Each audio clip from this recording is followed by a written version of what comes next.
Right, hello everyone, good afternoon and welcome back to CrawfordCana. We are here today live at Angle Gaming, all the way in Peterborough, ready for an absolute thriller of a set champs for you. This is going to be an absolute massive one. Make sure you stay with us for the whole day. Be active in the chat, guys. We're great when we're at Pendulum. We want to hear your feedback. We want to hear your thoughts on the day. This is going to be one hell of a tournament. We are starting off on round. We're going to get the names on the screen ready and waiting for you nice and quickly. We have two excellent players. Kaylee, I know personally, somebody I've known for quite a while now, very strong player. Tom, a new face I've not seen before, but very friendly gentleman. Had a lovely chat with him downstairs. Looking forward for a great match. Now, as a reminder, we have lots of prizing on the line for you today. We have a booster box available and also a buy in the upcoming co-hosted winner case with Pendulum Gaming, which should be a fun one. Now, Kaylee has started off in the play here. Going to be hitting down a Tinkerbell and then passing turn on to Tom. Tom is inking and then playing out a Royal Guard. Passes over to Kaylee. Now, by the looks of it, I think Kaylee has gone for Ruby Amethyst here, which could be an exciting match. Excited to see that. Kaylee is inking Tinkerbell, sticking out Diablo. Nice curve here. Realistically, for the Ruby Amethyst deck, we are wanting to hit that 1, 2, 3, 4 curve. Ruby Amethyst this set can go really, really quick. It's quite different to how it used to be. Completely different deck than before. But we are going to be passing over Tinkerbell Quest for 1, where 1 total leads to Kaylee. 0 on the board for Tom so far, but I'm sure that's going to change nice and quickly for us. Having a little bit of think here about what we're wanting to do with our hand. Couple of options available. So Cheshire Cat goes into the Inkwell and we are sticking out, I think, a Tipo. We've got Blurple versus Ruby Amethyst. This is one match that I am certainly keen on seeing. Now, traditionally speaking, Blurple is a good match against Ruby Amethyst. They really like playing this, mainly because they can get their purple cards before the Ruby Amethyst player can. But the big standing point that Ruby Amethyst has is they can go a little bit quicker than Blurple can. If Blurple gets a little bit stuck, a little bit held behind, as we saw in Andy's match at Pendulum, Ruby Am can take this in a comfortable fashion. Kaylee sticking Lumiere into the Inkwell. Lumiere giving the ability of +1 to every character on the field. She hits down Sisu, a really nice play here. Sisu +1 strength for every card in the opponent's hand. Then going to be questioned for 3 with Diablo and Tinkerbell, passing on a 4-0 advantage so far to Kaylee on the play. Now, realistically with Blurple, we are able to get a 4-cost character out here. I think, realistically, we want to be getting a Genie out just to put a little bit of pressure on. However, one thing we do need to be careful with playing Genie in Purple against Ruby Amethyst is Ruby Amethyst has access to the brand new and lethal Headless Horseman. Headless Horseman is able to pop a character with 2 strength or less. By doing this, you then give +1 strength to every other character on the field, which creates a bit of a difficult board state for the opponent to deal with. Being able to strengthen all your characters in Ruby Amethyst, which really is quite a challenger-paced deck now, puts you in a really good situation. So you need to be careful with that Genie. A really good turn here could be an Iago, to be fair. Iago is really hard to get rid of, 4/6 stat line, evasive, but the difficulty of it is it gets popped very easily by an action. Now, it looks like an action that we're seeing going into the hand there for Tom, going into the Inkwell, Hypnotic Strand, going to be playing down Sail the Azurite. See, that is a little bit of a worry. This is telling me that we don't have the 4-cost character ready and available for him to be able to work with, but we are going to get a little bit of extra ramp and a little bit of extra draw, which we can't complain with too much. Having a little bit of a think about what we want to do here. Once again, Katie's getting a very wide board state, a confident board state, which is going to be difficult for Tom to be able to deal with, especially if he's not able to get characters on the field. Going to be inking again, putting the Woodchuck guidebook into the ink there, looks like. Once again, just having a think. Big benefit of this sale card is you're able to draw more, get a little bit of extra draw into your hand, get some more options. Bell's going to be going down to the Inkwell there, changes his mind, plays out the guidebook on the field. With guidebook, you can play that down for 2 cost, and then you are able to banish it for a total of 1, and then draw 2 cards. So really nice and almost a cheaper version of Finders Keepers, but item-based, which is the nice thing. Now, we've challenged out, got rid of the characters there, and we're going to have Genie come down onto the field. Realistically, this is the ideal curve for Kaylee right now. Already on 6 lore, putting a lot of pressure on the Blurple player. Now, the Blurple player is going to need something against this evasive character. Genie can stick on the field for quite a long time if he's not able to find a solution for it, which is quite problematic. Once he gets up 7 ink, can use a Hades. However, we've quite quickly there went for a Demona. This does exert on the field, but Katie's not going to be able to, it's not going to really do anything for Tom here. I imagine he's got quite a couple of cards in his hand, especially since he's had the sale, not able to challenge straight away, not the start that Tom is going to want in this game. Now we have Diablo coming down. Once again, Katie going for a wild field, double Diablo on the field, quest out for the Sisu, going up for 10 to go, putting on as much pressure as possible, really making it difficult for the Blurple player. The good news is the Blurple player is now going to have 7 ink available, so they can pop cards. Realistically, they're probably going to want to stick the Hades on a Genie if they have it, but this is the key problem if they have the Genie. If they don't have that, they're going to run it into a little bit of trouble very, very quickly. Once again, only a Demona out on the field, so Demona can take out the Sisu, could get rid of the Genie with the Hades, but it still leaves double Diablo. Kaylee could get to 14 if she has that available next turn. Blurple player had a little bit of a think here. Doesn't look like it's a Hades come down, but we do exert the Elsa. Elsa comes down, exerting the Diablo. Elsa can challenge into that Genie, has Rush Evasive, not a bad play. But we get the Hypnotic Strength. Boosts up the Elsa, makes it a little bit stronger. This can now take out the Genie. But does Tom decide to do that? Taking out the Genie here, I have to think is the right play. Puts on the pressure, gets rid of the evasive character. Demona can then take out the Sisu. Keeps him in the game there. Really solid position that he's definitely going to be quite happy with. But once again, Kaylee all the way at 10 makes it difficult for him to deal with. He's going to need to control this board as much as possible. Stop her getting answers. Perhaps she could even leave some characters non-exerted, just wait for a quick lore burst at the end. But we've seen this with Ruby Amethyst traditionally for this set. That lore burst is absolutely brilliant at being able to take over, put you in the lead. We see another Genie in hand for Kaylee. Does she choose to play it this turn? Yes, we stick out the other evasive character, get the draw, card in hand. Kaylee's got lots of options in the hand here. The question is, does she want to go into the Demona, get rid of it? Does she want to quest out? Looks like she's opting to quest out, goes to 14 lore altogether, putting the pressure on the Burple player now. 14-0 stat line. He's really going to have to grind hard in this game. Now, Demona can get rid of the Diablo, but with the Sisu damage, that's probably going to take Demona out of play, which is not what he's going to want. He's going to want to keep this Demona around for as long as possible to threaten the board state. But if he loses another character, he's once again left with only an Elsa on the field. I'm not sure this is going to be enough to be able to do any damage here. He's in a bit of a risky position. Not sure if he's going to be able to come back in this game. I'm starting to think the writing may be on the wall for game 1 at least. We still have a potential game 2 and game 3, but I do see a Headless Horseman in the hand for Kaylee. This is a prime card and can pop that Elsa straight away if Tom does not get rid of it. Have a little bit of think about what we want to do here. Got quite a lot of ink available. This is an important turn. Going to be exerting the guidebook, banishing it, using 1 ink to draw 2 cards, telling us Tom does not have the option that he needs in his hand right now. Looks like we have 6 ink available. If he can ink again, if he does have that Hades, it's a solid option. Get rid of the Genie. Don't hate that play whatsoever. Going to be exerting all, playing down Cheshire Cat. Can move some damage around now. Protect Demona. Seems to be suitable. Chooses to boost, but he's going to move the damage off the Elsa. Going to place that damage onto the Diablo. Then Elsa is now able to take out a Diablo, and then Demona can take out the other one. But once again, potentially losing the Demona there, which is the big negative. Elsa is going to challenge it and takes it out of play. Still got Diablo and Genie on the board for Kaylee. Demona is going to be singing into the unknown, but he can't use it on the Genie because it's not exerted. It's going to have to be on the Diablo there. That's going to be a little bit of a misplay there. It can only be the exerted card that can do that on. Into the Unknown, big negative for Blurple players, doesn't have the effect of Hades, cannot target a readied character. Now, obviously, you could use it to pop Iago in that situation, but once again, we need to get rid of a card which is already exerted. I can't help but to think it might have been better challenge. However, in their defense, keeping Demona on the field is going to be useful. Gives them more bodies, gives them more options to do next turn. Looks like we see a Cheshire Cat in the hand of Kaylee there, can move the damage across with Cheshire Cat's effect from Demona, take out Elsa.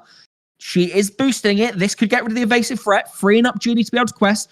2 damage, moves off Demona, goes on to the Elsa, gets rid of it on the field. Genie's then going to quest, goes 16 total. Kaylee in a very, very strong position right now. Tom is going to really need to work for this. Not a lot of options. Hand isn't the biggest, but there's still plays he can make. He needs to find a Hades from somewhere to get rid of that Genie. Obviously, playing it down on Cheshire Cat, the big risk is both the cards, including the card underneath Cheshire Cat, would go into the ink. So obviously not the optimal play. Only quest for 1, so not much threat. But we have Hades targeting the Genie. The question is, does Kaylee pop or allow him to draw? She is going to allow him to draw, keeps the pressure on the field because he cannot deal with this evasive threat right now. If she does not exert that Cheshire Cat, Genie is going to be free to quest out as much as she likes, putting on a very, very strong amount of pressure right now. Tom having a little bit of a think about what he can do here. 16-0 lead to Kaylee. Decides to quest, goes up to 3 total on 2 from Timona, 1 from Cheshire Cat. And then it looks like going to be passing over to Kaylee.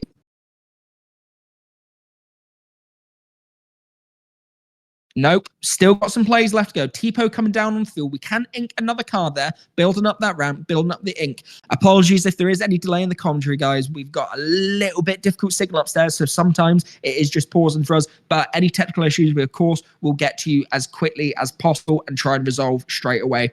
Now, passing on to Kaylee. Going to be ready in characters, draws for turn. We have Genie and Cheshire Cat on the field. She can quest out here, go to 19. However, this could be risky because it means he's able to use ping damage with his own Cheshire Cat. Going to be playing down the Headless Horseman. Gets rid of the Tipo. This is the big risk from playing down the Tipo. It gives +1 strength to every single character. Now, Kaylee's cards are able to do a bit more damage, but I can't help but to think it's sensible to only quest with the Genie and just not exert anything else.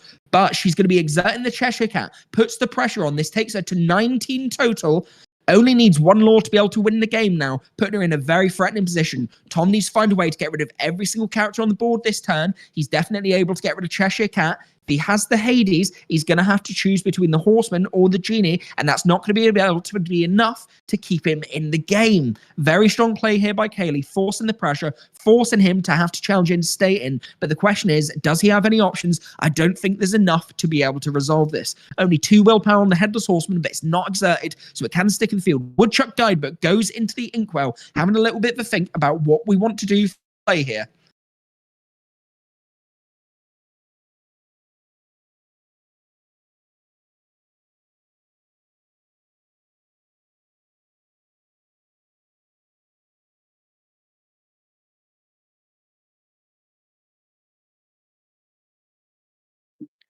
Cheshire Cat goes into the Inkwell.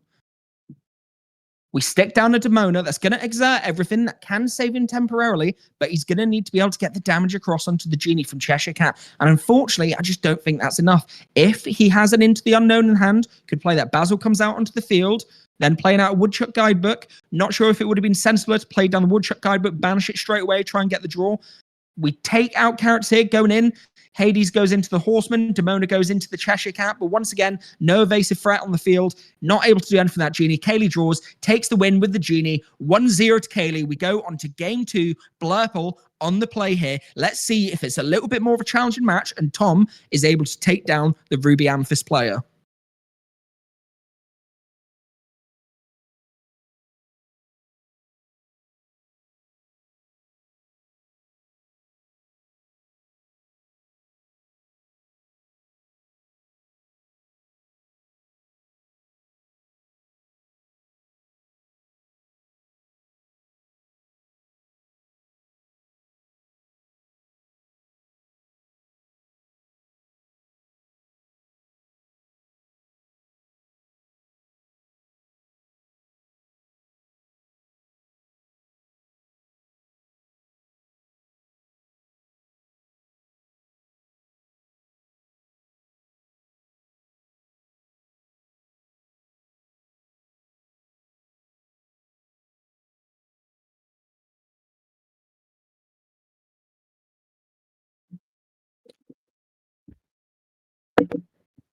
Sorry, guys. Just wanted to join once again, addressing a couple of tech issues. You know the way it is when you get mistakes happen sometimes, but we're working on it, trying to get everything resolved for you as quickly as possible. Hopefully, the stream's all live, working well for you guys. Just have a couple of problems in the commentary booth. Just being able to keep that live match for Udge. We don't want to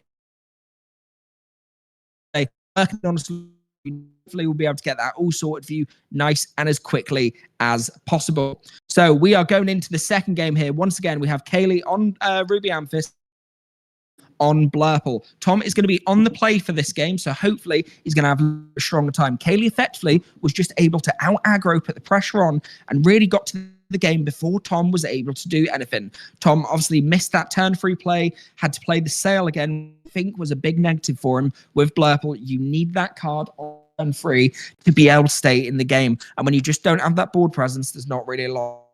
Unfortunately, didn't run into the Hades either, which is another little difficult position for him. But hopefully he's got something in the bag this game. Going first, a little bit more luck on his side. Got our fingers crossed for you, Tom, to pull off a miracle, take out the But at the minute, looks like Kaylee is the one to beat for the tournament so far, with a very comfortable win in the first set of this matchup against Tom. Now, both players shuffled. Mulligan should be all ready to get started as well. We've obviously got the one cost there for the Ruby Amethyst player, which is essential, and then the ramp there for the Blurple player, just as important as well. Blurple really isn't going to, without that ramp in their hand, something that they're definitely going to be searching for, trying to get a single game to give them that advantage, especially against the decks. For Tom, I'm going to be inking a book there, and then we're going to be playing out one cost character. Going to be going for the Basil on the turn 1. Now, Basil is a really, really nice card here. This gives support, so it combos very well with Elsa, which Tom will be hopefully getting on his turn 4. When Elsa comes down, it's Rush and can exert a character, can combo Basil with this Elsa after the character is exerted, rush in, and then take out a stronger character, such as Genie. For Kaylee, going to be inking, then sticking out Diablo. Diablo is probably a decent turn 1 play here because it's immediately refilling the hand. Sometimes Ruby Amethyst can struggle a little bit with card draw if they're not able to go into their Demona curve straight away. Sometimes you're left with just 1 or 2 cards in your hand. It definitely does not have the same kind of draw power that Purple has. Really the standout draw deck of this set and the last few sets as well. Really taking advantage of all the strong Purple cards. Now, Tom is going to be sticking out a Tipo here. Basil and Tipo on the field. I don't imagine we'd want to exert the Basil here just in case, but Tom does elect to do that. Obviously, Diablo only has 0 strength, so he's not going to be able to take out. One thing that could be a risk, could play down a Hypnotic Strength, boost up the Diablo here, takes out the Basil, protecting Kaylee later in the game, and then also gets 2 cards drawn, 1 from Hypnotic and 1 from Diablo. Something Tom's probably worried about, but also if she does use that, she's getting rid of an action that she's not going to be hitting down on Iago. So potentially a really secretive overhead play here. But he is going to be going for the Lumiere, and equally as good player, giving +1 strength to Diablo. Lumiere gives +1 to every single character on the field, which allows Diablo to challenge, take out the Basil. The big risk of exerting that Basil there, an unfortunate play for Tom. Kaylee's then able to take it out and get an additional card in hand. Once again, it's starting the exact way that Kaylee wants it. It just depends, is Tom going to be able to get that next card out on his turn 3, get the 4-cost character out to put pressure on in her deck to be able to deal with this. I have to say, I do really like Ruby Amethyst for this set. This is something that I've been playing myself, but Iago does come down onto the field. The big parrot is there, ready and waiting to threaten away and do some damage on the field. Kaylee is definitely get that action quick enough because there is not a lot of options in her deck to be able to pop this. Maybe later on she could boost up by using the Headless Horseman with an evasive card down, but that's going to be quite a bit away, so Iago can stay there for a while. Got Lumiere and Cheshire Cat on the field. Decide not to. Do not want to lose that to the Iago yet. Something she needs to be worried about as well is Bell Accomplished Mystic. This is still played in the Blurple decks. Moving the damage off can cause quite a problem for the Ruby Amethyst player. Obviously, Lumiere having 2 willpower will not stick around for long, but something that she cannot afford to be exerting. Now, Elsa does come down on field, gets rid of Cheshire Cat, stops the ping damage from Kaylee's side. A very, very smart play by Tom. However, should be 1 extra damage here because Lumiere's on the field. So that's 4 damage on the Iago already. This means an Elsa would be able to take it out. It means Iago is going to be in a little bit worse position. I don't know if there I would have exerted the Lumiere and then went in with the Iago on to take out the Lumiere. Only does 2 damage back, stops Cheshire Cat from being stronger. Then Kaylee is going to struggle to do as much damage back. Obviously, Cheshire Cat's still a threatening card, but I think Blurple is fine to work around it. Another Lumiere comes down on the field, and then we have an evasive card as well. We have Penelope, so that would be able to take out the Iago on the next turn. With 2 Lumieres on the field, that is going to be a 5 strength character, which is absolutely huge. Something Tom, of course, needs to be worried about. Can take out the Elsa straight away, but we get a Cheshire Cat down. Going to boost that immediately. We're going to be moving the damage off of the Iago, taking out one of the Lumieres. I can't help but think it might have been smarter to take out the evasive threat of Penelope, but we've at least got rid of one of the candles, allowing Tom to stay in this game. Big difference in this game is Tom's got the board state. Kaylee hasn't had the best turn so far, but she has been playing in the game. This could be a little bit closer this game. Tom going a little bit better for Iago into Elsa. Very nice curve. Cheshire Cat being able to move the damage. A very nice start for him. He needs to try and get his ink down as much as possible. Ramp up, put the pressure on Kaylee before she gets that wide board state. Blurple really struggles with the wider boards. It's hard for them to deal with unless they draw into the Monstro and have cards in their hand that they're able to discard to be able to repeat that Monstro effect. But whether he draws into it is the big question.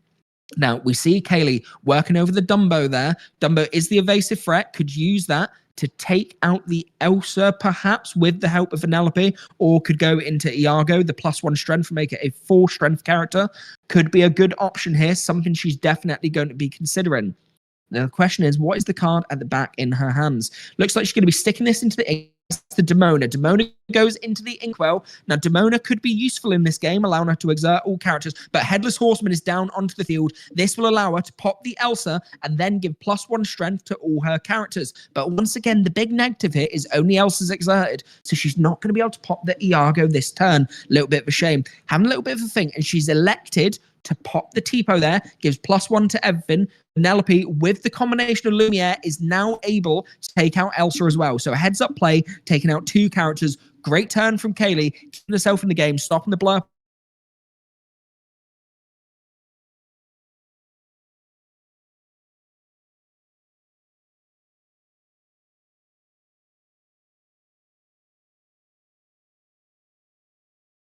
Yeah.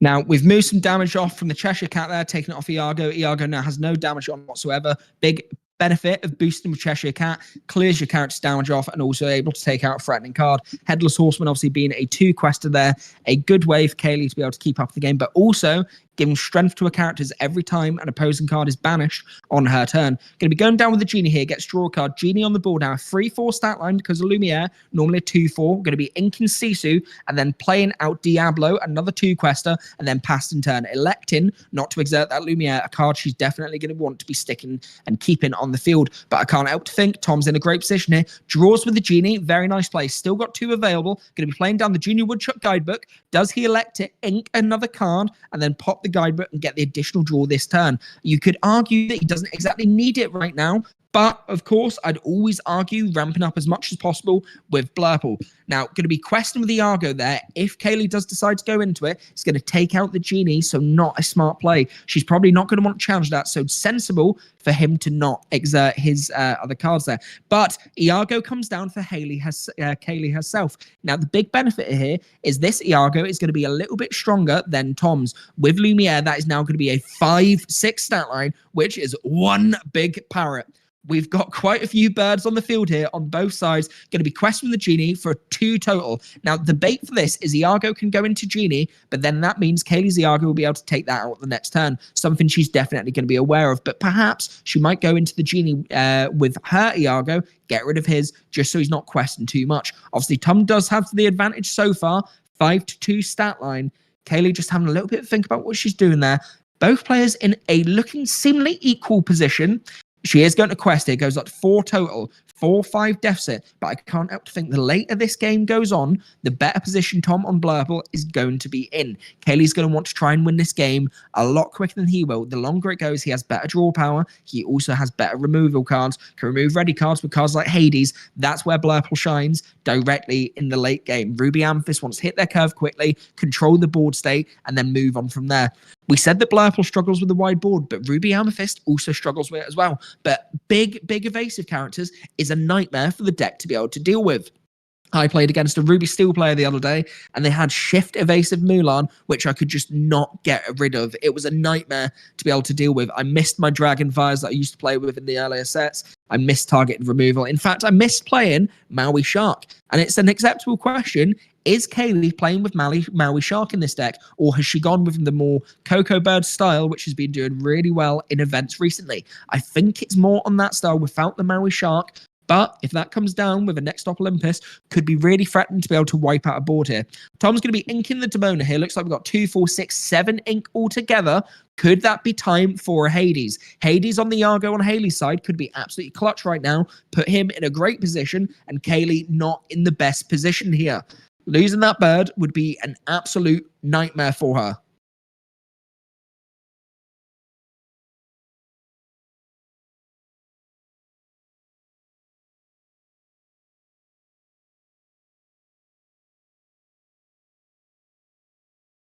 So Tom's going to be exerting here. Does he go for all his cards here? It is the Hades. Hades comes down the exact play that he's going to want right now. Absolutely fantastic play by Tom, the Blurple player. Gets rid of the Iago. Iago goes into the Inkwell. Negative of this card. Kaylee is going to have additional ink now. This is good for her. She's been able to ramp. Helps her to catch back up with Tom. But her board state is not in the best. And once again, still does not have anything to deal with Iago and Genie on the board. Of course, she has her Genie herself, but it's enough unless she's able to find a Headless Horseman from somewhere or another air. Something she's, of course, going to be thinking about and be very, very aware of.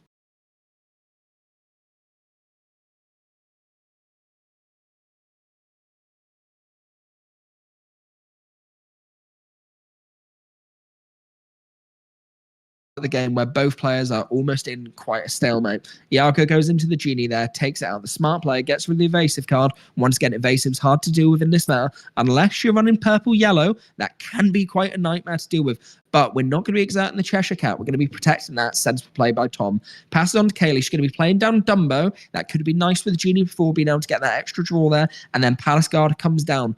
Not seeing any other cards in Kaylee's hand. An empty hand at this point. Really not good. Not what she's going to want. She's going to want to get some card draw quickly. A Demona would be nice. Try and exert characters and draw. But Tom has the guidebook, so he can refill his hand a lot quicker than she can. Obviously, Dumbo can exert herself on the following turn. But that means she's not going to get the draw, which continues to keep her in a risky position. Lumiere Quest, though. Kaylee obviously hoping that she's going to challenge in with the Iago. Then that means can maybe take out with the Dumbo. Trying to get some damage on somewhere, but it's risky doing it, stopping her from getting the higher stats line. Of course, if he challenges in with something, he can then move the damage with his Cheshire Cat. And of course, quite a few cards stacked under Cheshire Cat now. He does have a Madam Mim Elephant in his hand, or in his deck even, draws into it. Bringing that back to the hand could get quite a lot of cards for Tom, which would put him in a really nice position. This is something I really enjoy doing with my Cheshire Cat, bringing it back with a bit of bounce and then getting all those cards boosted underneath it, drawn into your hand to refill your hand, put you in that better position. We don't seem to be playing second star to the right in this meta, a card which was really good for getting draw and almost signal to the opponent that when you get that off, it's coming near the end of the game. When your opponent's got that, it put you in such a difficult position. But of course now, a lot less draw in this meta, but it's because we're playing such a tempo-based meta. Looks like Sail the Azure at Sea going into the Inkwell here. Obviously, when played, you get to ramp an additional card. You need to show your opponent needs to be inkable, then you get an additional card to draw as well. Bell comes down, able to move the damage across, takes out Dumbo in one. Another evasive threat gone. Fantastic play from Tom here. His board looks absolutely despicable. This is going to be really hard for anyone, let alone Kaylee, to be able to come back from. Huge pressure from the Blurple player right here. We have Iago, Cheshire Cat, Genie, Hades, and Tom can start questing out here, putting on loads of pressure, getting very close to a game state. We went up to 10 total against Kaylee's 5, but that's 1, 2, 3, 4, 5, 6, 7, 8 lore available on board for Tom's next turn. Sisu's going to come down, gets +1 strength for every card in Tom's hand, but it's not going to do anything against that big parrot. This parrot is sticked on the board the whole game so far, and Kaylee has not been able to get rid of it. Cheshire Cat and Iago seems like an absolute nightmarish combination. Kaylee going to be questing out here, getting as respectable a lore total as she can get to, trying to put some pressure on, but she needs card draw. Obviously, Tom can't win here, but she just can't really take out his board state. But it's only going to get worse from here with extra damage. The question is, does he choose to control, or does he choose to aggro out and take as much lore as possible, making Kaylee be the one to try and catch up? I think realistically, he just quests here, puts the pressure on her, but he's hit down the Sail the Azure at Sea, ramp, get the additional draw. Dumbo comes out onto the field, and once again, another evasive character that Kaylee cannot deal with. Isu, Palace Guard, and Diablo can't do anything into these evasives, but looks like we're going to be questing out with everything, going up to a total of 18-8. Game is looking very clear for Tom at the minute. Is there any card in Katie's deck she can use to stay in here? I don't think so. Plays one to get the Diablo, not the card that she's looking for. The wrong bird at the wrong time. A valiant effort for Kaylee in this game. But this one looks like it's going straight to Tom. Going to be passing over there and then quest out, and we're going to be taking the game. A very good comeback from Tom. Look at that, everyone. First game of the day, and we are already in a 3-game thriller. Blurple versus Ruby Amethyst. Kaylee on Ruby Amethyst, Tom on Blurple. This has been a great match so far. Kaylee absolutely stormed the first game. She was lethal. She took the win very, very quickly. A very confident and comfortable performance for Ruby Amethyst, but Tom showing the benefits of Blurple in that second set. He was able to control the board, get the evasive threats down, put as much pressure on Kaylee as possible. She just was not able to keep up.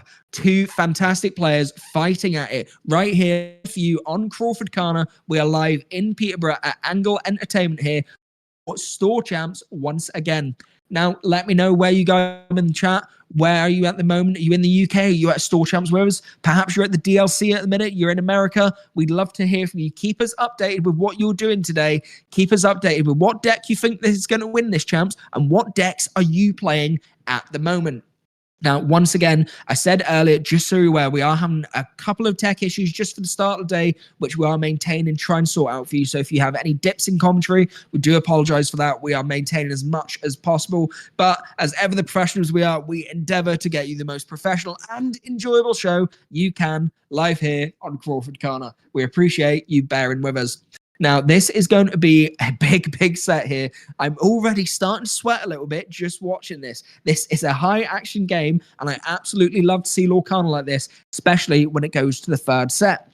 But one thing of note, both players have won when they're going first so far.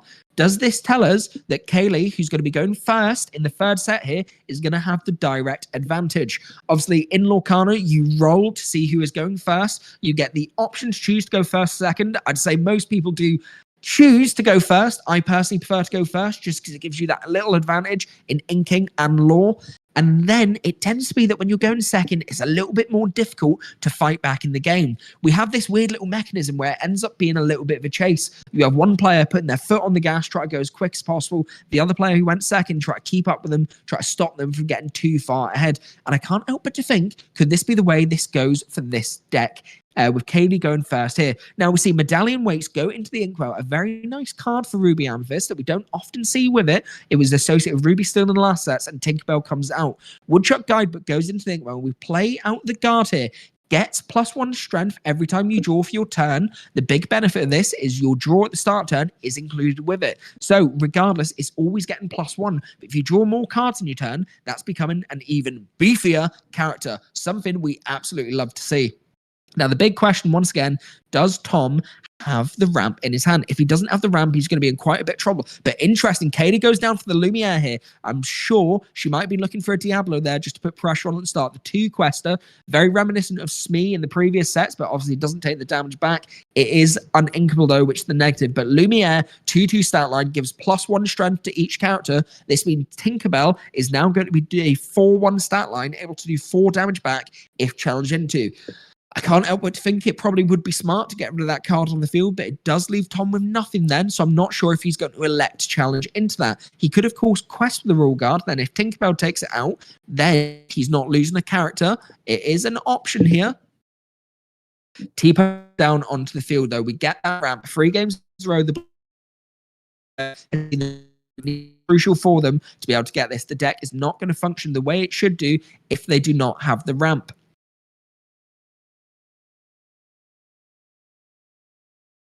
Big benefit of this is the turn for the Blurple player. They're able to get out a 4-cost card like Iago, really put the pressure on. Now, we're passing over to Kaylee here. Kaylee having a little bit of think about what she wants to do with her turn. Got Tinkerbell and the Lumiere on the field.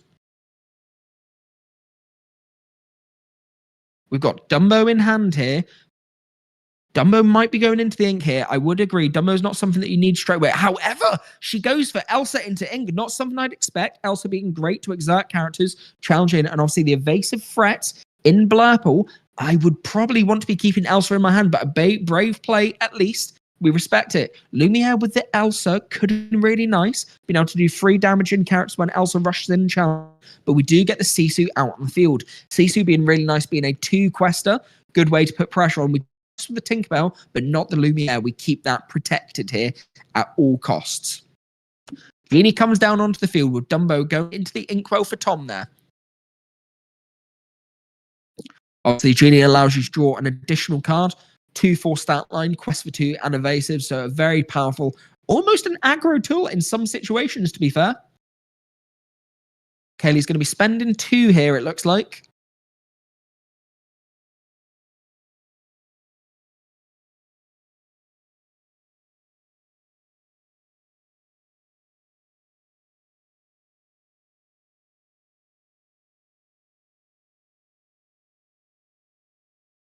We had the Diablo come out onto the field. 3/3 stat line, quest for 2. A really nice card there, but I can't help but to think she's going to want those evasive threats onto the board soon.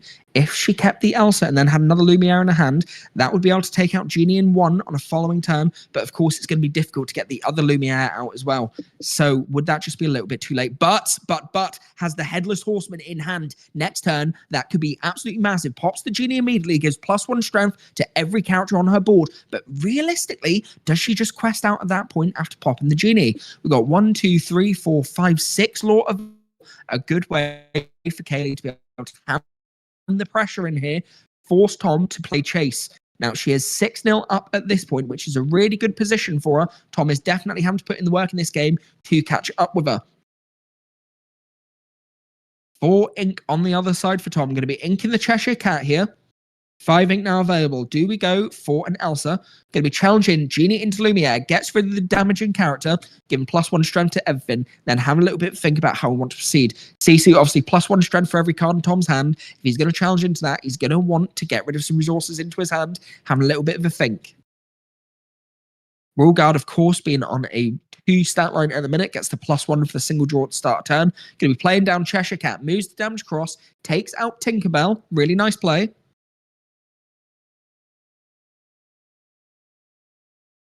For me, I can't help but to think that I probably would have moved the damage onto the Sisu and then went in with Royal Guard to take out the Sisu, the 2-quester, which obviously is a lot more useful for Kaylee than Tinkerbell is. Obviously, it does 3 damage, but only 1 willpower. It's not going to stick on the board for long, and it's only a 1-quester. So I don't know if that turn could have been a little bit better there. Kelly's going to be inking Diablo. We've had quite a few birds to scare. Headless Horseman comes out, pops the Genie, the exact right play for turn 5. Very, very strong heads-up play for Kelly. Tom just had a little bit of read here about what it does. He had said to me that he's not played Lorcana in a little bit, so he's just a little bit rusty now. And we always like someone reading the cards. I never read cards on the opponent's side. I get myself in so much trouble. What a silly player I am. But Tom, showing these leagues and levels above me, making smart decisions, keeping himself aware of every possible card in her deck. Good for you, Tom. Well done. 10-1 deficit here. Kaylee in the lead in the final match of this 3-game thriller, Ruby Amethyst versus Blurple. Having a little bit of think about how we're going to want to proceed on the turn. Headless Horseman came down. We've got Diablo and Sisu exerted. 10 lore altogether for Kaylee. With Tom, he has the guard on the field. Also got Tipo and then Cheshire Cat. Looks like a total of 5 ink, it looks like. Now, going to be hitting a card here. Getting some draw.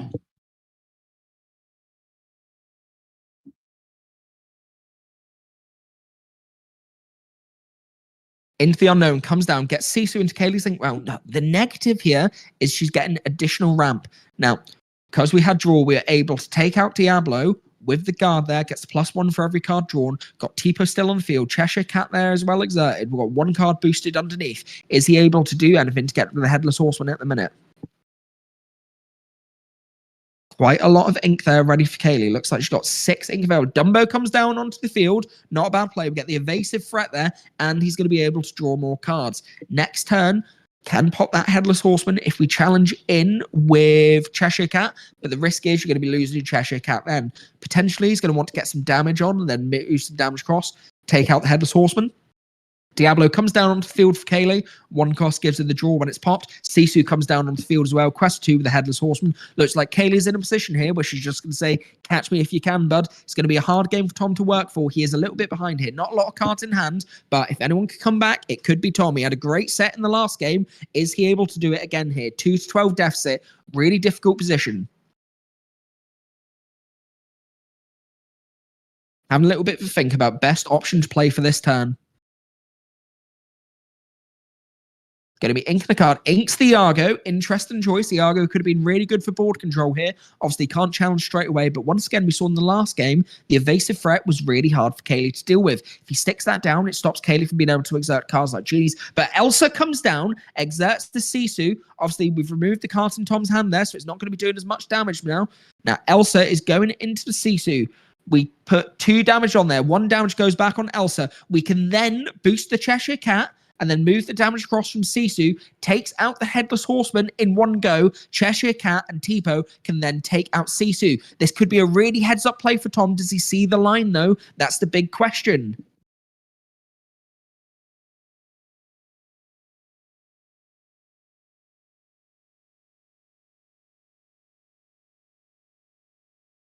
If he's able to see this line, this could really keep him in the game here. Really essential that he does see it. He takes out Sisu with the Cheshire Cat. 1 damage goes back onto Cheshire Cat. He could still move that damage across. 1 damage on the boost goes on Headless Horseman. Take it out with the Tipo. But he doesn't see the play. And unfortunately, he's left that on the board. I can't help. That's a big misplay for Tom. That line could really come back to bite him. But once again, this is going to depend what Kaylee draws into in this game. She has 3 lore available on board. Gets the Cheshire Cat down herself. Not a bad option. However, she's only going to be able to move 1 damage across from Tom's Cheshire Cat or the opposing Elsa. A little bit of a risky position. Going to be boosting the Cheshire Cat. We do elect to move the damage onto the Elsa here. 2 damage now on the Elsa. No evasive cards to challenge. Horseman and Diablo exerts. We go to 14 altogether. The big benefit, if Elsa does challenge in to take out the Horseman now, it's getting rid of it. Any cards that Tom challenges into Horseman with, they would be popped. So a smart play by Kaylee, but she's also got the Diablo there. When he challenges in, pops that. If he gets rid of it, she's going to be able to get some draw. He could hit down and into the unknown, stop the Diablo from getting the draw there. However, does move the damage across from Cheshire Cat. Boosts it up. The smart play by Tom here gets rid of the big threat on the board, the High Quester. Lots of cards boosted under Cheshire Cat this game, really showing the advantage of purple at the minute. Cheshire Cat, definitely one of my favourite cards so far. And I pulled a foil the other day, not to brag, but it looks stunning. Diablo is rid of. We are then going to be exerting Dumbo. Does he exert, gain a law, and draw? Looks like he's choosing not to. Just had a little bit of a think about what order he's doing there. I think both players potentially having a discussion about just how to get the Dumbo effect triggered. And then we're going to be playing down a Genie. Draws the extra card here. Now, quite a few evasive cards on the field for Tom. He can come back quite a bit here. Cheshire card, the only card on the field for Kaylee. Got Dumbo, Elsa, Cheshire Cat, Tipo, and the Genie there. Lumiere comes down. Candle gets a bit of extra strength. Plays out the Palace Guard. Looks like the only cards in hand for Kaylee. Not in a great position there. She's able to get 17 next turn. But this is the part where Tom can start getting some additional drawaways evasives, get him back in the game, start doing some control. But he's going to need to see a Hades at some point, get rid of some of the cards, or maybe even an Elsa just to exert, challenge in. Dumbo's going to exert itself, gain a law, draw a card. Tom now at 5, 5-14 deficit. 1-1 so far in this best final match here.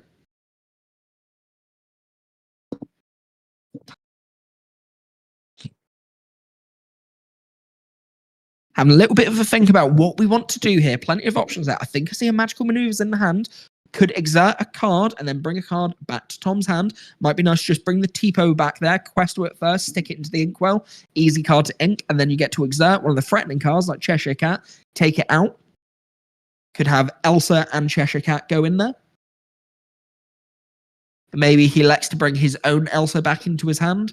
He's then able to get Rush on the following turn. Lots of potential options if that is the card. Moving 2 to the side there. That's telling me there is the 2-cost action. Going to be inking Hades. Not going to allow her to make the choice.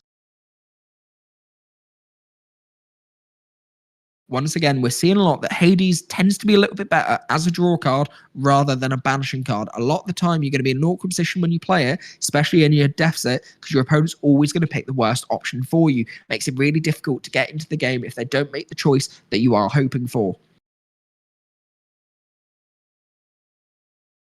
I'm taking a real good think on this turn. Obviously, an important turn in this matchup here. Needs to go right to be able to keep himself in the game. Looks like we have plenty of ink available. Going to be questing with a Tipo there.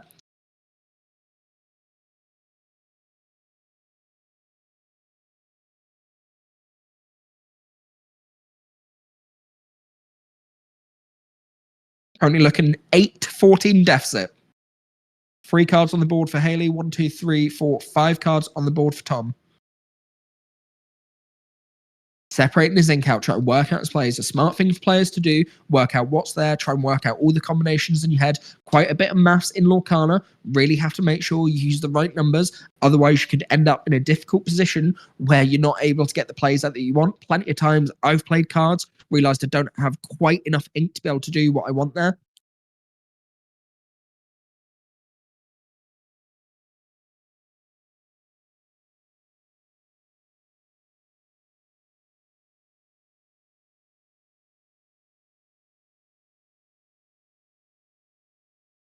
Yep, the play that recommended has come down. Magical maneuvers onto the board, exerts the Lumiere. Tipo goes back into the hand.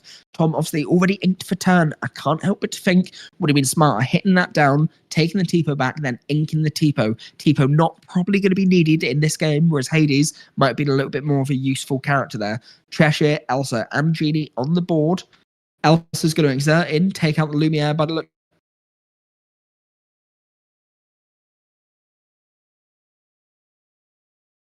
Then going to ping the damage across from Elsa, move it onto Cheshire Cat, 2 damage moved altogether. Have a little bit of a think if we do want to exert that Cheshire Cat or not. Still have some ink left. But this is a very, very close point of the game. No cards in hand for Kaylee. I can't help but to think that she's probably in a little bit of a worse position here. It's going on for a while, so it's really going quite well for Blurple. Tipo comes down. Does not look like we are to use the effect of Tipo. Going to be quest now. Then we're going to 11 total. Really making sure that he's kept up in the game there. 11-14 does not look anywhere near as bad as it did a couple of turns ago. Tom has 1, 2, 3, 4, 5, 6 lore available on board. Can go to 17 next time. We get the evasive threat come down with Penelope. 3-1 stat line. 2 cost character altogether. We are going to move the damage across. Takes out the Tipo. Stops him from questing too much.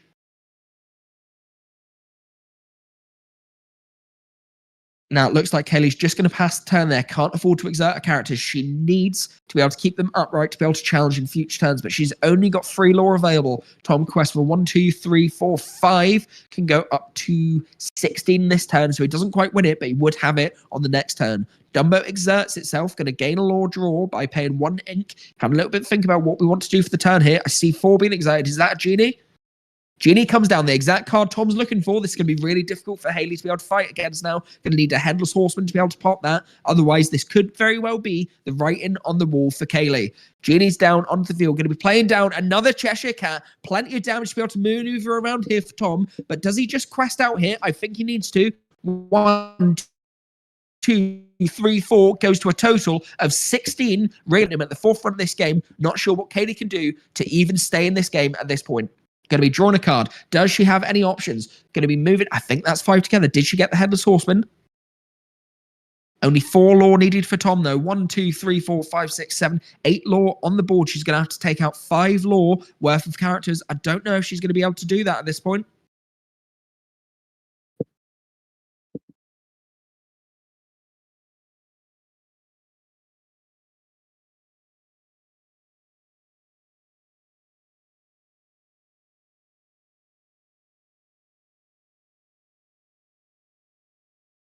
Dumbo comes out onto the field. I don't think that's the card she's looking for. She can, of course, exert to gain a lore draw, but I don't think it's enough because she's going to need to do damage in the characters. She has to challenge in at this point. She has to get rid of the board. Otherwise, unfortunately, she just loses on the spot. A really unlucky position for Kaylee. She just did not see the cards that she needed at the end there. Quite a difficult spot.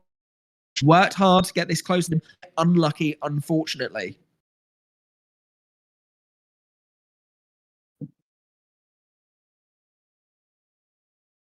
Penelope is in fact going to challenge him. We take out the Dumbo. We still have Cheshire Cat and Palace Guard on the field. Nothing that's going to be able to take out the genie that's exerted. 1, 2, 3, 4, 5, 6, 7 law still available for Tom.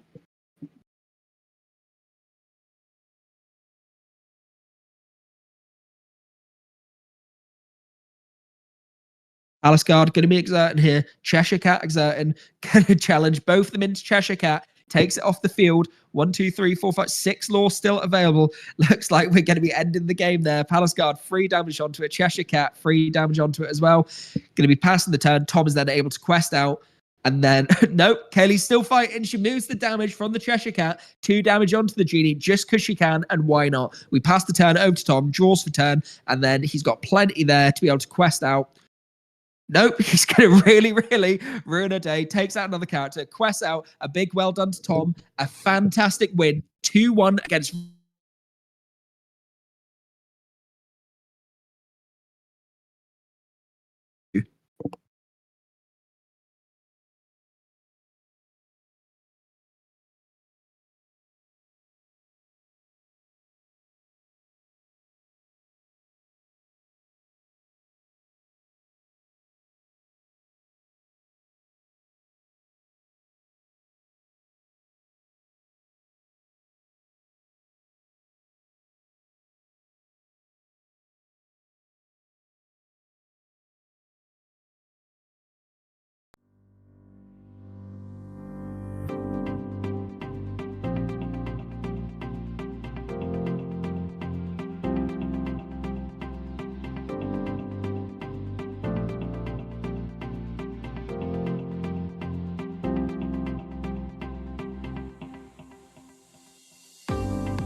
Hello, everyone. Welcome back to CrawfordCana. We are here live at Angle Gaming in Peterborough for round 2 of the Store Champs. Now, apologies if I do sound a little bit out of breath. My commentary booth is upstairs, so I just had to do a quick bit of a run and jog. Turns out commentary is not the best for fitness, but I'm doing my best with it. We appreciate that. Welcome back to those of you that are just joining us, and for anyone who has just tuned in, thank you for joining us. We are live today, as I said, in Peterborough for the second weeks of Store Champs this week. Obviously, big weekend for everyone. We've got DLC Richmond going on at the same time over in the US. Good luck to all the players playing across over the pond. And good luck to everyone who's playing the Store Champs this weekend as well. Quite a few great tournaments. Like I say, we are live in Peterborough for this Winter Box tournament. Now, big thing about this tournament, we are partnering with Pendulum, who is going to be helping us to get a winter case tournament coming up in the back end of March. Now, this is going to be a really big tournament. I'm hoping can see as many of you there as possible, but trust me, it's going to be one that you do not want to miss. In the previous game, we had Kaylee playing on Ruby Amethyst against Tom, who was on Blurple. We had a very, very good match there, but we are looking forward to a brand new set here. Hopefully going to have an absolute thriller. Do we get a free game thriller back to back? Could not complain. That's something I'd be very happy, but we'll have to see. First match, obviously, being Blurple versus Ruby Amethyst. Nice little bit of a change. Last week in Pendulum, we saw quite a lot of purple steel. Color combination that is dominating the meta a little bit at the minute. But I think we have something different here. I see You're Welcome going into the Inkwell, and we get a Develop Your Brain coming out. This allows you to search top 2 cards of your deck. One card goes into your hand. The other card goes into the bottom. So we're starting off with an Emerald Sapphire match, and I have a feeling, a very strong feeling, we might be playing against Purple Steel here, which could be a very interesting match. Looks like it is. Benja goes into the Inkwell. We stick out and we're passing turn. Now, traditionally, it tends to be in the last set, we found that Purple Steel was able to do quite well in this matchup, mainly still playing 3 static characters out. The green-blue player was not get rid of. They were relying on Under the Sea as their basic banish removal to be able to get rid of the cards. And if you're able to just play over that, it made it really difficult for them to play against you. Now, we've hit down to Sail the Azurite Sea here. We're getting the other bit of ink. Clarabelle goes into the ink. We hit a second Develop Your Brain. Not a bad start for the Emerald Saf player. Same as Blurple in the last game, they're going to want to try and get their ramp as quickly as possible. They're going to want to go into Cinderella, preferably, on their turn 3, get ramp again, and then get up to their bigger cards like Basil, which is really, really nice when it comes down. But it depends what style of deck that we're looking at here. Obviously, the good thing about Store Champs, we see a lot of spice coming into lists. We see different strategies come through for the players, not always what you tend to see in the large-scale events. And sometimes these smaller decks, they're a little bit different, absolutely cook in the right circumstances. We've got Giant Cobra going into the Inkwell. Really nice card for Purple Steel there. When you play it, get to discard a card and then gain 2 lore. Then we're going to be going down with Calhoun. Calhoun has the benefit of when you take out a character with it, you gain 2 lore. Unfortunately, no cards on the other side of the field for the green-blue player. Not exactly what they're going to be looking for Purple Steel at the minute. But they've got board to themselves. There's no characters to go against them, so I'm sure they won't be complaining too much. We hit a third Develop Your Brain. My God, a lot of develops in the opening hand there, but we're doing a good bit of searching. Looks like a Mother Gothel going in hand there, which is an interesting one. Still got quite a little bit of ink remaining. Now, course can ink still for this turn. This tells me that the player's looking for a card that they need. They don't obviously have the right play they're looking for, but I don't think they've exerted all your ink there. Looks like they're going for a Clarabelle, so perhaps not the best opening hand for them after all. However, if they are able to get the shift line for the Clarabelle, that could be really decent for them. Clarabelle Light on a Who's gives the advantage that at the end of your turn, you get to draw equal to the amount of cards in your opponent's hand. But we play down Ursula in a green-blue deck. Interesting. Now, this is a very big hit because we do, in fact, have 2 song cards. We've got the Strength of the Raging Fire, and he held his Thunderbolt. Strength of the Raging Fire is a card that every single Purple Steel player wants in their opening turns. We tend to go turn 1, turn 2, turn 3, hit down the 4 cost, then sing Strength. It is a very, very strong play. Getting rid of that straight away, very heads up. And a good idea, having that Ursula in your deck, which allows you to get rid of a song card. He held his Thunderbolt being a little bit worse than it used to be in Purple Steel. Obviously, this is a newer card. We used to prefer cards like Zeus, which lets you do 5 damage and sing it, but still a decent card. And links into the data characters, which is quite fun. We have Benja going down on the field there. Shame for him to come down when there's no items onto the field. This obviously very teched out against dog decks, which has been causing quite a bit of havoc. Now, dogs has the advantage that they tend to play Emerald Chromacon. And when Emerald Chromacon is on the field, if your card is banished, then you get to send one of your opponent's cards back into the hand. So really strong play. I played against a green steel player who had CrawfordCana down in his emerald steel aggro deck, and he was just using that constantly to bounce Doc back in his hand, keep a draw engine going, and he was absolutely unbeatable at one point. So we really do like CrawfordCana. Big Clarabelle comes out, light on a who, straight onto the field, going to be taking out that Calhoun there, not letting the opponent get any advantage when it comes to taking the cards out with the resist with the Calhoun and then gaining law. End of the turn, of course, gets to match cards equal to the opponent in hand. Pass and turn there, draws to equal the hand. This is the best draw engine that they can be getting for Emerald Sapphire. So although a little bit of a weird start, it seems to be working out quite well for them. Something that I imagine they'll be quite happy with. Clarabelle Light on a Hooves, obviously quite a chunky character. I imagine they would consider using the Helder's Thunderbolt onto it. However, that means no cards onto the board there. And same as Blurple, if this game goes on for longer, it's going to be a much worse position for them compared to Purple Steel. Purple Steel is a little bit quick in this set, and realistically against this deck, they want to go quite heavy, quite fast, get as much lore as quickly as possible, similar to Kaylee Dunn with her Ruby Amethyst in the previous game. The longer this goes on, I can only think that the better it's going to be for the Emerald Sapphire player. And of course, we do have the Prince Philip combination as well, getting the smaller Prince Philip out onto the board, play it down, sing Malicious Mean the Scary, and then shift across a big Prince Philip to wipe all characters on the board. Really strong engine. We do see quite a bit of ramp going here. Sail the Azurite Sea into a one jump head, getting them up to their bigger characters, giving them a comfortable position. Obviously, Clarabelle off the field now, a bit of a shame for them, but I'm sure they don't mind about that too much. It's done its purpose at the start of the game, got a little bit of extra draw. Ink in, Mother Gothel there, and then we're going to be passing on. Only Ursula on the board, not the best field at the minute for the green-blue player. However, just look at the ink compared to the purple steel player.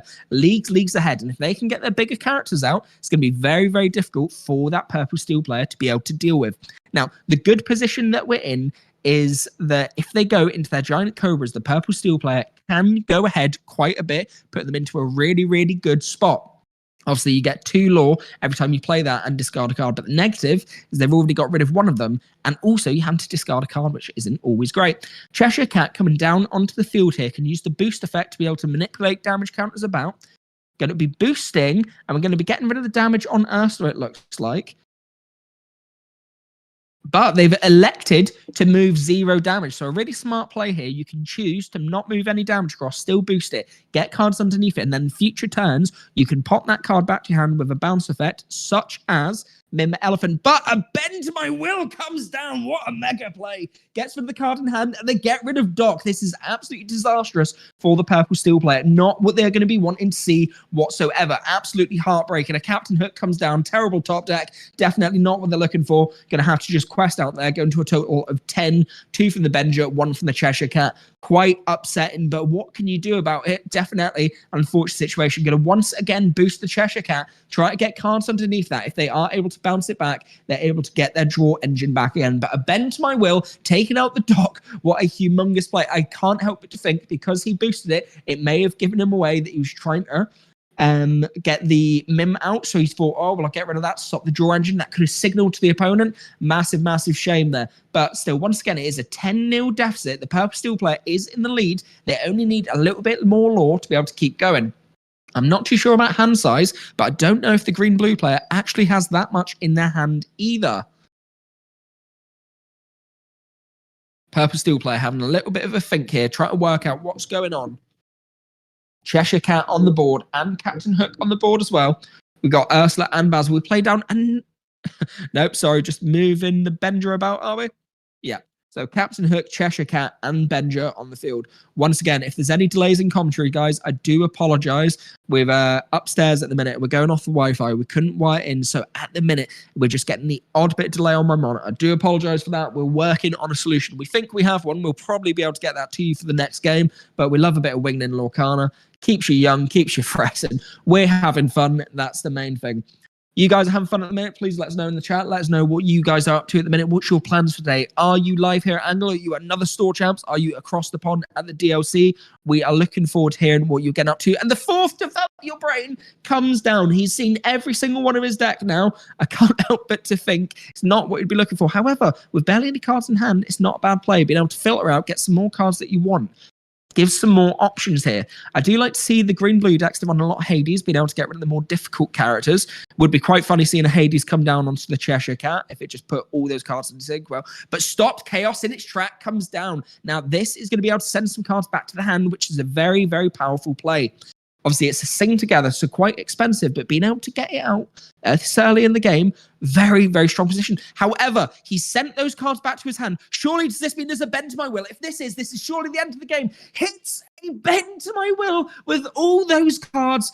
Absolutely heartbreaking for the purple steel player. What fantastic play from the green-blue player. I can't believe he's been able to pop all of those cards, get rid of them. This is absolutely devastating for the purple steel player. But once again, as much as they're top decking, as much as they've had most of their board gone, they've still got the Benja. They can still get lore, but only a Captain Hook off the top. Absolutely heartbreaking. Quest for 2 going to 14 total. We are still 14-0. The green-blue player does not have any cards at the minute, so they are in a bad position. However, if they can keep the control up and get their board filled, they can win this game in a couple of turns. But it just really depends what they are able to get out. Quite a lot of ink, lots of options that we can choose on this side.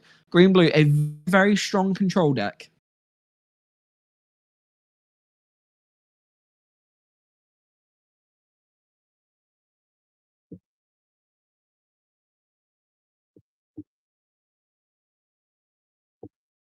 Once again, sorry about the slight delay there, just having a couple of issues with the internet there, but we are still keeping up with you. Had one of those best, obviously 7-card back in his hand, only got the Captain Hook available on the field now. And he comes down for the purple steel player, definitely a card that they won't hate seeing, a card which nice allows them to get a little bit of extra draw, but also an evasive threat, which will be difficult for the green-blue deck to do. Benja goes into. But at the minute, they can quest for a total of 2, 3, 4 next turn. They're already on 14. Quest out with the Captain Hook goes to 15 altogether. It's looking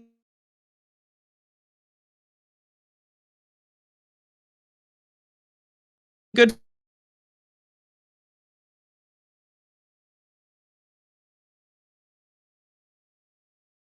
Captain Hook is gone. Challenge green-blue player. Try here to stop board from the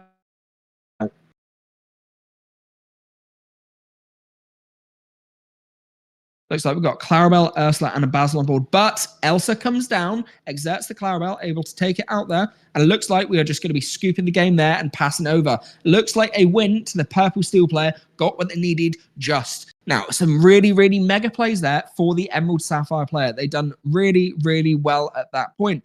Obviously, hitting the double bend to my will was absolutely breaking. And honestly, I think that would be enough to make me scoop at that point, being hit by 2 bend to my wills, especially after sending all those cards back to my hand, then discarding them. An absolutely heartbreaking situation. But unfortunately, the big issue with the control deck, they were able to control the board, they could control the hand, but they just couldn't do it for long enough. They didn't find any of their bigger characters, which put them in a poor position.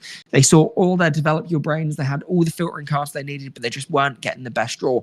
Now, it would be interesting seeing this second game. Emerald Sapphire obviously going to be on the play here, seeing if they can really dominate the game from the early starting points. But once again, Purple Steel is very quick. Will it have the ability to be able to just go quick enough to basically go underneath the deck? That is the big question. 2 very strong players here, obviously fighting out. We are round 2 here, live in Peterborough for the Angle Set Champs. This is Craig versus Simon. Simon on Purple Steel and Craig on green-blue. Craig, of course, from March. Very strong local player. Both players getting the cut done, and then we'll move on to our mulligan.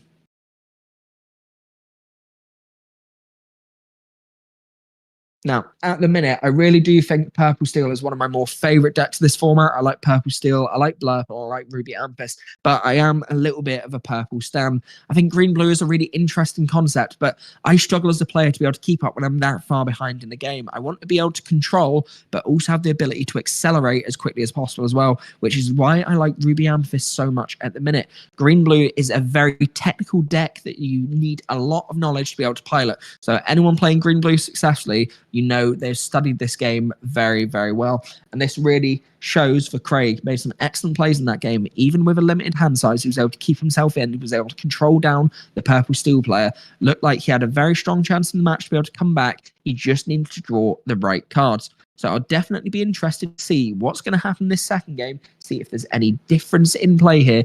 Hopefully, he's going to a little bit of a better curve. The big question is if he's even running Cindy in his deck. Cindy could have been a massive turnaround in that game. Get Cindy down when you play a princess character. You get to ink an additional card from your hand and draw a card at the end of your turn. Of course, Cinderella's a princess herself, so that does count towards that additional ramp. Now, both players having a flick through their hands here. What I did really like to see was the Ursula in Craig's deck. Don't normally see that in Emerald Sapphire, but being able to rip the strength there was absolutely huge. Going to be inking a card for Craig's turn, and then no card play on the turn one. A little bit of a shame, but we're going to be moving on. Obviously, not essential to get the turn one play, but they would be predominantly looking for the one-cost Clarabelle, which does have the ability to banish an item if you pay additional ink as well. Purple Steel is going to be inking, then playing out Captain Hook. Standard play for Purple Steel. Diablo might have been a little bit nicer to fill the hand up. Once again, need to be careful getting too many cards in the hand because they bend my wills. Big Clarabelle's coming down to the ink, predominantly because we've not had the little Clarabelle shift onto. Going to be playing out Tipo, inking an additional card, and then we're going to be passing turn. Now, realistically, Captain Hook probably would be in a good position to quest here. Tipo's not going to be able to do anything into it. And realistically, at this point in the game, as a Purple Steel player, you want to try and get as much lore as possible. Jafar going into the Inkwell for the Purple Steel player. We're then going to be hitting out Calhoun. And does he quest? No, he opts to pass turn. Now, I'm surprised there. I personally would have quested with the Captain Hook. I want to get as much lore as quickly as possible, really put the pressure onto my opponent. But there you go. Different players, different strategies, and I like seeing the different lines of players. This could also hint to me that he has the strength for Raging Fire in his hand if he's wanting to keep his characters non-exerted. Now, this Clarabelle's really interesting. Free cost character. When you play it down, if your opponent has more cards in hand, you get to draw an additional card. Obviously, we've already ramped here with the Tipo, so we don't need to ramp on this turn. Playing Inkin, Sail the Azurite Sea. And then we're going to be hitting down another Clarabelle. We've got two Clarabelles on the field here. Does he have the big Clarabelle light on her hooves in the hand? Would be a very nice shift to get the additional draw, especially since he's got rid of quite a few cards. Because he's inked the Sail, that could tell me that he does have it. However, this could be a bluff. Because he's got rid of the draw card, he could be trying to make his opponent think that he has it, make them try and get rid of their cards as quickly as possible. But realistically, at this point in the game, what is he able to do? Captain Hook, Calhoun, and the Cheshire Cat on the field. Going to be quest for one with the Captain Hook now, and then looks like we're going to be passing turn. Calhoun is going to be a really useful character to help in taking out the big Clarabelle if he does have it. Going to be inking the Mother Gothel there, the big shift target. Looks like we're going all out, so I have to think it's the Clarabelle. We shift Clarabelle light on her hooves. Really nice play. Going to be taking out the Captain Hook. One damage back comes onto Clarabelle. Captain Hook obviously only get the challenger when you are challenging yourself. Then we are going to be... Stop Chaos in its tracks again. Sing Together targets both characters. A very nice play from the Emerald Sapphire player, sending both cards back into the hand. An empty board state, but the big benefit of this now is Clarabelle light on her hooves is going to able to draw even more cards because the Purple Steel player has so many cards in their hand. This has been a really great start to the match for Craig on Emerald Sapphire, playing exactly as he should be doing. Controls the board, controls the hand, gets all the draw. If he can come up with a bend to my will after this, this is going to be mega curve for Emerald Sapphire. Purple Steel player only 1-0 up and 0 cards on the field, having to contend with a big Clarabelle as well, and also needs to be careful with their hand size. Could be hit to this bend to my will soon, but additionally, he needs to be careful that Clarabelle isn't going to give too much additional draw as well. Coming down onto the field here. Jafar getting evasive on turn. Then we're going to be playing Calhoun, hoping to get a little bit of a bigger board state, but not a lot of options he's got. Purple Steel hasn't got a lot of ink there. Simply going to have to pass. Looks like we've got Clarabelle Tipo for the Emerald player. Craig drawing there. Looking in quite a confident position, if I do say so myself. Plenty of options in the Inkwell. We could be seeing another big card come down. Now, we don't see as much John Silver in Emerald Sapphire anymore, but it's certainly a card that I really like to see. Forces a character to have Reckless, stops them from being able to quest, and then makes them challenge. So you can get rid of the cards on the opponent's board you don't want to stick down there. But we do hit down a Vision of the Future. Vision of the Future allows you to search top 5 cards of your deck, put one into your hand. But is that a Louis that I see in the stack there? Very, very interesting. This deck from Craig seems completely different to what you normally expect from Emerald Sapphire. This is exactly what I said at the beginning, folks. This is the best thing about Store Champs. You get to see the additional spice that you don't as much get to see in the big DLC tournaments. A very different style Emerald Sapphire deck here from Craig, but one that is certainly performing well. A little bit unlucky in the first game, but looks like he's going very strong. The second game here, Simon in a difficult position on purple steel. Sail the Azure at Sea comes down, allowing you to ink an additional card and draw a card as well, keeping that hand built as much as possible. We can then be inking again, then playing out a card if we so choose to. Looks like we're going to be sticking Louis into the inkwell there. Think that was from the Vision. Get the additional ink there. Smart, not taking an uninkable character. Doesn't want to take a card in hand that you're going to get rid of straight away.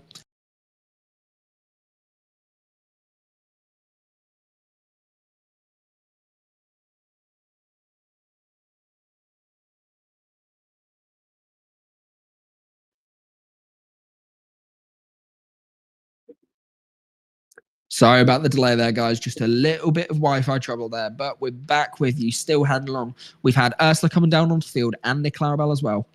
Once again, Clarabelle really useful there if there's items on the field. We saw an interesting purple steel deck last week at Pendulum that played down the sword, which gave additional lore when you challenge into characters for the steel characters. So something that would have been really good to pop that card. Only a 1-cost character as well, paying a little bit extra to get rid of the item, but definitely well worth the effect, especially when you can end up shifting into your big Clarabelle. Going to be sticking down another Jafar there, 2 of them on the board. We stick down a Cheshire Cat as well. Purple steel player looking to expand their board as much as possible. Once again, one thing they need to be careful of, though, they've got the Bend to the Will, Bend to My Will in the Emerald Sapphire deck, which can wipe your hand. But if they're running the Prince Philip line and being able to wipe their board as well, they could be in a very, very dominant position. Going to quest for 2 there with the Jafar, and then we're going to be passing turn. Both board states looking a little bit full. On the Emerald Sapphire side, we have Clarabelle, Tipo, Ursula, and another Clarabelle. All different Clarabelles. Love to see that. And on the purple steel side, we have double Jafar, as well as a Calhoun and a Cheshire Cat. Quite a lot of ink available for Craig, and we hitting down Develop Your Brain. So all 4 in the last game. That's going into another one now. 1 card goes to the bottom, 1 card into your hand. Looks like quite a fancy card he's drew into his hand there. He looks quite keen on it. Will he be playing it straight away? Lining his ink up here, having to think about what he's wanting to do. Going to be exerting 2 across. Going to be hitting down the Mother Gothel here. Doesn't look like he's choosing to use the effect on it. Or is he? He's just exerted there, not played down another card. Able to send a card back to hand here. Going to be targeting the Calhoun by the looks of it. Calhoun goes back into hand. Very wide board state for Craig on Emerald Sapphire right now. At this point, I'd have to say I get the feeling it may be coming to a game 3, but we're going to be playing a card down. Looks like a very shiny Enchanted You're Welcome there. Shuffles the card into the deck, gets rid of the Cheshire Cat. Opponent is then able to draw 2 cards. Once again, this is good for Simon, though. This is good for Craig, who's going to want the opponent to have more cards in their hand because they also then draw at the end of their turn, which is going to be helping out Craig in the long run. Once again, clearing the board state, stopping the purple steel flyer from literally being able to do anything on the board whatsoever. A really heartbreaking position for Simon, basically not being able to play the game at this point. Only double Jafar out, not really a lot they can do.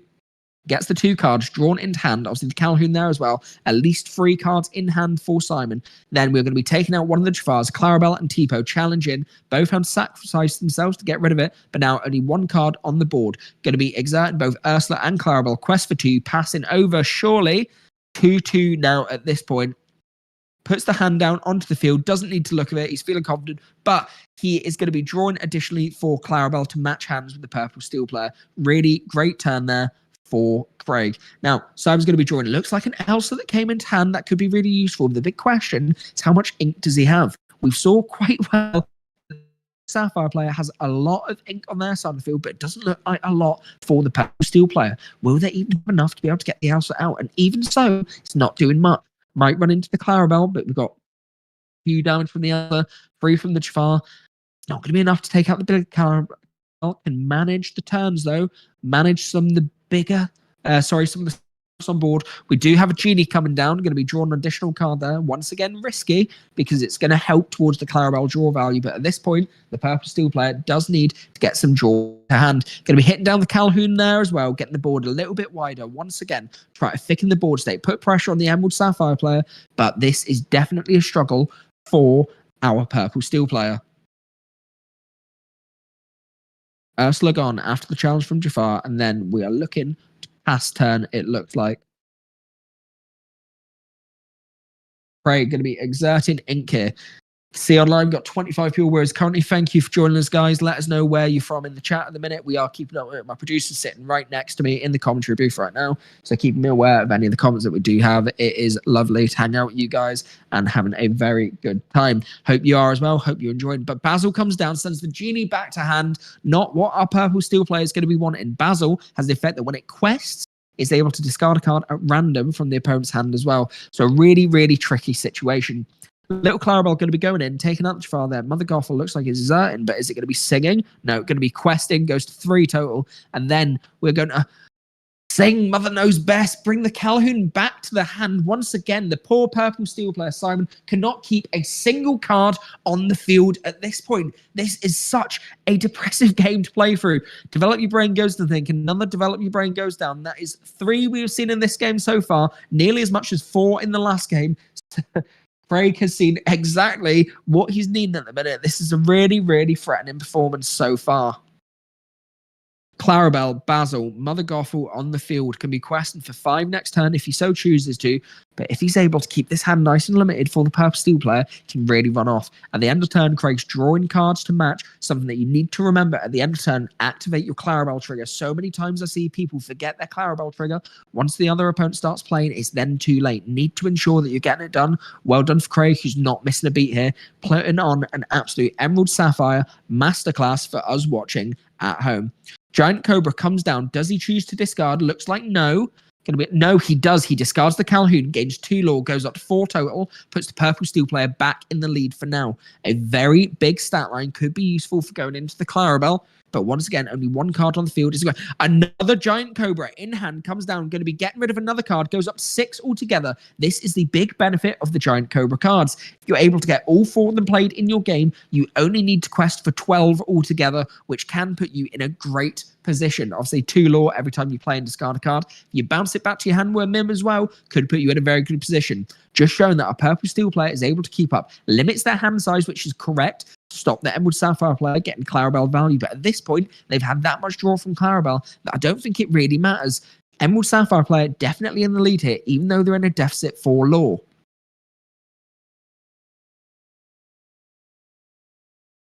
We're going to be questioning the Basil here. Now, 1 card discarded at random from the hand.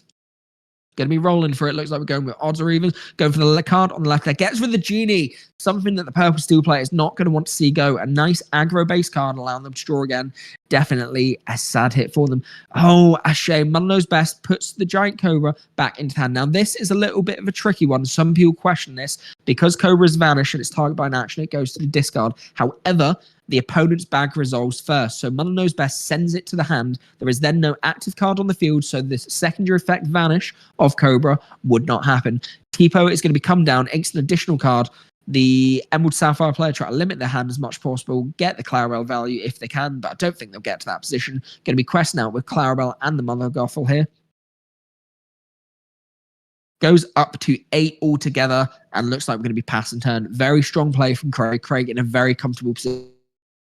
Have the fight life here just to be able to stay in the game. The big risk of Craig sending the Giant Cobra back to the hand is he can replay that down, get an additional 2 lore. However, it means once again he's having to discard a card. And then the remaining card in hand, Basil, is going to be able to get rid of as well. It's really putting poor Simon in quite a difficult position because not only can he not keep cards on the field, he can't keep cards in his hand as well. And this is the big benefit of the Emerald Sapphire deck, being able to... Pete comes down, interesting, blocks all actions from the next turn, stops any singing shenanigans. This could be useful, but once again, only a 1 quester as well, which is a little bit of a shame. Also, we're not going to be able to get around that Basil there if we're not able to take it out. Something, of course, that they're going to be thinking about. See a comment in the comment section there, rooting for Simon. Hats win all day. I'm glad to see a little bit of hat support here. Pendulum, we've seen multiple hat-wearing players. Clearly, in Lorcana, guys, it's not just about practice, it's about your outfits as well. Correct outfit can definitely help you in your store champs. You heard it first from me. Hats for the win. Now, going to be sticking out Basil. Going to be sending Giant Cobra back into the hand again. And then we're going to be questing out to 11 here. 11-6 deficit. Emerald Sapphire player in a really strong position. Nothing on the board apart from the Pete for the Purple Steel player. Not really a lot you can do from there. Have a little bit of a think about what you can do with his turn. Re-exerting his ink now, ready to draw at the start of turn. Looks like he hurled his Thunderbolt. Not a bad card to go into. Could take out the Basil potentially here. Not enough to go into the Clarabelle, but I don't think Clarabelle's the big problem at the minute. He wants to try and get a hand stabilized at the minute, and Basil is stopping him from doing that. Every time that Basil quests, he's getting rid of a card, which means that we just can't develop much of a board state for poor Simon. Simon having a little think about what he wants to do for this turn. Once again, the big issue is it's using quite a lot of your cards here. Spending a lot of ink. Looks like I've got 7 altogether for the Purple Steel player. Elsa goes into the ink. Well, going to be spending out. Hits down Helder's Thunderbolt. Goes into Clarabelle. Pete takes it out as well. Electing to get rid of that additional draw engine from the Emerald Sapphire player. And then going to be hitting down Giant Cobra. No effect whatsoever. No cards. So the Basil effect is not going to trigger when it quests. Unless put some card in hand. Looks like a Bend My Willies drew into there. Bit of a poor play when you don't have any cards in your opponent's hand, but we're once again going to be getting Clarabelle out there. At this point, surely this is just the writing on the wall. Craig's seen everything he needs to. Don't get me wrong, played this game absolutely masterfully. A beautiful position and showcase for Emerald Sapphire. But poor Purple Steel player just not seeing anything. And even if he did see anything, it's just been ripped straight away off the board, out of hand from Craig on the Emerald Sapphire. Really showing the benefit of a control deck here. A lot of players get quite nervous with Emerald Sapphire because you're giving a lot of cards into your opponent's hand. It can be quite negative. Cheshire Cat comes down onto the field now. It's a card. It's a potential solution, but it's also not the best. Giant Cobra is going to challenge into Basil there, trades itself for it, gets rid of the hand removal at least. But every time that we get card draw into our hand here for Simon, Clarabelle's going to benefit at the end of Craig's turn. Pulls into the Stop Chaos in his track from the Develop Your Brain. A really nice card. Sending that back. If he sends the Cheshire Cat back into the hand there, if he's able to do that, Clarabelle going to get some nice draw for Craig on his turn. But once again, only the Cheshire Cat on the field. No cards left in hand for Simon at the minute. All ink getting exerted here. Hits the Stop Chaos in the track. Cheshire Cat and the card underneath it goes into the hand, and then we are going to be questing out.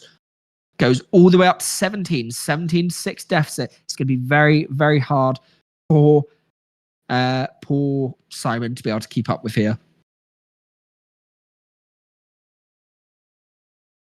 No cards on the field whatsoever. Needs to find a way to get rid of these 2 cards. If he can't get rid of these 2 cards, he immediately loses the game. Hits down a Hades, going to target the Clarabelle. He's, of course, going to say, no, go ahead, draw. I want to keep my card on the field, and the exact right thing to do. Really feels just throwing anything against the side of the barn and hoping it sticks. Really unlucky for the Purple Steel player. Shows his cards. Nothing he can do there. Guys and gals, we are going for game 3 in the set champs at Angle and Peterborough. We have round 2, another 3rd set thriller. This is exactly what we are wanting to see. Now, just as a reminder for anyone that is just joining us fresh into the video here, we are 4 rounds of Swiss here. We're going to be going straight into a top 4, but we have some mammoth prizing on the line today. We have a booster box going to first place. Absolutely brilliant prizing, sponsored by Angle Entertainment here. Link in the video. Their website is on the screen right now. Please make sure to go check it out. Really great store. But additionally, first place is going to be getting a buy in the upcoming co-hosted between Angle and Pendulum Gaming Winner Case Tournament, which is going to be absolutely huge.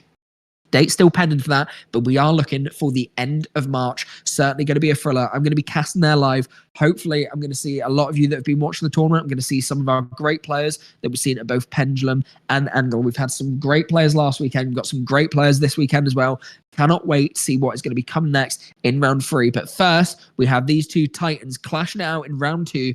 Emerald Sapphire against Purple Steel. This time, Purple Steel going first. Let's see if Simon is able to keep a hand or even keep a board state. But at this point, Craig really shown that Emerald Sapphire can be a quite dominant and maybe unbeatable deck. Of course, let us know where you are from today, whether you're live at Store Champs, whether you're playing yourself, maybe you're here in Peterborough, even if you are, say hi in the chat, or you are over the pond in America at the DLC. I'm very keen to see what the meta is going to be like over there, see what shenanigans happen at DLC Richmond, to see who takes the win. Obviously, we've got some great players from Europe headed over there. We've had Kim and Kawa as well. Really excited to see those results. But more importantly, guys, we're here live at Angle. We've got this great tournament. Stay tuned with us for the full day. We have plenty to come for you.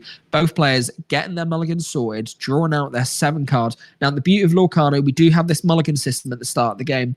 Get to open 7 cards, and any cards that you don't like, any cards that you don't want, you can send straight back into your deck and redraw for them. Really helps you to get that more adventurous, more dynamic, more challenging curve, and lets players be a little bit more decisive about what they want to send back. They can really gamble, try and go for the perfect hand, or they can play safe, keep it a little bit slower to make sure they can stay in the game. Either way, it is a risk. If you don't gamble, you're not going to have your optimal curve. If you do gamble, you could absolutely ruin it. One of these big choices that you have to make in the game, and one of the reasons why this is such a fun card game to play.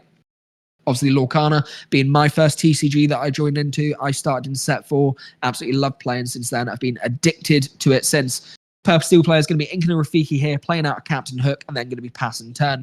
Obviously, this is the right play here. Rafiki, I do like to see in the Purple Steel deck, something I played in my Purple Steel deck full set 9. Captain Hook just being a little bit better because it constantly has the 1 willpower on it. Both characters able to get the Challenger and goes up to 3 strength altogether. But Craig has seen another Develop Your Brain. By my counts, that is the 8th Develop Your Brain we've seen from Craig in these 3 sets so far. The ideal turn 1 for him.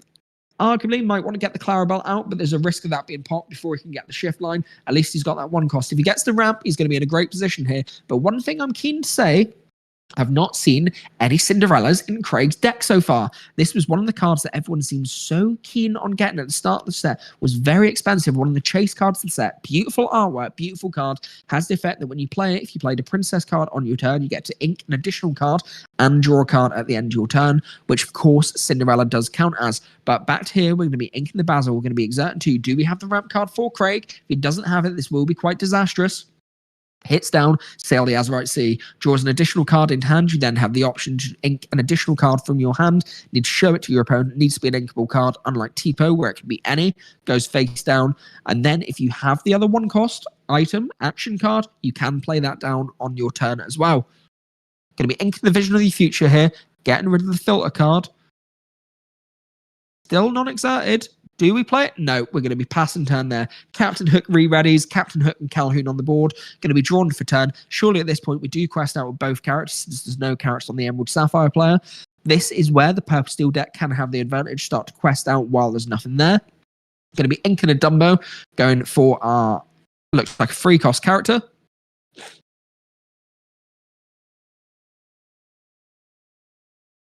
Going to be going for Cheshire Cat, one of my favourite cards of this set, being able to use the boost ability to move damage across. Like I said before, can move 0 damage, boost it, and then bring it back with a bounce card, get some quick card draw into your hand. Very, very useful. Tends to be great against the other tempo decks or the aggro decks. Just try to control their board state a little bit.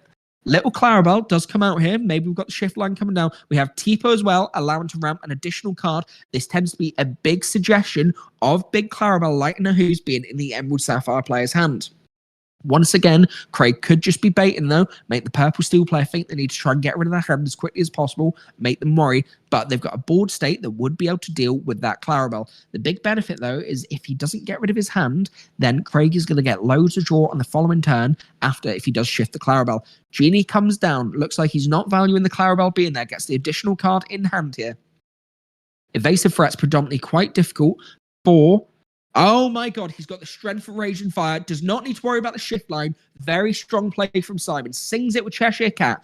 Damage equal to each number of cards you have on the field. We have the Captain Hook, Calhoun, Cheshire Cat, and Genie. 4 damage going on to that character. Taken out straight away. No shift target today, sir. Very, very strong play from the Purple Steel player. We're a 5-0 deficit at the minute, certainly taking the lead. A little bit of a different strategy to the last game. We're looking like we're in a strong position, but Louis comes down, making Genie reckless. Genie can't quest now, bit of a pain. Can see Sean in the chat there. Cheshire Cat, so good. Completely agree with Sean. Sean, a fantastic player himself. Lovely to have you on stream. Thanks for tuning in. Appreciate you. Sean has been cooking some crazy decks this set. I'm desperate to have a game against him, but unfortunately, I have an 0-2 record against him. He keeps beating me. Don't tell him I said that, though. Genie, Cheshire Cat, Calhoun, and Captain Hook on the board against Tipo and a Louis. Now, to be fair, we can run the Calhoun into the Louis here. Get rid of that. Would be getting the 2 lore from it as well. Easy way for the Purple Steel player to be able to get some quick lore there. Going to be Inking Demona here. Something I do like to see in the Purple Steel decks.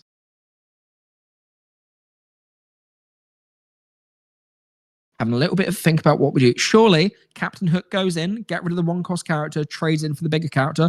No. Having a little bit of think about what he wants to do.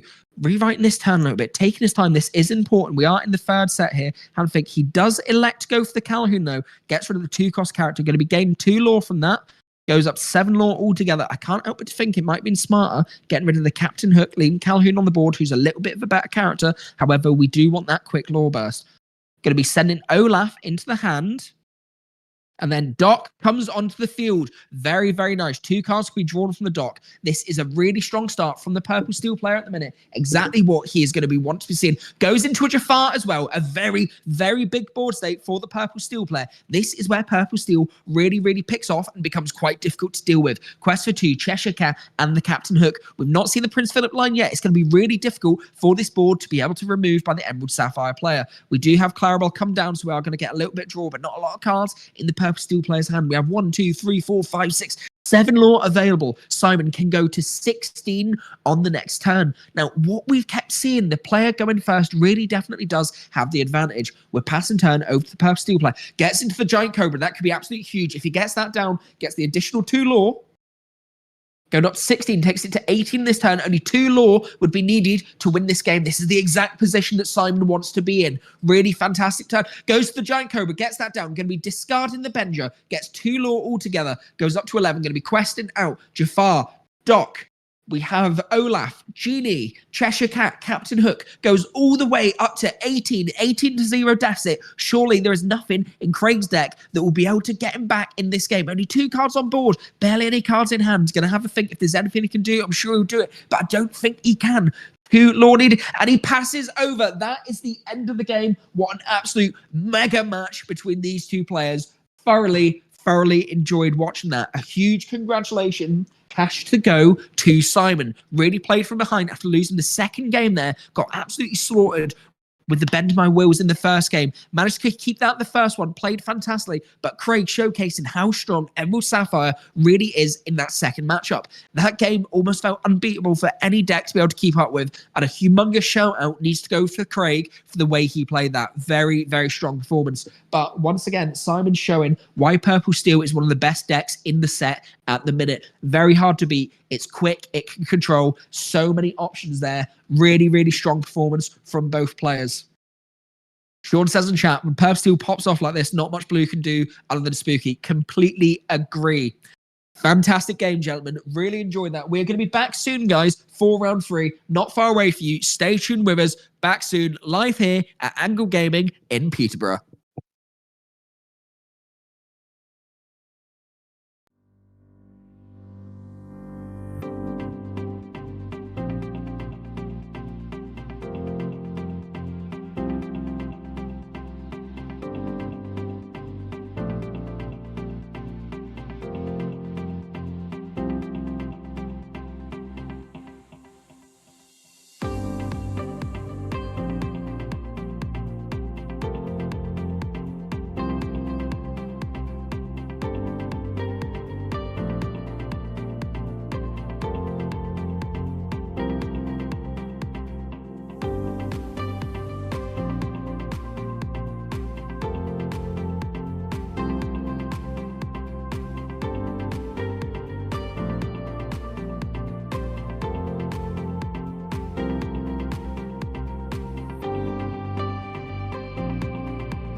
Hello everyone, welcome back to CrawfordCana. We are here live in round 3 at Angle Gaming in Peterborough, ready for another absolute thriller of a match for you. Now we have some new players on the screen for you. We have Josh and we have Kieran, hoping this will be an absolute thriller of a match. We've had 3 setters so far already. Once again, when I am coming back on commentary, I do apologise when I sound out of breath. Right at the top of the stairs for the commentary booth, so I'm jogging up from the player area as quick as I can, and I'd like to say my fitness could be a little bit better, but we move on, and we are still here, ready, live in Peterborough. A massive shout out to Angle Gaming, who are sponsoring this Store Champs today. Once again, live in Peterborough. Please feel free to check out their website. The link is at the bottom. You can see that at angleentertainment.co.uk. Good pricing online today. We have a booster box going to first place. We also have the standard champion mat given by Ramsberger, as well as the foil promo cards. Daisy for this set 10, Whispers in the Well. And then additionally, first place will also get a buy in the upcoming Winner Case tournament, co-hosted with Pendulum Gaming. Going to be starting off here, going to be Ink Know You Welcome, then playing out an improvise. Allows you to draw a card there. Going to be pass and turn. Looks like we have green-blue on the left-hand side here. I think we have Blurple as well. So this should be quite a thriller of a match. Going to be Ink and Demona there for the Blurple player. Then passing turn. Next, we have Basil going into the Inkwell, hoping to get a little bit of ramp here. Key to get the ramp in the Emerald Sapphire deck. Plays out the Tipo. Inks an additional card. Do not need to show the opponent that. 3 cards from the Inkwell total. And then we'll be pass and turn onto the Blurple player.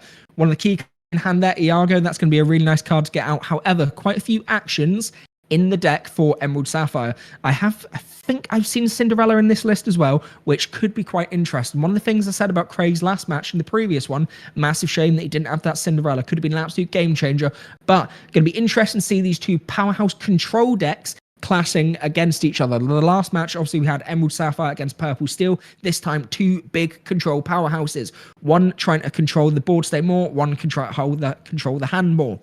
Big difference between Emerald Sapphire and Blurple, though. Blurple trying to draw lots of cards itself. Emerald Sapphire relying on the opponent, have lots of cards so they can draw cards too. Cinderella does come down onto the field. Really interesting card, this when it's played down. If you played a princess character this turn, which of course Cinderella is, at the end of your turn, get to ink an additional card for your hand and draw an additional card.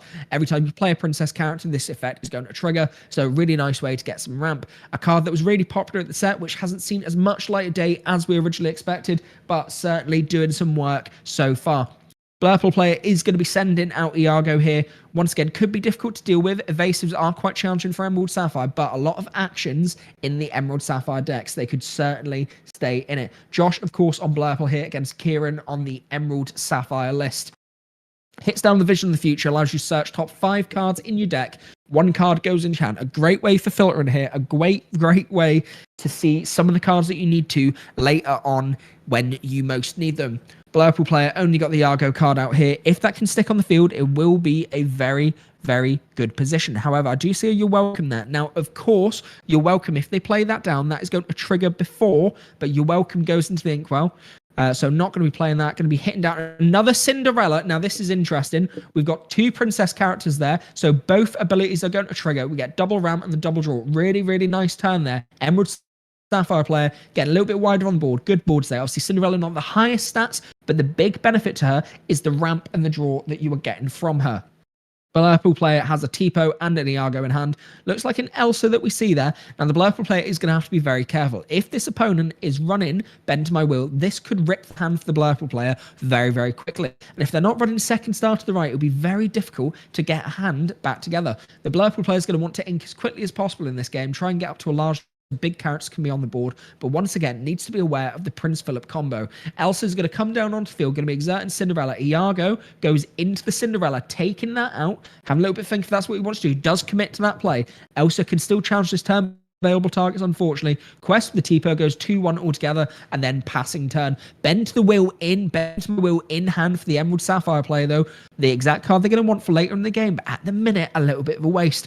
7 cost, uninkable action. They're not going to want to hit that already, unless they do want to put the Blurple player in a really poor position. They do play it out early. Surprised to see that. Demona goes, Hades goes, and an Into the Unknown. The Blurple player is now top decking. All they need to be able to do, though, is go into a Genie, go into maybe a Woodchuck Guidebook if they run it. There's definitely lots of draw in Blurple, so they can still come back for this. Not as debilitating it was in the Purple Steel game. Now, we have 1, 2, 3, 4, 5 ink from the purple player. Going to be quest for 2, going to 4 altogether. And then looks like we're not exerting the Tipo yet. Interesting. You could obviously exert the Tipo, get an additional law there. But Clarabelle comes down. No use for this now because there's no cards in the purple player's hand. They're not going to be able to get that effect. But I do see a in hand here. This can be really nice to be able to play down when there's a genie on board, forcing it to challenge by giving it reckless, stops it from being able to quest out. Of course, the way around John Silver is hitting down a Dumbo, being able to give your evasive characters the ability to exert, pay 1 ink, and then gain a law, draw a card. Question for 2 again with the evasive characters, keeping Tipo non-exerted here. Once again, evasive is very difficult to deal with certain decks. Now, John Silver looks like come down onto the board here, going to be given a character reckless here. Deficit, the purple player in the lead, but once again, no cards in hand whatsoever. Going to be given Iago. Iago is going to have to challenge on the next turn, but just means he's not quest win, not too much of an issue. You can still quest the elves if he wants. Obviously, a couple of cards in hand now gets draw for the turn. We have 1, 2, 3, 4, 6 ink, it looks like. Going to be paying down 4 for another Iago. Very good. Hits down quest for the elves, so going 7 altogether. Big evasive board state. The Emerald Sapphire player is going to need to get some action cards in the hand, or they're not going to be able to get rid of this. Stock Chaos Its Strat was really good in the last game. However, can it target the Argo because it only has 4/6 strat line? Going to be hitting the Improvise. That takes out the Argo, gets rid of one of them, goes for the shiny one as well. Hate to see that going. And then we have another card coming down. Looks like a Donald Duck. Now, Donald Duck has a very interesting effect because at the start of your turn, both players are going to get to draw. This means that the purple player is going to get their hand back very quickly, which is a negative for the Emerald Sapphire player. However, the Emerald Sapphire players still get the hand, and then they get the benefit from Clarabelle as well. I can't help but to think it wouldn't be smart to exert the Clarabelle here. You're probably better to wait, keep it non-exerted, try and keep it for as long as possible. But if Hades comes onto the field, gets rid of that, it's going to be a really, really horrible turn. Bluff player having a think, going to hit down the 1-cost Basil, sticks that straight down onto the field. 1 card left in hand here. We've got 1, 2, 3, 4, 5 ink still remaining. Tipo, Iago, Elsa, and Basil on the field. Having a little bit of think about if he wants to challenge. I imagine going to quest with the Elsa, goes to 8 altogether, and then going to be... Now, the Iago does have Reckless, so that has to challenge. Now, this is going to get rid of the Iago by going into the John Silver. A little bit of a shame. He's already committed down, but he is going to sing with the Iago into the unknown. John Silver goes into the Inkwell here, and then it means he's not getting rid of his Iago, which is a very strong position. I don't know if he's realised, but the Reckless only applies when John Silver quests, so it's just temporarily for that. It's going to lose that on the next turn. Quite a few cards in hand for the Emerald Sapphire player, though not in an awful position. 3-8 down, but the cards in hand are going to really help. And once again, when the purple player finally hits their card draw, they are then going to be in a position when the Emerald Sapphire player is drawn as well. Donald Duck, the gentleman there, is going to be given a lot of cards to these players, something the Emerald Sapphire player needs to manage. But it is a 2-quester, very strong, can get some quick law as well. Going to be hit down another Donald. That's going to be 2 cards drawn at the start of each player's turn. But for the Emerald Sapphire player, they of course get the turn draw as well. Basil comes down onto the field, going to send a card back into hand, puts Basil back into hand there. Looks like only 2 cards for the purple player. Very, very wide board state. Wide boards are, of course, quite difficult for purple to be able to deal with. Going to be exerting the Tipo and the Cinderella. Quest and 5 total, and then it looks like we're potentially passing turn there. Do not want to be exerting that. Don't want Iago to trade into it. Get rid of the Clarabelle. Going to be questing with the Donald Duck, though. Got the other one spare, so can afford to lose it. That's not a bad position. 7-8 now. The Emerald Sapphire player has really caught up. And of course, at the end of the turn, they get to draw with Clarabelle light on a Who's effect to be able to match cards to the opponent's hand. Not the best position for the purple player here. Only Elsa, Iago, and a Tipo. At this point, they're going to need to start considering try to do some damage on the board. Going to hit the Sail the Azurite Sea, able to draw and ink an additional time for this turn. They're going to want to get something like a Hades. However, they do not have enough ink yet. They've only got 6 ink available. Going to be double ink this turn, potentially. But once again, Basil can get rid of cards in the hand, something they need to be aware of. 1-cost Basil onto the field. 3 ink still remain. 2 cards left. Surely they're going to be inking then play. Tipo is going to sing 1 jump ahead there. And that card goes into the Inkwell. And then does he choose to ink or play? Plays out the Tipo. So not very good cards in hand. And then looks like we're going to be questing. Quest for 2 up to 10 total. Now, Emerald Sapphire player has a total of 2, 4, 5, 6, 7, 8, 9, 10. So they can go to 17 this turn. Realistically, they could just quest out and say to the purple player, catch me if you can. Now, the purple player does get to draw 2 additional cards here on the turn of the Emerald Sapphire player because of the Donald Duck, sorry. Lots of cards in hand for the Emerald Sapphire player. I feel like it's best to just fill the board out as much as possible. The Blurple player can get 1, 2, 3, 4, 5. They can get to 15 on their next turn. They don't have any instant gain lore, so it's safe to just fully quest out, put the pressure on. Questing out with everything, that's 2, 4, 5, 6, 7, 8, 9. Goes up to 16 altogether. Basil's effect has to get rid of a card in the hand. Gets rid of the Dumbo. 17 to a 10 deficit. Really strong position. Going to be playing out Prince Philip. Gets rid of any banished characters.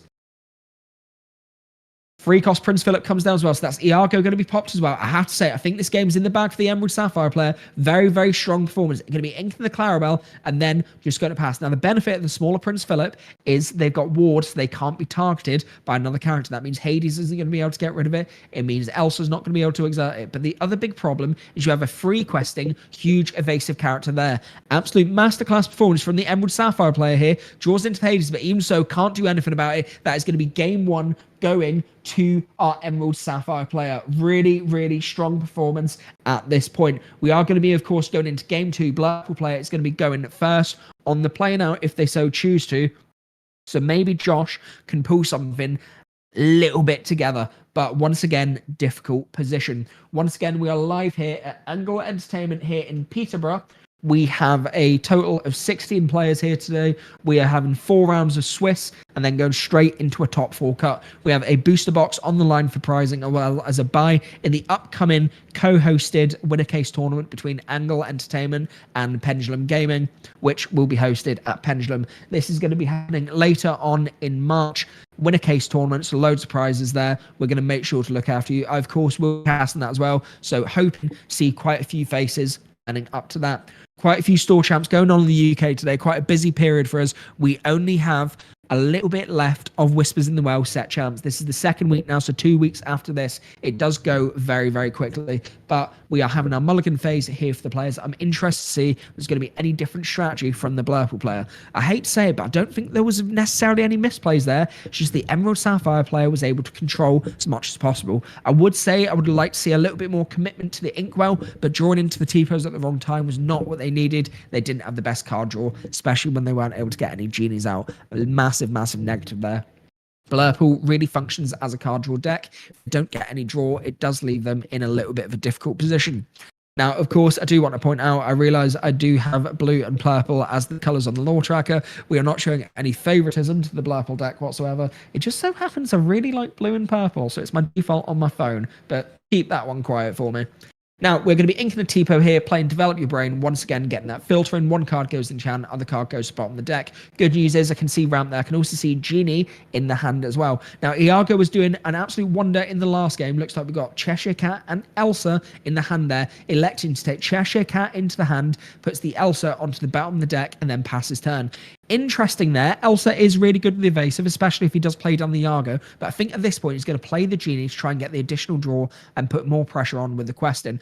Going to be inking and Alice there. Really good for getting rid of items. A tech card that some Blurple players have started to use now. Not as common in the normal standard list that we see, but really useful to get rid of that Emerald Chromcon that a lot of pesky Emerald decks have been piloting at the minute. Sail the Azra at Sea comes down onto the field. Bell, Accomplished Mystic goes into Inkwell additionally. We then play out Rafiki and then pass turn. Rafiki being a 0-2 stat line gets Challenger +3 on his turn. Very similar to Steel Captain Hook, except Captain Hook gets Challenger 2 with a 1 stat line. Once again, good for controlling those lighter board states, but it stops the little Clarabelle from being able to quest out. Of course, Blurple player does need to be aware of that shift line coming, something they're going to be very careful about. But we've hit another Sail the Azra at Sea here, so the Emerald Sapphire player matching with the Ramp. That's the thing with these Sapphire decks, they're doing the same thing fundamentally, but it's near to the end game when they start to become different and start going in different directions. Now, I assume Genie would be coming out this turn unless he wants to go for the Iago, put more pressure down. Going to be inking the Cheshire Cat. Going to be playing out 4-cost character. Genie comes down, gets draw an additional card. Once again, need to be careful with the Genie. If the Clarabelle comes out, getting more cards into your hand, it's risky. because that means the Emerald Sapphire player will get loads of draw as well. However, Emerald Sapphire player going second has more cards. So they've got quite a lot already. The Clarabelle play might not necessarily be the best play, but that's going to struggle to take out the Genie anyway. Basil coming down into the Inkwell. See a Malicious Mean Scary in the hand, as well as free cost Prince Philip. We go for Cinderella. We're going to be getting the additional ramp now. Princess character has been played, so at the end of the turn, gets to ink an additional card, draw from Princess effect, and we pass turn. Rafiki and Genie on the field for the Blurple player. Draws for turn. 4 cards in ink. Can be inking again this turn to go up to a total of 5. I can't help but to think Iago might still be a nice play to get out this turn, just to put a threatening state, get rid of any Clarabelles that might shift. However, the other issue you have is an action is going to pop it with Vanish. Iago is a little bit in this game because how quickly it can leave the field. Hades is going to come down, going to be exerting 4 cards altogether. Go Dumbo, interesting. Dumbo was really difficult to get rid of in the last set due to Under the Sea being the main removal card. However, this set with the Prince Philip combo, it's a little bit easier to be able to deal with. Now, going to be exerting Genie there, gains the law, draws a card, quests the Rafiki, goes to 3 total, then passes turn. Assuming here that the Blurple player is wanting the Clarabelle to challenge into the Rafiki, then they can take out the next turn. But big Clarabelle does come down, going to be a negative here, questing the Rafiki, should not have hit that. Going to be hitting onto the You're Welcome, potentially on the Genie here, but maybe looking at Dumbo as well. Goes for Genie, Genie goes into hand, 2 more cards drawn, Genie shuffled into the deck first. This means more cards in hand for the Blurple player, and additionally, on top of that, the Emerald Sapphire player will get more cards this turn as well. Interesting, Malicious Mean Scary does go into the Inkwell. Surprised to see that go there. Good form of removal with Prince Philip. We have the free cost Prince Philip in hand, so you might have to keep that, get the shift line out, and then wipe all cards on the field. 2 there. Clarabelle exerting, going to be taking no damage back there. Sensible play. Only a Dumbo left in hand. End of turn, going to be drawn to match the Blurple player's card pool there. Looking really, really strong at the minute for the Emerald. Quite a few cards drawn now. The Blurple player only has a Dumbo on the field, not really in the best position. Going to have to try and take out this Clarabelle somehow. Otherwise, the Emerald Sapphire player is going to be drawing absolutely good. Something, of course, they're going to be worried about right now and try to fight their way around. Iago is going to come into the Inkwell. Looks like we have a total of 1, 2, 3, 4, 5, 6 ink available. Not quite enough for a Hades yet, but the negative of Hades on the Clarabelle is that's 2 cards going into the Inkwell for the Emerald Sapphire player because of the shift. Having a little bit of a think here for the Blurple player, moving 3 cards to the side. Perhaps an Into the Unknown he might want to hit once again, given double ramp, which isn't necessarily the best, especially since they've already ramped on turn 2, and then again with Cinderella as well. Something they need to be careful of. They can't let Clarabelle stay on the field for too long.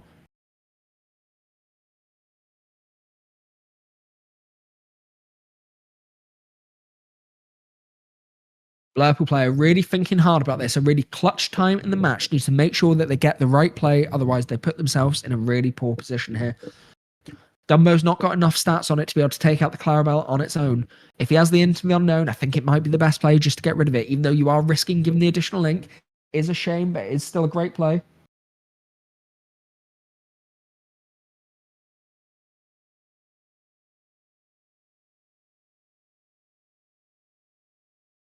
Six ink available altogether for the Blurple player.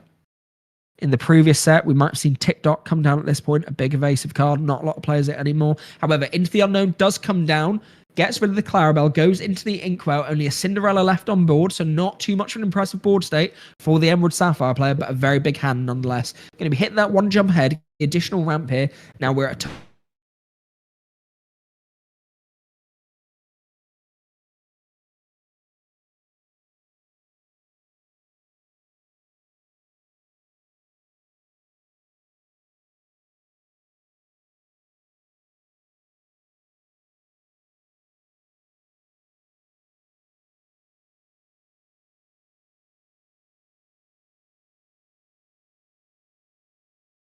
stay.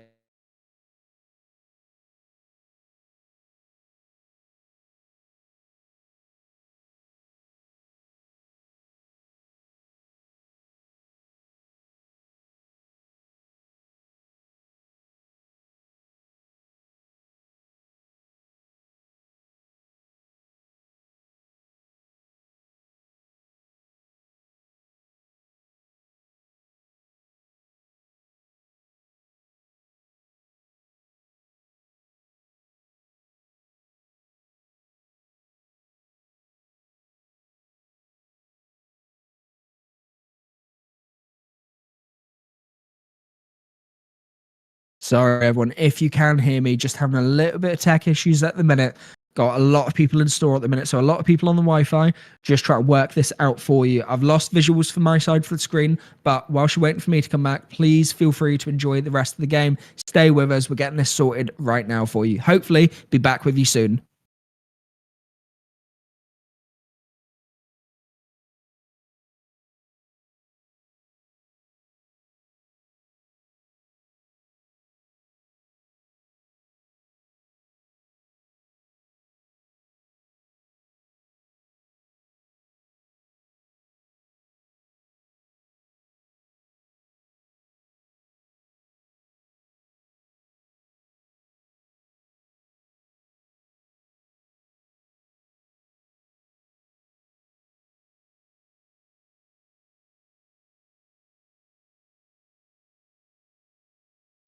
Okay, everyone, we're back. We're back live at Angle. Sorry about the delay in getting back to you there. Like I say, a lot of people in store, just quite a lot on the Wi-Fi at the minute, doing our best to stay with you. We do apologize for the tech issues, but looks like the board state's developed a little bit since we last gone. We've got Dumbo, Genie on the Blurple player's side, 6-1 deficit at the minute. The Emerald Sapphire player sent word John Silver, Donald Duck, and a Cinderella on the field. Going to be hitting down Iago here. Once again, we saw in the last game quite a difficult card for the Emerald Sapphire player to be able to get rid of, but if they do hit the actions, they can get rid of it quite quickly. We know they run Improvise in their decks, so something they might be searching for with the Vision of the Future. Blurple player has inked quite a lot this game, quite a different story to what we saw before. See a one jump head. Does look like we go into the Improvise. We can pop that Iago straight away. That's something they're going to want to get rid of straight away. John Silver on the field is obviously going to be keeping the Reckless that Genie, stopping it from Quest and getting too far ahead. However, because of Dumbo's effect, Genie will still be able to exert itself, gain a lore, and draw. Obviously, not get the 2 lore total, but the evasive characters with Dumbo on the field going to be really, really useful. Of course, our Emerald Sapphire player is going to want to try and get rid of Dumbo straight away. However, we have Malicious Mean and Stary come onto the field, sings it, and then we play out the Prince Philip, wipes the whole board. What a humongous turnaround. What a massive play. And this is why Emerald Sapphire is so dangerous in this meta right now. Being able to clear the whole board state when it looked like they were absolutely done for. Quest out with his characters, 5 up to 7. Hades comes down, gets rid of the Prince Philip, the big evasive threat on board, then plays out Tipo. John Silver, Donald Duck, and Cinderella on board for the Emerald Sapphire player. Really, really strong position here, and the Blurple player is really going to have to fight for their life. Only one player in hand. Losing that Dumbo was absolutely awful. Definitely not what Josh wanted to happen in this game. Clarabelle comes down. The threats keep coming for the Emerald Sapphire player. These really big characters, and the Hades goes as well. 2 cards going to be drawn into hand. That takes much free.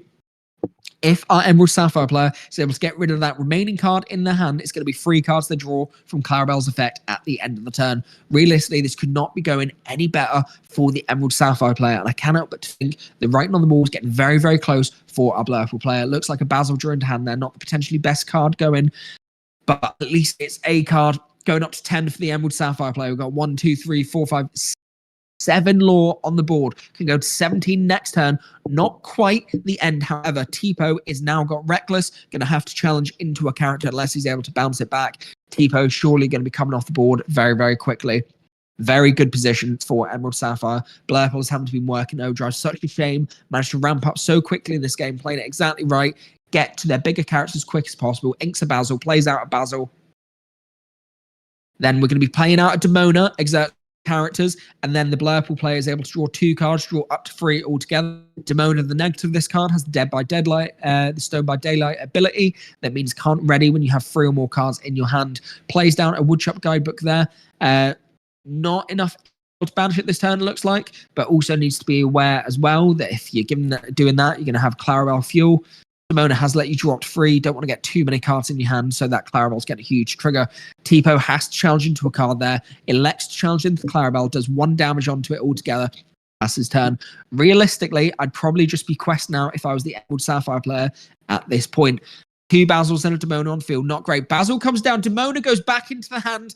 Not what the Blurple player wants. This has got to be game over. There is nothing they can do. 2 Basils on the board. Even Nelsa come down can maybe get the extra support, but it's only going to be able to absolute horror show for a Blackpool player. This could not go any more wrong, even if it was scripted by Kieran himself. Absolute heartbreak for the Blackpool player. 17-7 deficit. Surely there's nothing. Quest with the John Silver gives the Reckless to Basil. Basil has to challenge. Won't even be able to get that additional law. Improvise goes into the Inkwell. Sorry, they're going to be playing Improvise. They get another Prince. They don't need it. They've got so much. Surely there's nothing the Blackpool player can do. I think they're just going to have to pass and handshake there. Having to think if there's any other option. A lot of ink, a couple of cards, but just an 8, 9, 10 law available altogether. And that is the end of it. A humongous showing here for Emerald Sapphire, everyone. Really, really great performance. And condolences to Josh on Blackpool. Could not have been more unlucky there. But we have to give credit to Kieran, who really showcased how dangerous and deadly this deck can be in the right hands. Massive, massive well done to Kieran, putting himself in a really good position for getting into this 4. Obviously, we're a top 4 cut. It makes it that much difficult to get into that final position. You can just scrape out, just bubble out. But hopefully, we're going to have some fantastic matches for you in the semi-finals and the finals. Of course, this was round 3. We do still have one more round for you, one more round of Swiss before we get into that top cut. So stay tuned for us. We're going to be back with you soon. Can't wait to see you in the next match, where hopefully we'll have a winning in.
Hello, everyone. Welcome back to CrawfordCana. We are live here at Angle in Peterborough for finally the round 4, our final round of Swiss today for this absolutely huge tournament for the second week of our set champs here in the UK. It's been a really great one so far. We had a Ruby Amphis versus a Blurple match in the first match. That was really, really close, straight down to the wire. The second match went all the way to 3 games as well. Really, really close. A comfortable win for Green, Blue, Emerald, Sapphire in the third match. But this one, we have 2 very strong players on a 2-1 record each, fighting for their spot in the top 4. Now, a reminder today, there isn't going to be a top 8. It's going to be straight into the top 4 today. So this match is really, really important for both players. They need to do as well as they can here. So both of them are going to be fighting as hard as possible. Now, looks like we have Steel on one side here. We're going to be Inclinero playing out of Mulan. It makes me think potentially a blue Steel tech here. That could be interesting. And then on the other side, I see a Cheshire Cats. We've definitely got purple. And I think this is purple Steel. So definitely an interesting match here. And good to see blue Steel on the stream. First appearance for today. Now, producer is just down at the table at the minute, getting everything sorted, getting all the names sorted for you. Going to get the colours on the screen for you loaded in a second. Stay tuned with us, guys. Like I say, last round of Swiss here at Angle here in Peterborough. We've got Mulan on one side of the ball.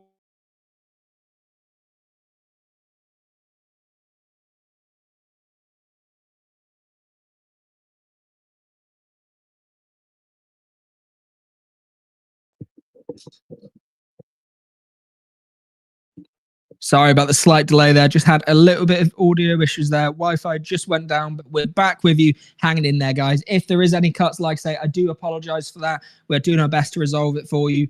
But just a couple of little technical difficulties with a very busy store. Couple of events going on today. Once again, massive shout out to Angle for hosting today. So we have ramped on the blue Steel side, and then on the purple Steel player side, played down Captain Hook into a Calhoun.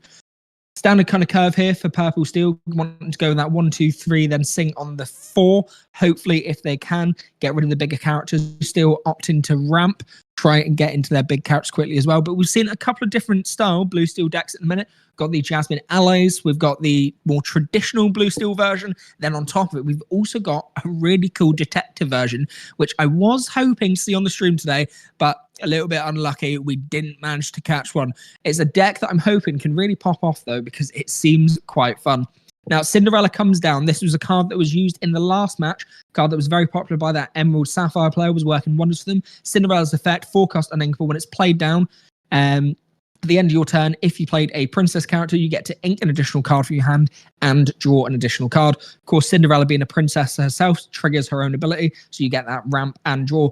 The blue Steel player already ramped all the way up to 5 total. Going to be playing down that Giant Cobra for the purple Steel player, getting rid of Lexington, realizing there's probably not many evasives in this matchup. Additionally, Lexington, the Stone by Daylight ability that you can't ready if you have 3 or more cards in hand. So a little bit of a difficult one there to manage around, especially if you have card options. Now, Quest out with the Captain Hook and the Calhoun, playing that game of go on, challenge into me, catch me if you can, I'm happy to race. And this seems to be quite a good strategy against the blue ramp decks. The ramp decks, once it gets into the later game, they definitely have a huge advantage, and it's very hard for the more tempo style decks for purple Steel to be able to keep up with them, to be able to keep themselves in the game. But key card for purple Steel, Giant Cobra, when you play it down, you're able to discard a card, gain 2 lore, which can put you in quite an astounding lead as a purple Steel player. Getting that additional 2 lore is huge. 4 of them in your deck, play all 4 of them down. That's 8 less lore you need to get. So gets you 12 that all you need to quest for to be able to win the game. Now, interesting play. Spooky Sight comes down. Every single card goes into the Inkwell for the purple Steel player there. Apart from the Giant Cobra. No, Giant Cobra as well. Lost his whole field. This is absolutely madness. Now, the card goes in for the blue Steel player there as well. Big turn there, getting rid of all the cards on board. But the big thing is the purple Steel player now has a lot of ink that they can play around with. As long as they can manage their draw in this game, they could be in a very, very scary position. However, the blue Steel decks use cards like Goliath, which minimizes draw to keep it to 2 cards in hand max, which could play a lot of problems. But that's more of an issue against decks like Blurple. Hades going to come down, targets the Cinderella. Opponent says, no, I'm keeping it on the board. That means you get to draw 2 cards. Really great for the Purple Steel player at this point, getting that additional draw. They can layer their board out, put lots of pressure on. The Purple Steel player can really take over. Yes, they were hindered from being able to get their turn going, losing all the cards on board currently, but resetting the board, getting the cards in hand, getting the cards from the Inkwell, can only think this is going to put the Purple Steel player in a very strong position. Spooky Sight, such a difficult card, a card that we're really excited for coming out, but when I was casting the Axion, I saw a lot of issues with it. It was giving the quicker decks a big advantage, and something the Blue Steel player surely has to know. However, cleared the board, only 2 lore available on the board now, which puts them in a great position to be able to take over. We've got another card coming down. Hit down the Aurora. Interesting. We don't see this often. Aurora has the ability that you can give your other characters ward. A very strong card and an interesting one to see in Blue Steel. But the other big thing, this is a princess card as well, meaning we get to trigger, we get to add an additional card into the Inkwell, we ramp more, and we draw for an additional card this turn. An outstanding play for the Blue Steel player, really ramping high, putting the pressure on. If they can build their board and start taking over, this could very quickly go to the Blue Steel player. But does Purple still have enough gas to be able to go underneath them and stop them getting too much control off? Now, just reminding the opponent there with the Aurora card. Very strong card to play. Genie comes down onto the field. Evasive 2-quester. Not a bad draw. Gets a card in hand. Looks like a Doc there, but he's got so much cards in his hand that Doc is a little bit irrelevant at the minute. This is the big issue with playing Doc in Lorcana. It's when you've got loads of cards in your hand, it feels like such a massive brick. 2 cost in Inkwell, 1 free stat line. Doesn't really do anything, but you can discard your hand and draw 2 additional cards. Jafar comes down onto the field. We get that. Jafar gets evasive. Not a bad card. Not a lot of evasive cards in the Blue Steel deck, however, but still decent. Gets evasive on your turn. 3-2 stat line. Dumbo goes into the Inkwell. Interesting that's going there. You'd think potentially that might want to come out later to support the draw engine. Obviously keen to get Doc out. Going to be questing for 1 there with the Hades and then pass in turn. We have 4 cards on the field for the Purple Steel player. Hades, Captain Hook, Genie, and a Jafar. On the opposing side for Sapphire Steel, we have Cinderella and an Aurora. Not too bad of a board save, but the big point to make is how much ink we have for Blue Steel. Of course, though, Purple Steel is going to be catching up. Now, this is interesting that they inked on the previous turn for the Purple Steel player. Because they had so much ink from the effect Spooky Sight, they don't really need to ink past this at this point, but they seem really desperate to get that field fully played out and then go into the dock. That's a Goliath that came down. This could be really tricky for the Purple Steel player if they can't get rid of the cards in their hand. Goliath means that both players can only draw up to 2 cards for their turn, so there's going to be a lot of cards discarded, limiting the hand size. However, this could work quite well for the Purple Steel player because they have the dock in hand. Definitely a card that they're going to want to keep there. Cinderella is exciting though. Looks like we're going to be singing a song. Goes for He Held His Thunderbolt, takes out the Genie, gets rid of the big evasive threat. Exactly what you want to see for the Blue Steel player. Tinkerbell goes into the ink. Then going to be triggering Goliath's effect, gets to draw up to a total of 2 cards, refilling the hand. Really important turn there. Now, Goliath's effect triggers at the end of your turn. So each player at the end of their turn can only have a max of 2 cards. So the player here is going to need to filter their cards out. However, that's a Giant Cobra, a card he's going to be very keen to get down. Plays it down, discards the card, stopping from the discard process, gets you nearer to dock, and then you're going to be able to gain additional lore from it. If he could play that, get into the dock, get more cards out of the field, empty his hand, he's then just drawing cards, which is solely going to benefit the Purple Steel player. This is a really interesting part of the match here, and one I'm very excited to see who is going to take the win in this first set. For the final round of Swiss here at Angle in Peterborough, we are on round 4. Both players have a 2-1 record at the minute, so we'll be fighting to try and get that final top 4 spot. We've had a couple of IDs here. We've had an ID, meaning that we've got 2 people confirmed already. However, we still have that 2 remaining spots. Those 2 ever-important remaining spots. Giant Cobra comes down onto the field, deciding if we're going to discard here. Doesn't look like it. Looks like he's only going to be playing out a dock. Says no effect. Does he have another dock in hand? Hades then sings the Strength of Rage and Fire. Takes out Goliath. But Aurora stops it, so he can't take it out. Has to go onto the Aurora. Aurora doesn't have ward herself. Absolutely heartbreaking. Goliath stays on the field. However, Doc comes down and then able to draw 2 more cards there. So, not too bad. Along with the Goliath effect, not having to discard now at the end of the turn because it's only 2 in hand, but doesn't have anything else he can play. Having to think what to do with the Captain Hook. Captain Hook goes into Cinderella, taking out only the Goliath on the board now. Going to question that Jafar, going 6-0 deficit. Purple Steel player in a very very strong position.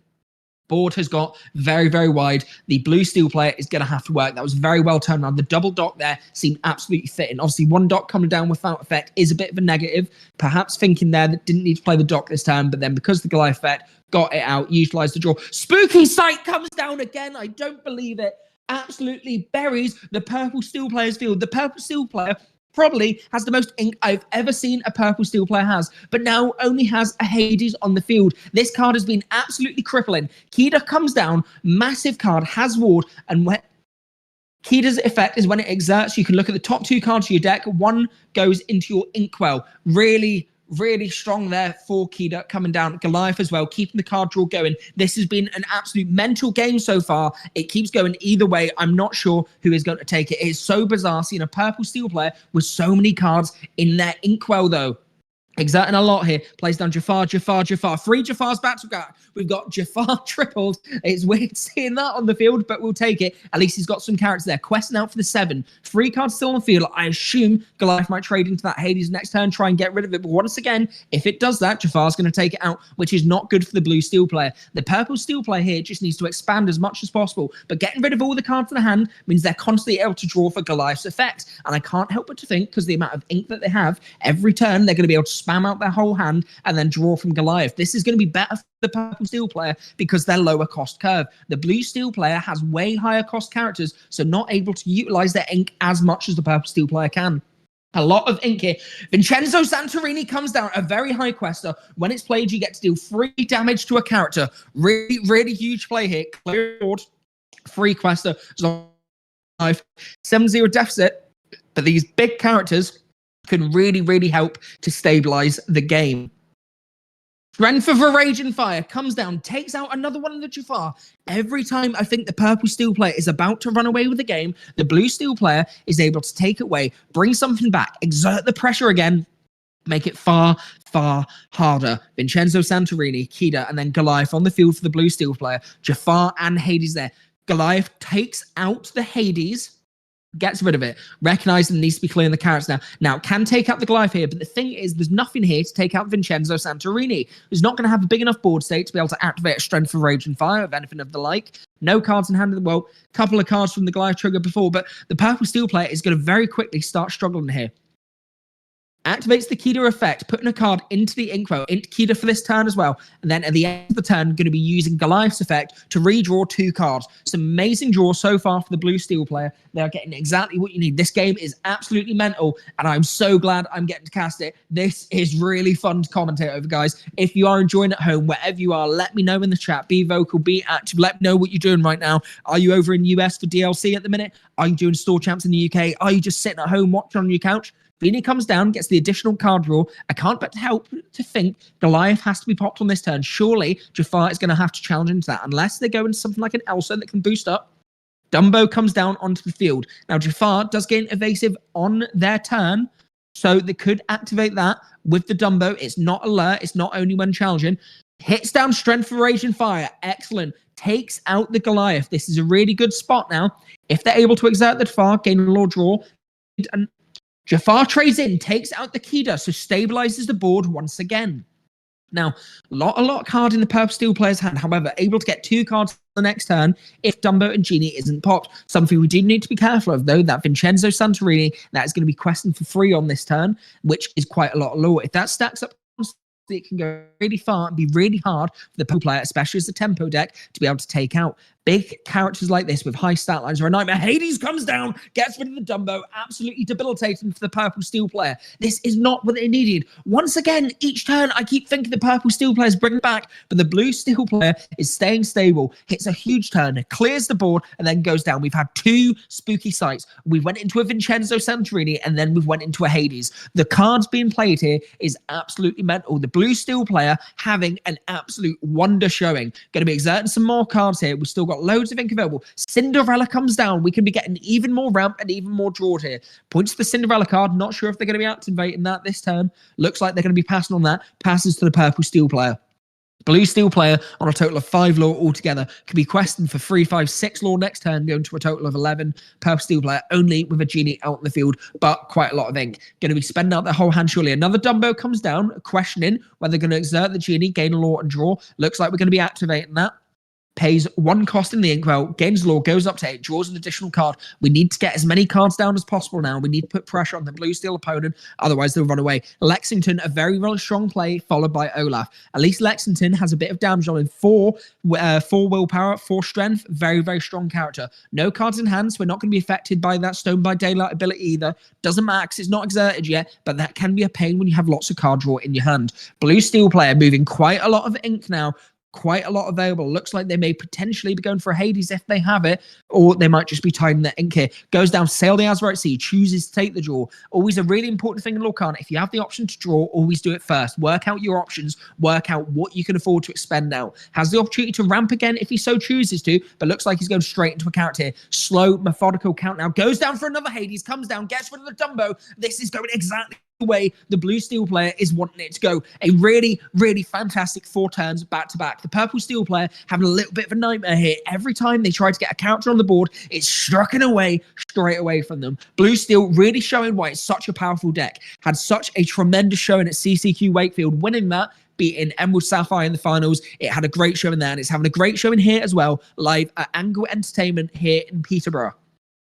Quest up to 11 total. Vincenzo, Hades, and Cinderella questing, and we're going to be passing turn. Now, on the board, we have 3, 5, 7, 8 lore altogether. The blue steel player can get to 19 on the next turn if no cards are popped. Barely any cards whatsoever in the purple steel player's hand. Rafiki comes out, not what they're going to be looking for. This is going to be really difficult to get rid of. Lexington's going to have to go into something. So's Genie. Can't afford to quest, but he does quest. He quests out. Interesting. Perhaps he wants to challenge him with the Olaf here, try and bounce the Genie back. That would get rid of the Hades after the Olaf, and then you get the additional draw. It would make sense. It's a smart play. Olaf goes into the Hades, gets rid of the Hades, Olaf into the discard, choosing now to elect to bring the Genie back into the hand. Heads up play from the purple steel player, knows exactly how to play his deck. Plays out the Genie, gets the additional card draw, got plenty of ink. No matter what he pulls, he should be able to play it. But the question is, what does he pull into, and is it going to be useful this late in the game? Exerna looks like gets the strength for Raging Fire, pays to take out the Cinderella, but we still have Hades and Vincenzo Santorini on the board. That's 5 lore available. They can get to 16. However, with Lexington and Rafiki, we've got options to be able to get rid of at least the Hades. Vincenzo's going to be a little bit more difficult, though, because that very high willpower. Only 2 strengths, so it's not going to take out the characters. It does take out Rafiki, something to be aware of. But the blue steel player can be playing down more cards now. And realistically, if they lay their board out and just start questing, I think that's the way for them to take this game quite comfortably. Once again, this is only the first set here. Hits down like he hurled his Thunderbolt. Gets rid of Genie. Absolute heartbreak for the purple steel player. The blue steel player has seen every card they needed at the exact right time. This has surely got to be the draw of a century for them, and right exactly when it matters as well. In the win-in match, this is clutch. This is the exact time they need this. Fantastic play displayed so far by both players, but especially the blue steel player. Going to quest out 5 total, going up to 16 altogether. 16 to 10 deficit, only a Lexington and a Rafiki on board. Can't even take out the Vincenzo Santorini, even if he tries, but can wipe out the Hades Blues both on board then. At that point, Vincenzo can quest on the next turn, going to 19. Any additional characters as well, going to cause a massive problem there. Ink available for the blue steel player. This is absolutely mental at the minute. What an absolute showing for our blue steel player. Counting the cards methodically, going to be going for another big play here. Surely it's not another Hades. Another Hades could be... It's another Hades. It's absolutely tragic. The Lexington altogether. Surely this is just game over at this point. There is nothing in the player's deck that he can play to stay in this. He's exerting his cards. He's going to give it a try. Is it a draw card? Is it something he can use? He's having a little bit of a think. Going to be exerting all his cards. Plays it down. It's Hades. He's going to target one of the characters. Surely the blue steel player just says, nah, not a chance, mate. You can do what you like.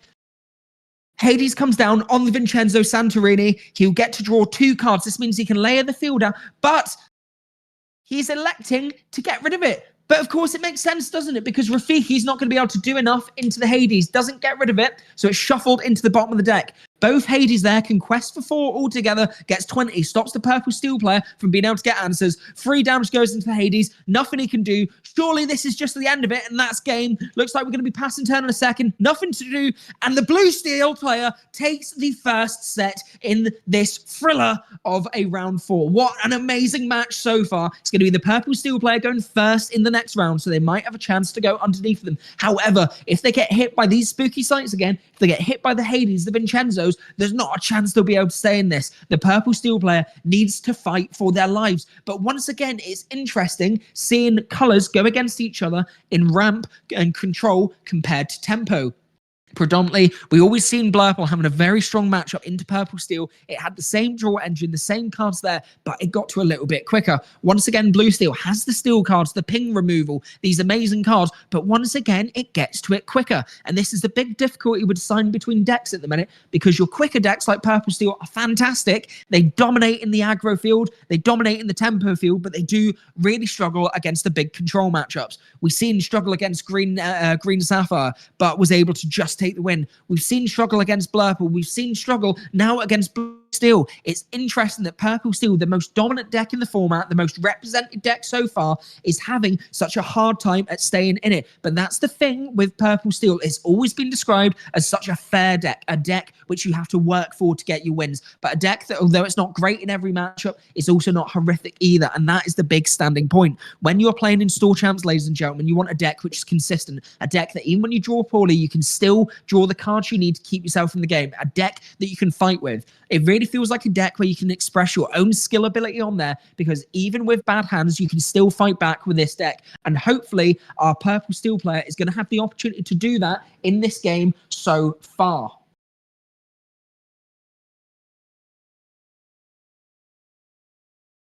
Going to be exerting the ready in the cards here in the hand. Having a look to see what we're keeping. I do see a Genie in hand there for the Purple Steel player. Obviously, really nice curve. I think realistically, they're just going to need to try and go as quick as possible. If they can get underneath the Blue Steel, going to be in a really, really strong position. But once again, once we get to that, well, there's loads of ink in the Blue Steel player's hand, in the Blue Steel player's field, sorry, then it just becomes very difficult for Purple Steel to be able to fight against. Purple Steel really out.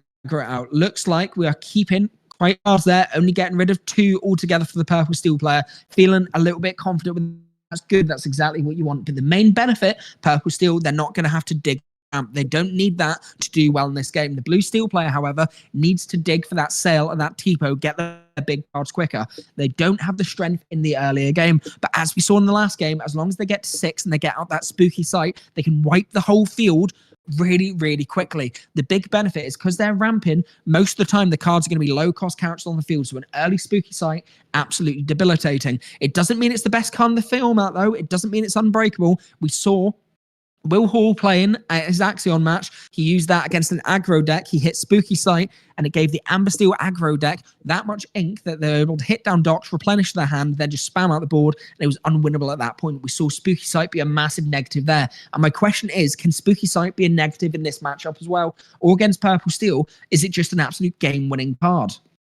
Turn 1, I'm going to be sticking out an Olaf for the Purple Steel player. Vincenzo Santorini goes into the inkwell. We're going to be sending out Mulan onto the field. Mulan has the ability that you're able to draw a card into your hand and then discard a card. A great card for filtering, especially if you are trying to find this ramp. Really heads up play there. Interesting. Tipo goes into the discard, telling me that we have multiple ramp for the Blue Steel player, unless they have some crazy plan in their head that I've just not worked out yet. I would be interested to see it, though. Hades going to be going into the inkwell there for the Purple Steel player. Going to be spending out a 2-cost character by the looks of it. Goes for Calhoun. Once again, got the 1 into the 2 there. Going to be questing with the Olaf. A heads up play once again. Mulan challenging in means it's going to get rid of itself, so you might as well get that lore on the board. Although the negative of this is a lot of the time for the Purple Steel deck, we want to play down our 1-cost, 2-cost, 3-cost, 4-cost, then sing strength. Gets rid of the bigger characters. You're not going to be able to do that if you lose the Olaf. Less characters on the board means your strength is a lot less relevant. Blue Steel player had a little bit of a think about what they're going to be doing on their turn there. 1-0 at the minute to the Purple Steel player, but the current match result is 1-0 for the Blue Steel player. Mulan out on the field, one card in ink. Tipo has been got rid of and sent into the discard so far. Surely we're going to be doing ramp on this turn just to get to the bigger card, but it looks like it's the purple steel player having to think. Nope. Sale goes into the ink. Well, we've seen lots of ramp here. Sale now played. We've had double Sale and a Tipo. Not the best opening hand for the blue steel player. Sale the Azurite Sea gives the effect that you get to draw an additional card and then ink an additional card for turn. It needs to be visible for the opposing player and needs to be an inkable card, unlike Tipo, which can get rid of an inkable. However, the benefit of Sale is you get the additional card drew into your hand, so you're not having to get rid of a card that you potentially want. Looks like another Mulan going into the inkwell there. Do we have an additional card that we can be playing this turn? I'm not sure we do. Blue steel player having a little bit of thing, probably deciding whether they want to get rid of the Olaf. It decides not to. Now, interesting, because they're also going to want to build their field to be able to get strength for Rage and Fire as well. They're using the same steel-based removal strategy. That's their big form of removal. So it's essential to get bodies on the board for them. If they have no one there, strength becomes completely irrelevant. Another Hades goes into the inkwell. Not good to see two Hades so far into the inkwell. Benja comes down. Not the best play here. We've not got any items to be able to get rid of. Tells me that the purple steel player doesn't have an effective free cost play. Massive, massive shame at this point. Benja, of course, is able to quest for 2, but have no items to be able to pop. A little bit upsetting. Calhoun and Olaf going to quest, though. Mulan, obviously not going to be able to take out the Calhoun. Calhoun has resist 1, safe to quest there. The Olaf, though, just helping to get that extra little bit of lore advantage. Like I said at the start of the game, really, really important to be able to get that lore burst at the beginning, then rely on your giant cobras late in the game to be able to get you through. Looks like we're exerting 2 here. Goes for another Sale the Azurite Sea. Going to be ramping up. Perhaps the Spooky Sight in hand. Going to be trying to get rid of cards as quickly as possible and then get them all into the inkwell and then clear the board for the purple steel player. Stop them getting too far too quickly. A really heads up play. It worked in the last game. Don't fix what isn't broken. Another Tipo. My God, we've seen 3 sales, 2 Tipos so far. This opening hand must have been absolutely dreadful for the blue steel player. It's going to be a really hard game if all they've drawn is ramp and then they can only use it at the start. The other issue is they're not going to be able to get that benefit later on in the game as well, something which would be quite a nightmare for them. Tipo is in the inkwell. They've got the option to ink again because they've played Sail the Azurite Sea. I'd assume they have to realistically, but at least they did get draw from Sail the Azurite Sea there. If they did have a weak hand, like I suspect, with the double Tipo and triple Sail, then they're definitely going to need some additional options. Maybe perhaps just try to get into that Spooky Sight, try to find that removal so they can try and get rid of the cards on the opposing purple steel player's board. Now, because Spooky Sight's in the deck, I don't know if the purple steel player will elect. Another Tipo goes into the inkwell. My God, all of the ramp are not able to play it whatsoever. Triple Tipo, triple Sail, an absolute disastrous start for the blue steel player. Not what they want to see whatsoever. Only a Mulan out onto the field. Free ink available. Can play a card out if they have something suitable. But look, don't, they're going to have to pass the turn. We are, however, on 5 ink total now, so next turn could be a Spooky Sight. The purple steel player realistically will have to quest with everything on this turn, put the pressure on just in case they lose their characters. Now, it would make sense to play down a 4-cost character so they're not losing all their characters to a Spooky Sight. Cheshire Cat goes into the inkwell, plays down the Genie, gets the additional card draw. That seems like the right play. Held Thunderbolt comes into the hand here. Not a bad card to have, especially for the bigger characters. Going to quest out for 2, 3, 4, going to 7. This time, the purple steel player putting on a lot of pressure against the blue steel player. The blue steel player having to come up with ideas to be able to take out this very wide board state. And at the minute, they don't have it. Only a Mulan there. Realistically, if they do hit down the Spooky Sight, Mulan's going to come into the inkwell as well. So they are going to have an empty board. But even so, that Mulan wouldn't be able to do anything into Genie. They're going to need something like a Held Thunderbolt or Strength for Rage and Fire. But the issue is they've got no cards there. Inks the aforementioned Strength for Rage and Fire. 2 for a Vision of the Future. Still digging, still desperate to try and find an answer. I think this is just telling us they don't have anything good in their hand whatsoever. The poor blue steel player must have really, really bricked there. This is a really awful start for them. I'm not sure what they're going to be able to do to keep in this game. If they can't get rid of the characters on board, that's another 2, 4, 5, 6 lore, taking the purple steel player all the way up to 13 altogether, which would be a humongous shift.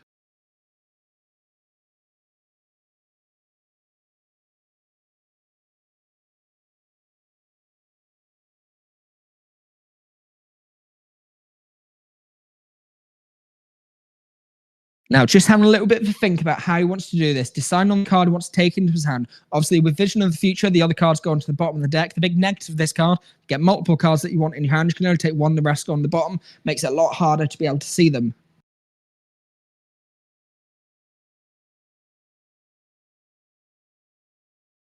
Held Thunderbolt comes out, is able to get rid of the Genie. That's a solid card, something that he's not going to hate. But once again, the board state isn't looking great at the minute. Surely at this point, the Mulan has to take out the Olaf, stop getting the question going. Yep, decides to do that, gets rid of the Olaf. So now it's only Calhoun and Benja on the field. Can quest for 3 on the next turn. Nothing on the blue steel player's board at the minute. A really, really weak board state.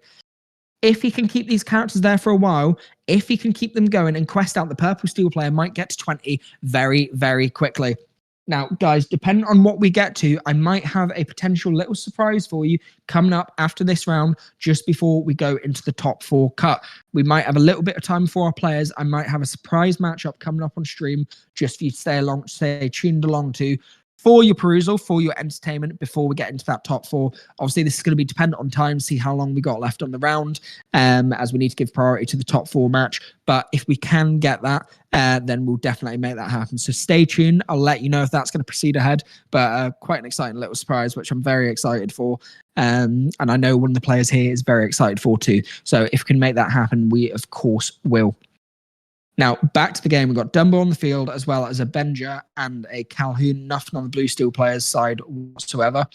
Ren for Raging Fire going to be going into the Inkwell. Going to be spending that a lot here. Sticks down the Vincenzo Santorini. Going to be getting rid of the Dumbo. Stops the draw engine for the purple steel player. The right play to be able to do there. But once again, they are so far behind that this is going to be very difficult to catch up.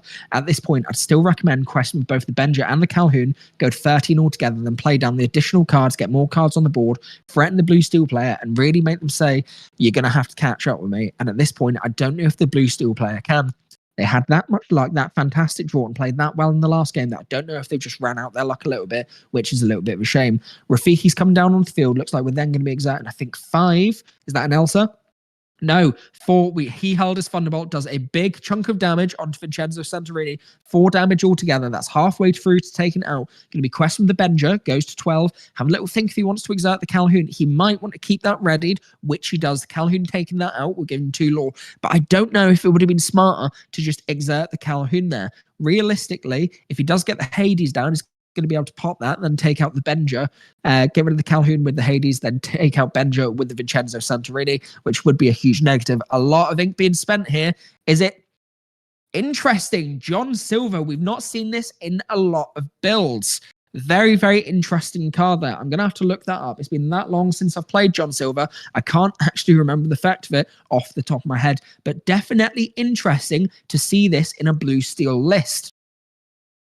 Once again, a big beefy body, so it's definitely going to really, really help there.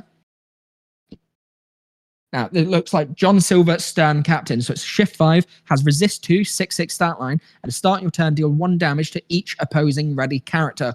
Now, a very interesting card, which will be useful to clear the board a bit, but most important, it's got a big stat line, so it's going to be able to do some damage counter and take out some of the cards on the board. This also puts the risk onto the purple steel player that they're not just going to be able to then leave their cards ready, not exerted, because they're going to keep getting damage onto them. However, Calhoun does have resist, which means it will get around that. Obviously, if it was move a damage counter onto it, that would go through the resist, but dealing, that doesn't affect the resist on Calhoun. So Calhoun is protected. Can only think the purple steel player might elect to keep that Calhoun up now, ready to use it when they most want to. Of course, John Silver's just been played now. It's not at the start of the turn, so the effect wouldn't happen. Looks like they're potentially going to be taking out the bench there with the Vincenzo Santorini. I know they'd love to quest at this point, but realistically, they're going to have to. However, he hurls his Thunderbolt, comes down, Song of the Vincenzo Santorini, gets rid of the Calhoun, mega play. And this is what I was saying before. It might have been worthwhile, quest with the Calhoun, get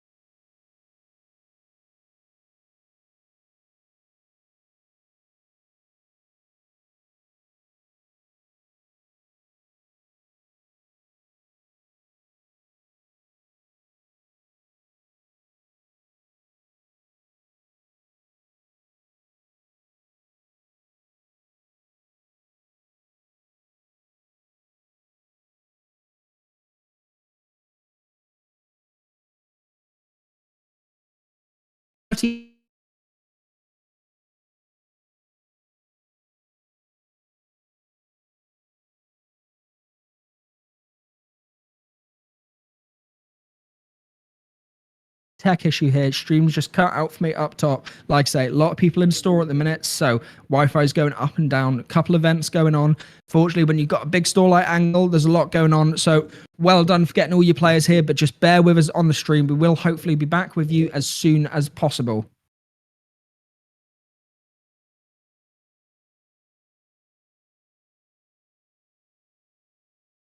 I believe we should still be getting visuals downstairs, so you should still be able to see this. Just missing a little bit of commentary, but don't worry, everyone. We are back. We are on the stream. Good news. Once again, I do apologize about that. Like I say, just a couple of issues that are a little bit beyond us, but we are trying our best to keep it up and running for you, doing everything we can. My poor producer is running about like a headless chicken, but we are doing our best for you. Thank you to everyone who's been staying with us so far. So we've got Pete and Cheshire Cat on the board there. Got some damage coming back onto the John Silver. Obviously has resist 2, so not taking a lot back. But we have a 13-0 deficit for the purple steel player. Looks like no cards in hand for the purple steel player whatsoever, though. Little bit of an issue there for them. They're going to need to get some cards. If they can filter out their board, puts them in a very good position. Cinderella comes down onto the board state, though, which is really, really good. Allows them to ramp an additional card and then draw an additional card. I can't help but to think, though, this tech card for John Silver working an absolute shift here. Being resist 2 is very hard to get rid of. 6/6. Doc is the exact card the purple steel player wants. They're going to want to build this board as quickly as possible, and Doc is going to help them to do that. Discard your hand, draw 2 cards. Top deck and a Doc feels absolutely magical because you've got nothing to discard. And a Genie comes down on top of it as well. Humongous play from the purple steel player. They're keeping themselves in it. Every time, once again, I keep thinking the blue steel player is going to be absolutely out of it. They find a way to come back to it. The purple steel player finds a way to come back to it, giving themselves a really good chance in this game. I can't help but to think we might, very much might, be having a game 3. However, the John Silver effect does activate. Start the turn, 1 damage goes onto every single character on the opponent's side of the board. Now, John Silver going to be taking out the Cheshire Cat here. Only 1 damage comes back because the resist 2. 3 damage on John Silver altogether. Cinderella still on field as well. However, we do have Genie and Doc on the board, and they can quest a 3 on the next turn. After that, 2 Cobras wins them the game. Something to definitely be aware of. But once again, this depends on what the blue steel player has in their hand, and if they're able to clear it quickly enough to be able to stop them from quest. Now, a lot of ink coming out here. Can't help but think this is either a Vincenzo or a Hades. It's a Beyond the Horizon. A very interesting card. Now, Beyond the Horizon means your opponent or yourself gets to discard your hand and then redraw up to 3 cards. But they've chosen to do this only on themselves, I believe. Draws 3 fresh cards for the hand. Gives them a better shot at staying in this. Going to be exerting 1 here. Plays down the Mulan. Able to effect, draw a card and discard a card for turn. However, looks like they've chosen... Nope, they have done that. Cinderella effect does trigger, though, because Mulan is a princess. Gets rid of Spooky Sight, electing not to keep that there. Obviously, not very needed at this point. However, could have been useful if some more low-cost characters do come onto the field for the purple steel player just to control that state a little bit. This is a really difficult position for the blue steel player, and they're going to have to think this through very, very clearly. Nowhere near as good as a position they were in the last game where they're completely taking the board. Cinderella's going to be exerting here. Looks like we're questing for 1 altogether. 1 deficit. Staying in the game slightly, but a big deficit that they need to be able to get back from. Genie is going to be really hard to get rid of, though. They're going to need to get into that Hades. Otherwise, they're going to be in a deep, desperate situation. Now, I'm surprised. I'm not sure I saw the Cinderella effect activate there. I don't know. The blue steel player has decided not to use that. Of course, they would have to ink again, which is the negative. Lexington comes down there. Big character, could be quite useful, but not questing for much. Then a Calhoun. Well, Calhoun, however, is going to be very nice. If that's Cinderella or the Mulan exert, Calhoun's going to be able to quest, go into it, take it out, and then gain 2 altogether. Start the turn. 1 damage goes on to every single character. Now, on the Calhoun there, but I don't think that should actually be going down onto there. Mainly because it's ping damage, so that shouldn't go through the Calhoun. I might be wrong. I'll need to double check that, but I'm fairly certain Calhoun wouldn't be damaged by that John Silver. Blue steel player here, but it looks like they can't do anything. Yep, they scoop the game up and do their 17-1 deficit. 1, 2, 3, 4, 5 law on the board. So we are going into another 3-game thriller for you guys. for this winning in for the top 4 cut. Really, really important match here. Both players playing very, very well. A dominant performance for the purple steel player in the second game.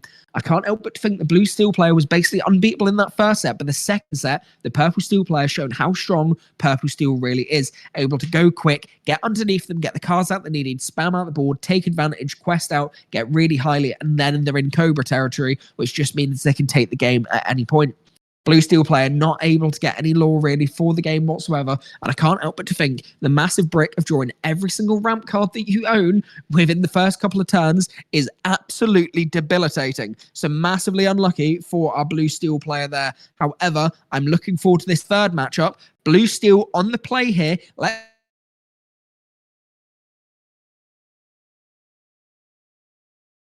see.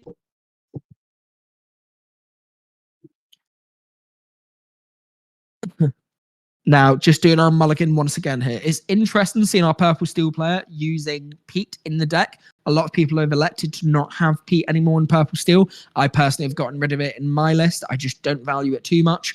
It's stopping the actions temporarily is good, but I'd rather have cards that are putting a lot more pressure on the opponents. It just feels like once it's down, it's only questing for 1, which isn't great. The main thing you're going to want to stop is the malicious, meaning scary. But once it's down, you're only holding it off for 1 turn. So I don't know if it's that beneficial. However, our purple steel player has been using it in their deck. They are on a phenomenal run in this tournament. So maybe Pete definitely has a place in purple steel now. It could just be, that could be the changing card. Now we're going to be in Vision of the Future. Mulan comes onto the field. Looks like we're going to be taking the draw effect, and then we're going to be discarding in a second. After that, discards another Vision of the Future, and then passing turn onto the purple steel player. Draws into a Hades. I think they might be putting that into the Inkwell if we're basing off the last game. They got rid of 2 of them straight away in the previous game. Inks Hades there, goes into the Inkwell, going to be spending out 1 cost, Captain Hook, comes on the field, and then pass turn. Now, if that Mulan quest, Captain Hook would definitely be taken out. However, the issue with that is then you have no cards left on the field themselves. If they get the Calhoun there, they've then got the advantage body, but if they draw into their second cost character, is the big question. 2 is going to be exerted here. We get the Sail the Azurite Sea. The blue steel player has seen the ramp in every single game now. In the previous game, they've seen every bit of ramp in their deck. Going to be Inca Vincenzo Santorini. Additionally, going to be questing for 1 here, and then looks like we're passing turn.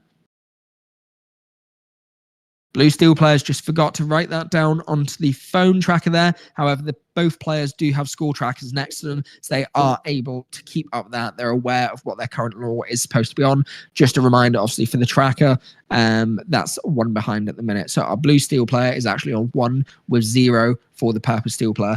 Going to be questing there for the Captain Hook. Our purple steel player has just updated that 1-1 scoreline altogether, and then passes turn. Calhoun on the field now. Going to be a lot better to take out the Mulan with. The Calhoun stays on the field there and also gains 2 lore. Can't help but think the Calhoun come down means Mulan has to trade now, which is a little bit of a pain for the blue steel player, but they've got their ramp, so if they can go into the Cinderella, it looks like they don't have them. Hits another Sail. 2 games in a row where they're seeing multiple ramp in the hand at the start.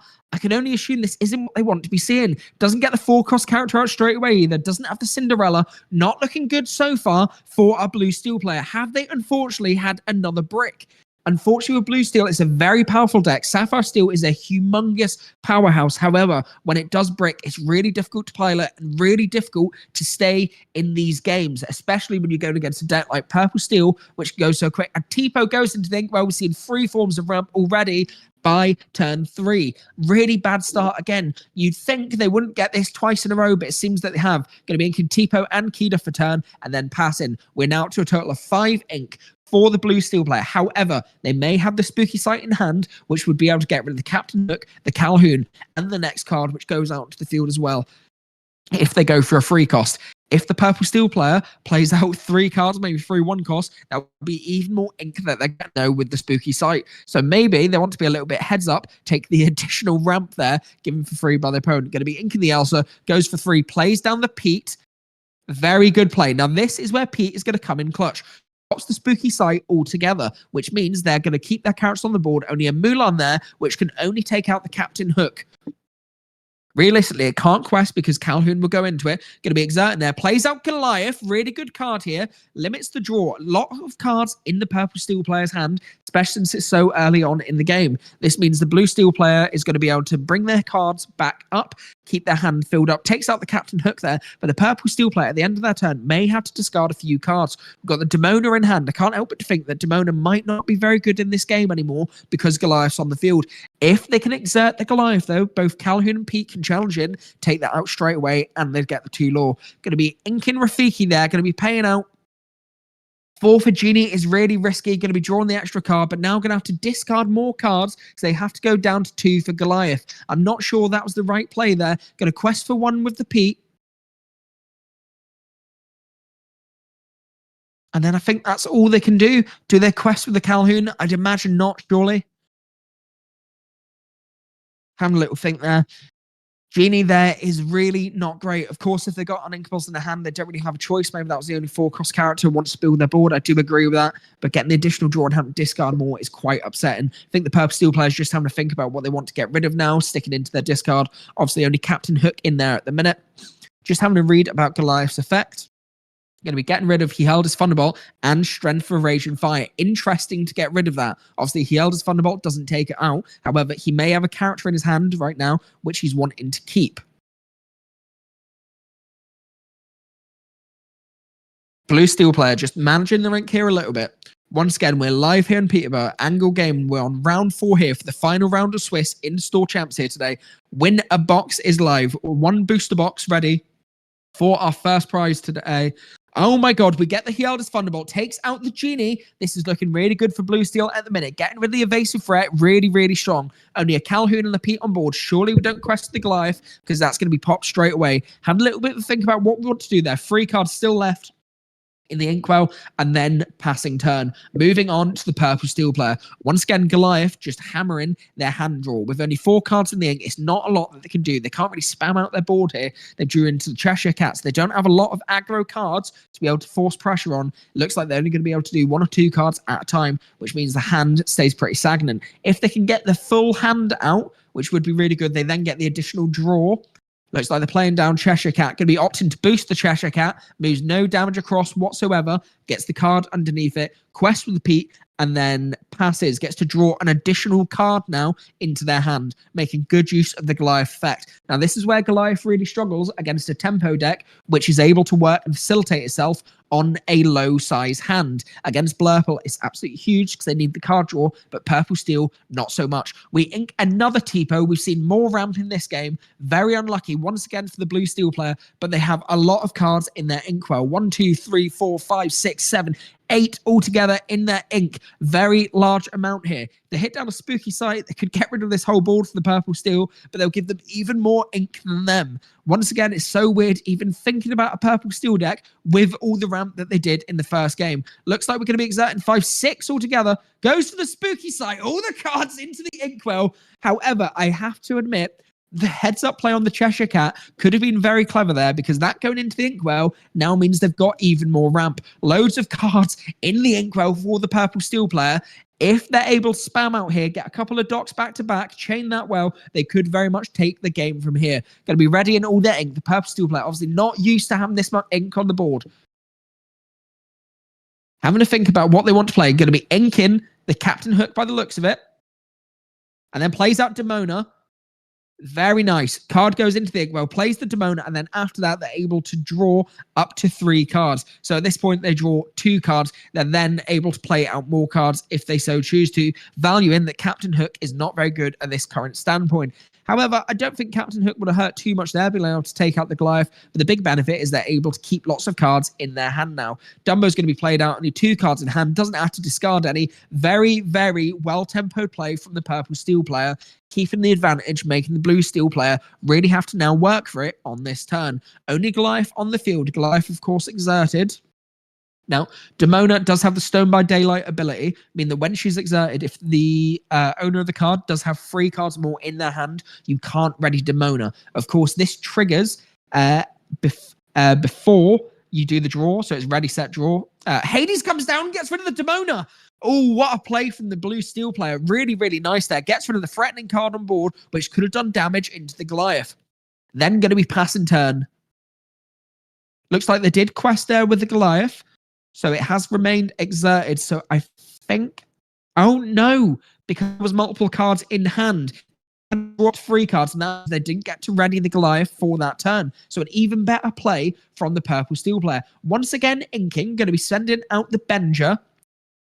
Can only imagine they're going to be utilizing Dumb's Fate. They hit the dock as well. Fantastic play. Really, really nice there. Chain the dot. And this is what I mean. If they can build their field together, this is when the deck becomes very, very strong. And Goliath is only going to help them. They get these 2 carrots out. They then get to draw another 2 cards at the end of their turn. Plays out Lexington. It looks like they've got enough ink ready to play another card. Plays down with a Calhoun as well. At the end of the turn, they're going to be able to draw. Going to exert Dumbo. Gain a law draw. 1 card goes into the hand. If they have it, they can play it down. Is it a 1 cost? Doesn't look like it. Passes turn. Goliath on the board though. So they also get to draw with Goliath's effect. Going up to 2 cards. Really strong board state at the minute for the purple steel player. Blue steel is going to have to work hard for this in this game, but like we said, it swings back and forward between these 2 decks. The blue steel deck was able to come back very quickly in the first game, put the pressure on, so let's see what they can do at this point against purple steel.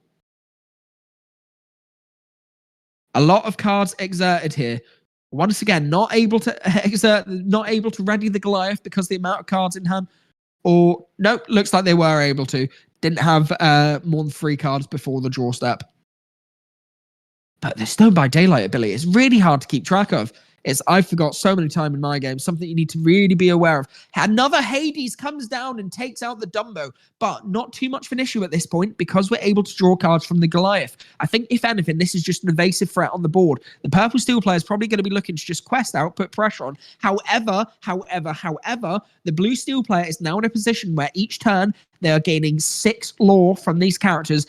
Very well started characters. The purple is on 6 altogether. Next turn they get 2, 3, 4, 5 altogether. Take them up to 11. Realistically, I think Calhoun's probably going to be taking out the Hades after a Lexington goes into it. Lexington into Hades, stays on the board still. Calhoun goes in afterwards. We take 2 for that. Quest out with the dock and the Benger. That gives you a total of 2, 4, 5, taking them to 11, and they get to get rid of one of the big carrots on board. But I can't help but to think the blue steel player, not a lot of cards in hand, really having to rely on the Goliath as well. But once again, the big issue, not as many cards in the Inkwell as can't speak today. Not as many cards in the Inkwell as the purple steel player, and they're relying on bigger cards to get out.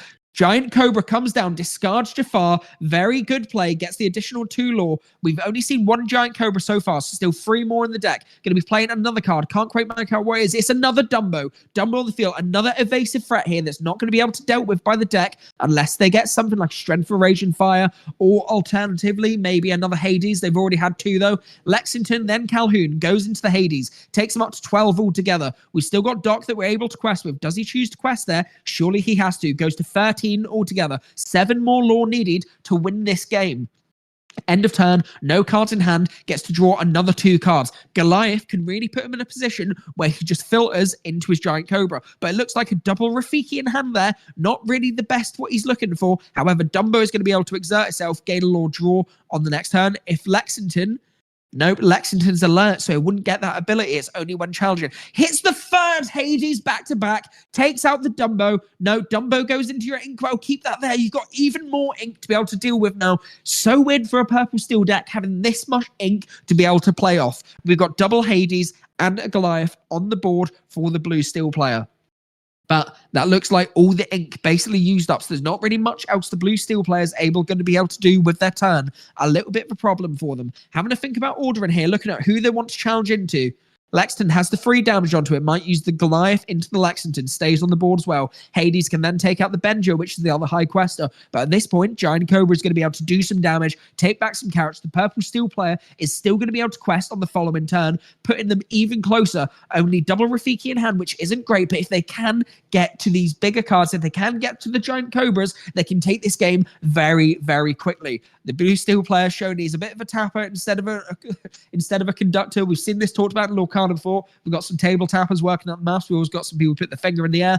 Which way do you use to work out your maths? I'm a bit of both, to be honest. Honestly, I think it's just frantic flailing sometimes when I'm panicked. But now we take out the Lexington with the Hades. Lexington off the board, 4 damage goes back onto the Hades altogether. No quest able to be done with that Hades, a shame. And then Goliath is going to be singing, it looks like. Hurled his Thunderbolt, takes out the giant Cobra, but we still have Doc and Benja on the field. Can quest for 3 on the next turn. Double Rafiki got to be coming out on the next turn by the Purple Steel player. They just need to try and get out into these giant Cobras.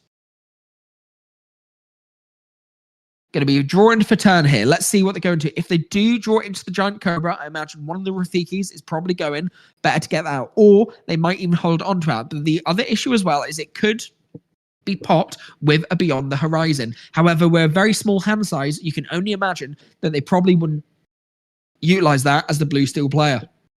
Benja comes down, as well as double Rafiki. We now have 5 cards on the board. Once again, the big risk of Spooky Sight, even though it clears the board for a single turn, you give your opponent that many resources. Where like Purple Steel, when you can get so much bottom draw, where you can keep your game like this, it makes it really, really hard. So we have a total of 2, 3 that we can quest for this turn, go to 16. The following turn, we can then get 2, 3, 4, 5, 6, 7 lore.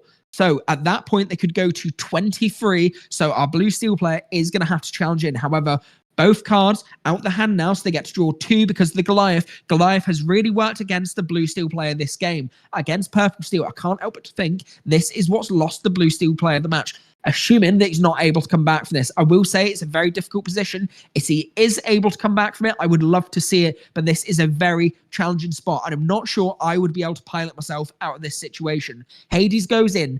So does Goliath, takes out the Benja and the Doc. We still have 4 lore available on the board. They need to pop another character, otherwise Purple Steel takes this on the go. However, even if they get rid of the Benja, if they do have a giant Cobra in the hand, that will be a win for the Purple Steel player. This is as close as it can get. This turn is really going to... He can't do it! The game goes to the Purple Steel player.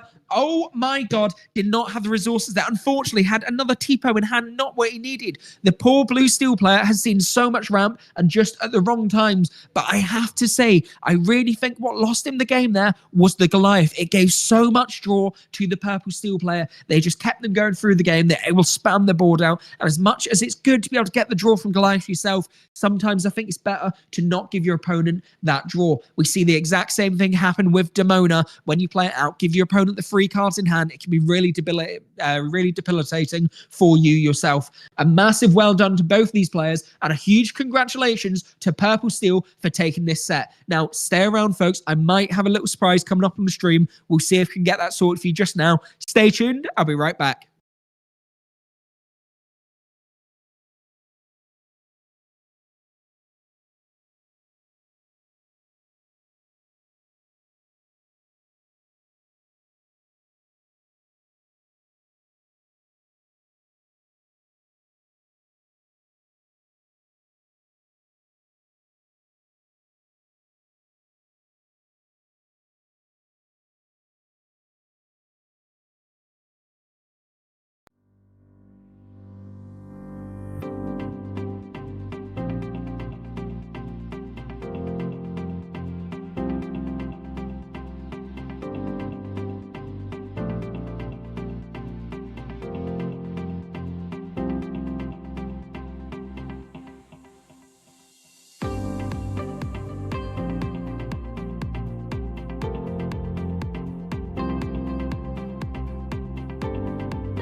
Hello, ladies and gentlemen. Welcome back to CrawfordCana. We are now live, the top 4 match here at Angle in Peterborough for our winner.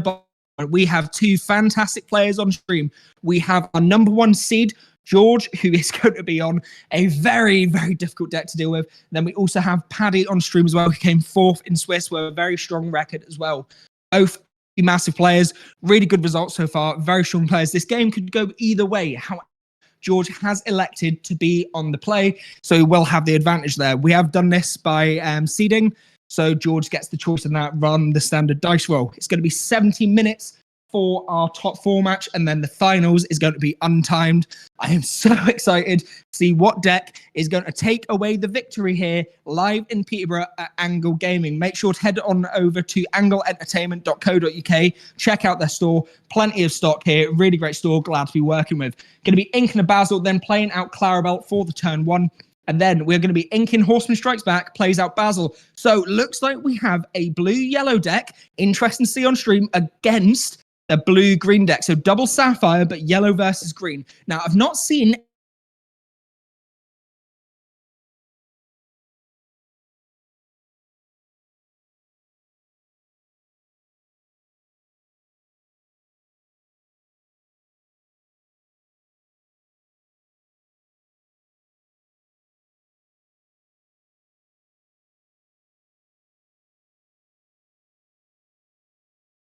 any.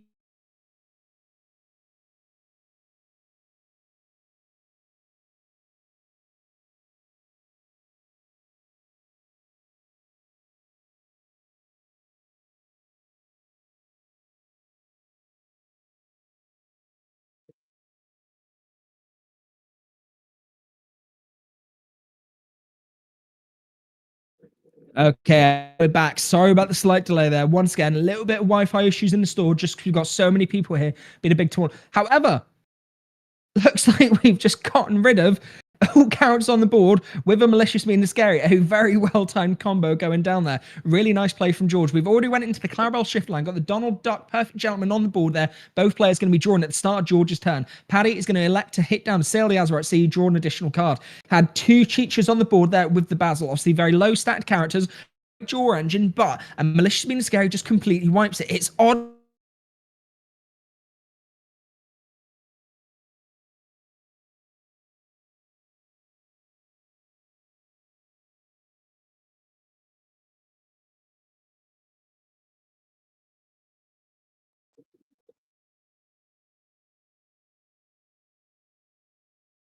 And we are passing over on to George. Once again, we'll just say sorry for the audio issue, guys. I've got a minute trying to sort everything for us. Like I say, busy store at the minute, so we're doing our best just to keep up with it. Now, got a card coming down here. Looks like a Clarabelle going down. Got Donald and the Teapot on the board. Playing out an additional card going for the Cinderella here. Going to be able to get the additional ramp and draw from Cinderella's effect. I think I see a Bend to My Will in the hand there. Really great card to be having, especially if Paddy's got a little bit of draw going on. But can be very, very difficult for Paddy from this point. No cards on the board whatsoever. Start from George. George really having an absolute thriller. Goes down with the Hades, gets through the Donald Duck, stops the draw engine going, stops George from getting that additional draw. Cinderella, Clarabelle, and Tipo on the board against just Hades for Paddy. Both players inked quite a lot here. George was slightly a little bit more. Paddy, only 3 cards in hand, not a lot of options, only the Hades on the board, but at least Hades can clear up a little bit on the next turn. Gonna hit the You're Welcome, goes onto the Hades, shuffles into the deck, 2 cards drawn into hand for Paddy. However, this is now an 8-0 deficit for George. No cards played yet this turn, can build the board even more. Plenty of options available. Having a little bit of a think about what he wants to do here. He, of course, does have the Bend to My Will in hand.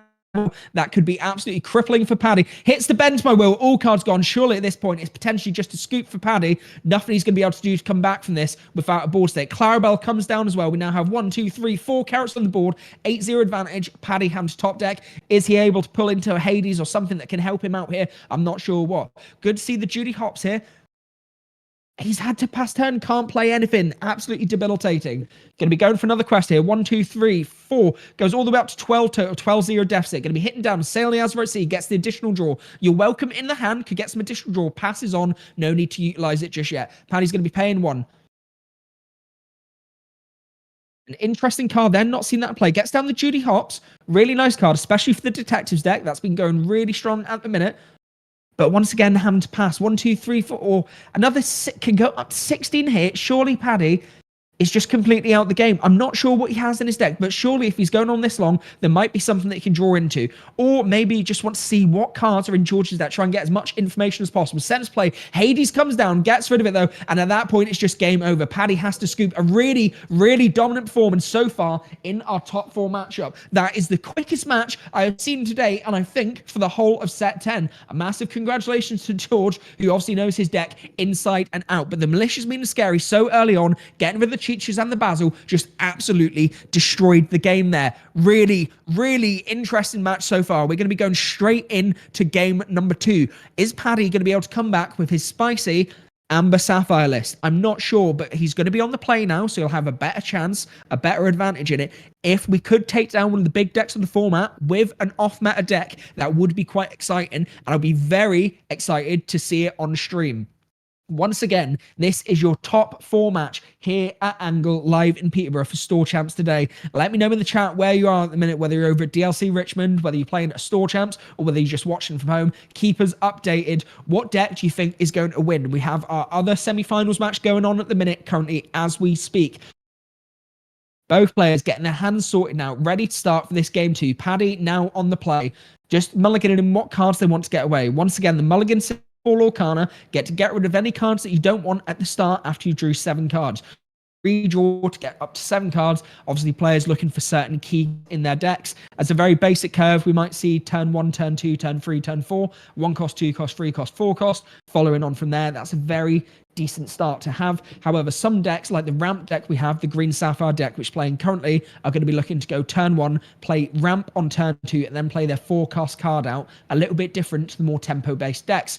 So Emerald Sapphire against Amber Sapphire here. It looks like Emerald Sapphire has the advantage in this matchup so far, but is there going to be a difference with Paddy on the play? Horseman Strike Bats goes in think, well, really nice against the Blurple decks or any purple cards that have a lot of evasive cards. Nick Wild coming out onto the field at the minute. Going to be inking down Basil, plays out Clarabelle. No Clarabelle effect, not the ink for it, but no items anyway. Going to be passing. Going to be spending 1 to play an action card there. And can't quite make out what that is. 1 for Nick Wild, and then playing down Basil on the field.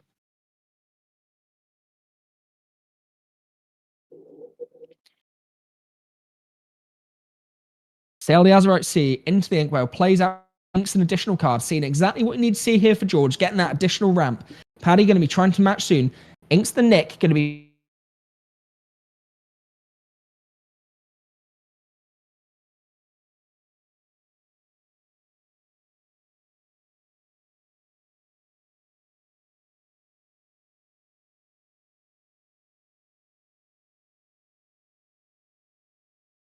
once again, guys, sorry for the slight audio drop out there. Busy store at the minute. Just trying to do our best with the Wi-Fi, working with what we've got at the minute. You're well in hand there. Cinderella, Tipo, and Clara.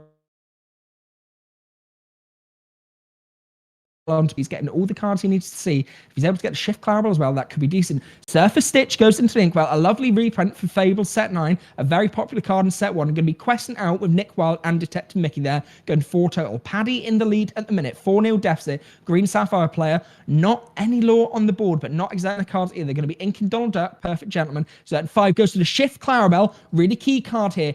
Able to draw at the end of turn to match the cards in Paddy's hand. However, not a lot of card in Paddy's hand here. Cinderella's going to exert, sings you welcome on the Donald Duck, gets shuffled into the deck. 2 cards being drawn into Paddy's hand here. Really good play for Clarabelle, getting that to kick off straight away. The more cards in the opponent's hand, the better it is for your Clarabelle, the more you get to draw there. George really playing the game of his lifetime, showing how well he knows the lines on this deck. I've casted George's match at Axion. He played against Will there. He was playing Dogs there and played it very, very well. He beat Will, who was on green-blue at the time. So it was interesting seeing him now play this deck when he had so much success against it in the past. Paddy with a little bit of a worrying board state here. Nick Wild and Basil on the field. Quite a lot of options in the ink. Going to be exerting 2. Looks like Ludwig von Drake gets to see the hand. Non-character card gets to pop hand. Looks like we've got a Mother to Know Best there that we can pop. Also the Vision of the Future. George just having a little bit of a read there. Gets rid of the Vision of the Future. Stops him from getting in his deck. Gets rid of the draw. Going to be inking an additional card now. Plays out the Donald Duck, gets the additional ramp now. Quest for one with Basil, then going to be taking out Clarabelle. The support from the Basil going on to Nick Wild. Very strong from Paddy. Clears out the board. Only Cinderella and Tipo left on the board here.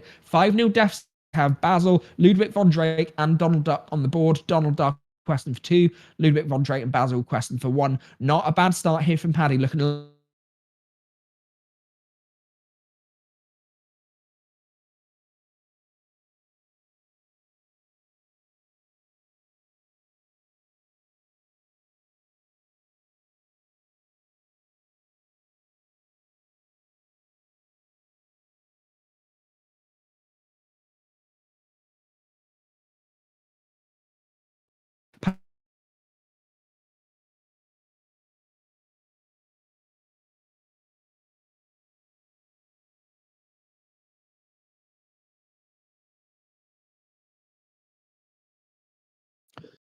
once again, a slight dip there in audio, guys. Very sorry about that. But Hades comes down on the board. Really key for Paddy being able to play now. Now, this is the nice thing about Amber Sapphire. Still having access to the control cards like Hades. Really good position being able to just get rid of difficult cards. Now, as much as George has had a really nice curve, Paddy's been able to answer it in every single way. We've got some high questions on the board. 8-0. He could go underneath the green Sapphire deck and really have quite a solid performance with this out of meta, little bit spicy Amber Sapphire deck. Piloted really well by Paddy at the minute. George having a good thing. Quite a few cards in hand. Try to work out his options. A lot of ink there available. Paddy currently on 8, it looks like. Going to be hitting the You're Welcome on the Cinderella. Going to be sing that on herself. Get shuffle herself into the deck. Going to be drawing 2 cards. Get some more options into George's hand. This tells us George does not have the cards that he wants right now. Going to have to do a little bit of digging. Try to get a stronger card here. Paddy says doesn't need to cut the deck. Absolutely fine with that. 2 cards drawn into George's hand. Gets the John Silver. That's quite nice. Forces a counter challenge. Gives them Reckless. But no cards on the board at the minute. Has a think about what he's wanting. Sticks to John Silver in the ink. Goes with Clarabelle and Donald Duck, Perfect Gentleman. Then going to be pass and turn. Gets to draw cards equal to Paddy's hand. Both players low hand size at the minute. But Clarabelle is going to keep him in the game if Paddy's able to draw a bunch of cards. Oh, Horseman... the world's greatest criminal mind. What a humongous play. Gets rid of the Clarabelle straight away. Then going to be getting rid of the Donald Duck, Perfect Gentleman back into hand. What a humongous play here. 2, 3, 4, 5, 6, 7 lore on the board. Paddy can go to 18 here. Hits down the Clarabelle and the big Clarabelle. Really humongous play. Putting on the back foot. A humongous game in comparison to the previous game here. Additional card, then passing. Going to be questing out. Clarabelle's Vats allows him to draw up. We've got the Prince Philip in the hand here. Going to be sticking it into Inkwell. I don't think there's anything George can do in this game unless he's able to get the Malicious Being the Scary off and do the whole board wipe. But it's very, very unlikely at this point. Does Paddy commit to it? Goes down, plays another card in. Going to be questing out fully. Goes to a total of 18 by the looks of it. 18-0. Only 2 lore needed to be able to win the game.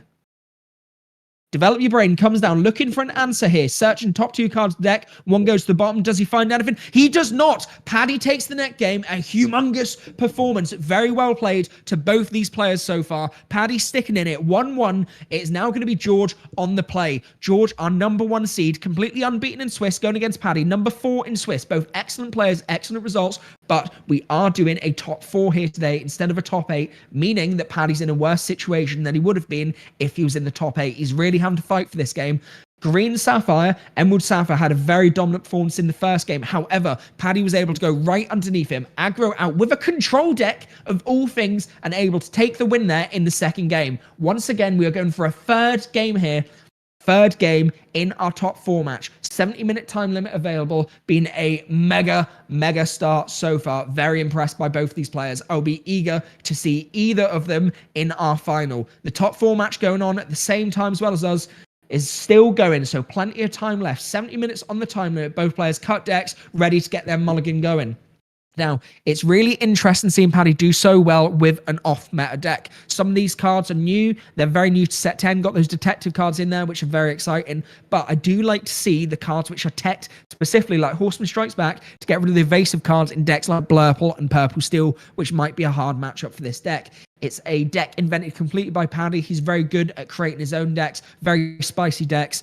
I played against Paddy a couple of set champs ago in the finals, and he was playing a very spicy green-purple list, which was focused solely on bounce, using Maleficent Staff to bounce cards back into the hand. I was playing Ruby Sapphire at the time. I thought I was about to take the win. He managed to come back from behind, bounce all my cards on the field, get loads of lore from the staff, and took the win. A very clever and a very innovative player.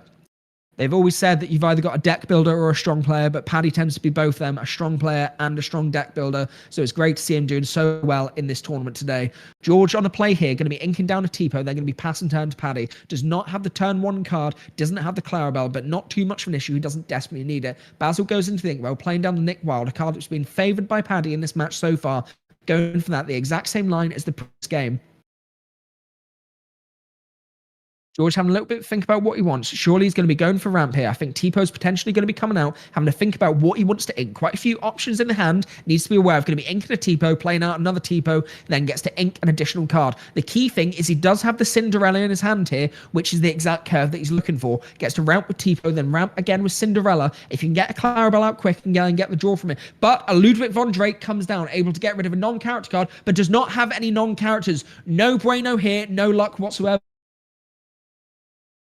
Or a song that could have been a really strong play by Paddy, putting George on the back foot, able to hit anything. Prince Philip comes down into the Inkwell. Cinderella comes out. Cinderella's effect triggers at the end of the turn, gets to ink an additional card, draws a card into hand. Looks like we saw the Ward Prince Philip come into hand there, a card that can stick for a while in this game, do some questing, but when it gets to the shift line, being able to do the malicious mean scary combo, absolutely lethal, wiping the whole opponent's board. Paddy playing down Detective Mickey. Really nice seeing that card coming back into fashion. A card that was really popular back in set 4, but stopped being played for quite a number of sets. Obviously reprinted now in set 10 with the Detective package. Comes in the blue steel starter deck as well. Great card to get your hands on if you do want to get the starter. But we get Clarabelle into Clarabelle. Plays out the Clarabelle, shifts it out. Does not need to worry about baby Clarabelle being popped. Really, really heads up play here from George. Tipo comes in, takes out Ludwig von Drake. Only one card in hand. End of turn, gets to draw up to the cards in hand for Paddy's hand. That's free.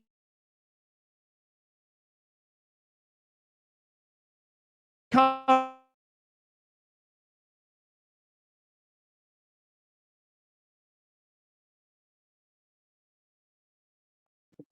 Clarabelle, Cinderella, and Tipo on the field for George against a Ludwig, a Mickey, and then a Nick Wild.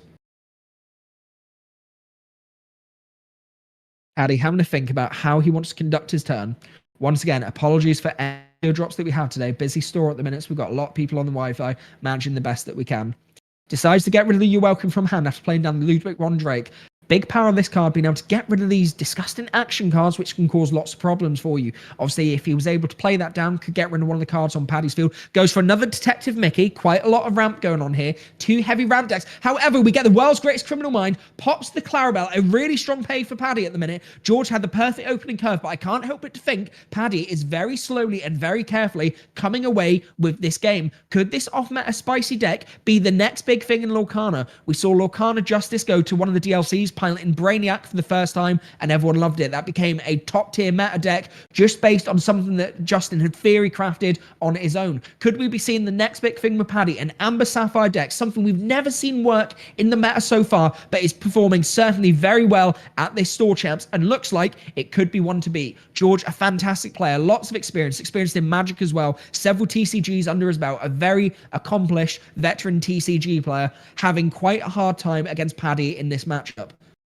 Only a Cinderella on the board, having a good think about what he can play for his hand. He's going to need to start clearing the board eventually, stop Paddy from going too quickly, too far. The last game we saw Paddy absolutely aggro out, taking away the win very quickly away from him. However, the first game, George also had that win very quickly. This tells us both of these players very well experienced. They know their decks inside out. They know how to play this matchup, but it's just who is going to get the RNG, who is going to get the card they need at the right time. Going to be spending one to play Develop Your Brain. Filter 2 cards, 1 card in hand, 1 card bottom deck. Looks like a Basil and a John Silver. Difficult one for what to pick. John Silver could be nice, given something reckless. Stops the questing. However, Basil's going to pop to the hand and can discard from the hand when it quests. So interesting to see which one that he's went for there.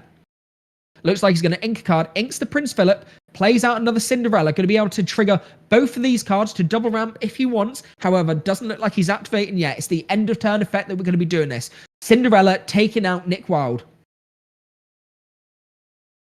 Elects to ramp a card, Cinderella, draws a card. Does he elect to do the second one as well? Yes, he does. Inks second card, draws another card. Really strong turn. Unfortunately, going into another Cinderella there. However, if he plays that out, that could be quite a lot of ramp in one single turn, but he does need to clear the board. Only 2-0 to Paddy so far. Gets the Surfer Stitch on the board. A really nice card. Actually, a favourite card from my producer, one of her favourites.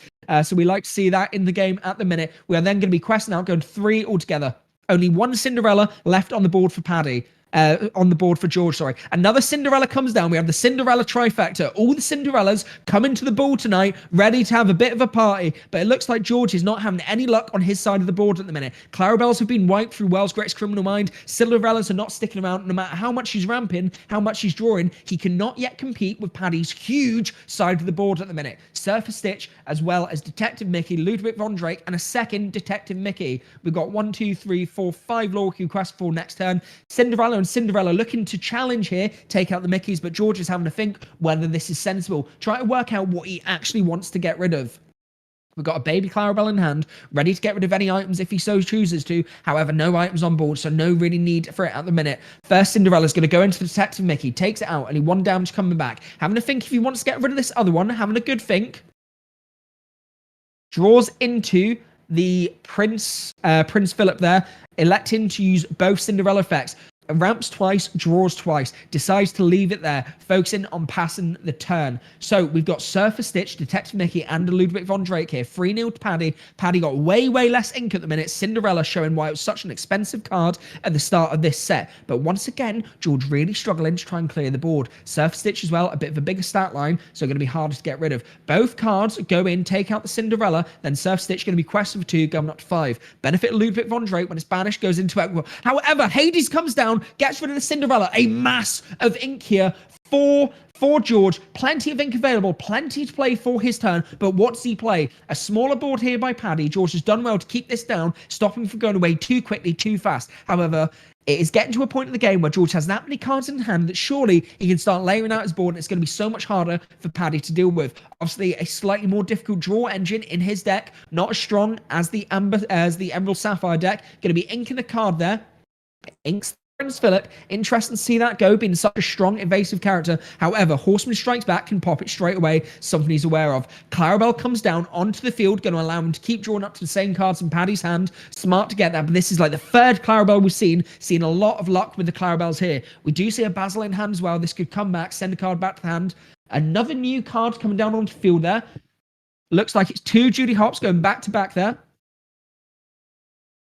Going to be questing out, going to 9 altogether. Then going to be hitting down with another World's Greatest Criminal Mind. All of these popped by Crims at the minute. This is crazy luck for both players. Loads of Clarabelles for George, but loads of Criminal Minds for Paddy. This is going so well for both players. I don't know who's going to take it. George has the ability to come back. He can definitely come back in the game like this. However, Paddy is also able to go very quickly when he wants to. This is a very clutch game and could go either way. What an absolute thriller and a treat for us in the top 4 match, guys. Lots of cards available in George's hand here. Has the Malicious Mean Scary. Also looks like he has the Prince Philip. If he doesn't, he's going to regret inking that one. Being able to play the Malicious Mean Scary and then the Prince Philip wiping the whole board would have been really nice right now. I can only imagine if he did have it available, he'd probably be playing it. However, looks like he's already spent out for the Vision of the Future, gets searched, get cards in his hand. Big issue there that he's got 2 less ink, but he did get to filter to see what he wants. Having to think what he's going to be sticking into his ink.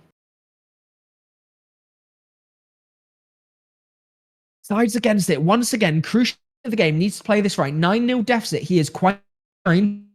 If he gets this game, he's going to need to fight Paddy hard for this. This game could go tooth or nail. It could go either way. Having a big think about what he wants to do. Inks another Prince Philip, plays Malicious Mean Scary, and then hits down another Prince Philip. A lot of Prince Philips used this game. That's the 3rd one we've seen so far, but he does clear the board, which is ever so important at this point. Now, if Paddy has a Horseman Strikes Back and gets rid of this, this could be absolutely mental. Being able to pop all of George's huge characters. Goes down for the double Judy Hopps.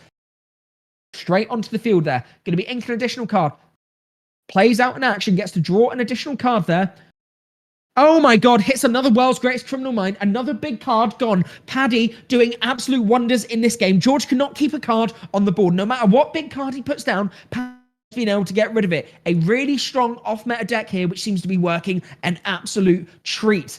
What can George do at this point? Every time he plays a card, it goes. But surely if he keeps sticking something, something has to stick there eventually. There's only so much removal one can have in a deck. And his Paddy very quickly starts out. Plays the Vision of the Future, gets Search 5, going in hand. We have a lot of cards in discard. Hits down the Hades, gets rid of another card. Huge from George here, keeping himself in the game. Hasn't got rid of all his ink yet, could probably still play, but pass on. Gets another Judy Hop.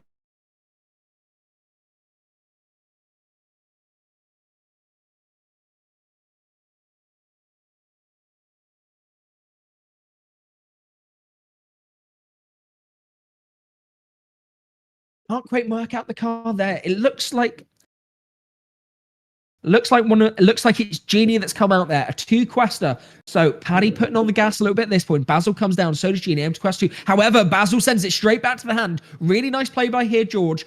Getting the cards back in hand. Basil Nick quest, able to get rid of the card. Now gives Reckless, making the character challenge in. Paddy not able to quest out yet. Really debilitating turn here for George. Keeping Paddy on the back of his heels. Working hard to really slow him down. However, Paddy's got lots of options. Go for a Ludwig von Drake.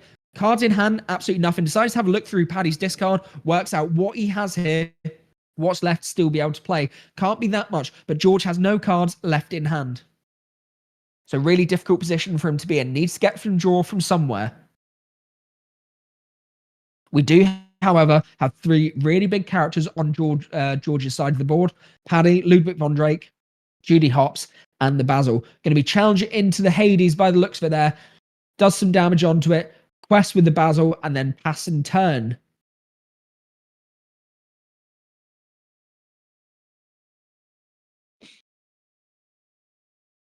Interesting turn here from Paddy. Not quite sure what he was electing for there. Plays down the next card, which allows you to ready up a character. Going to be questing for 2 that card on his next turn. Ludwig von Drake safe. Got some damage onto the Hades.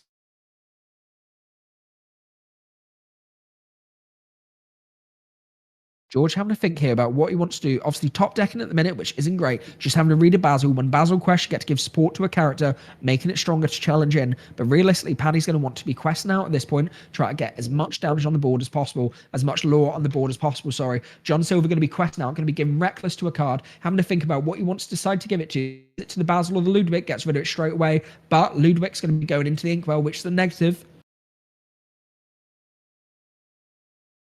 Once again, really friendly guys, live at Angle in Peterborough.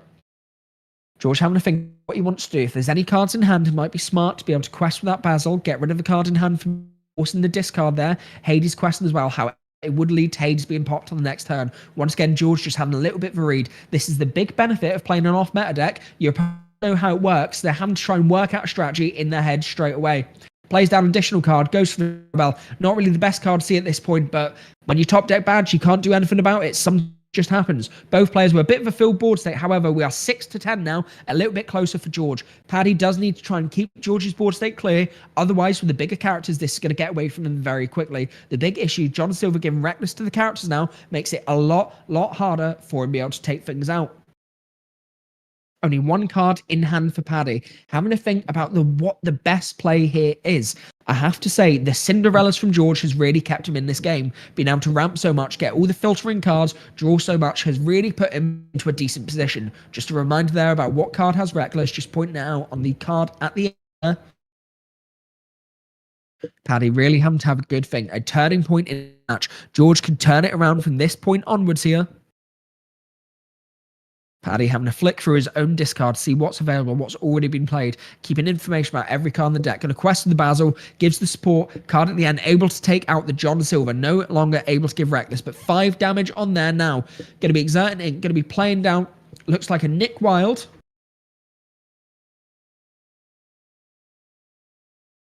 No, it's a Judy Hopps. Apologies, a little bit of glare at the end, so just a little bit difficult to see on the commentary monitor.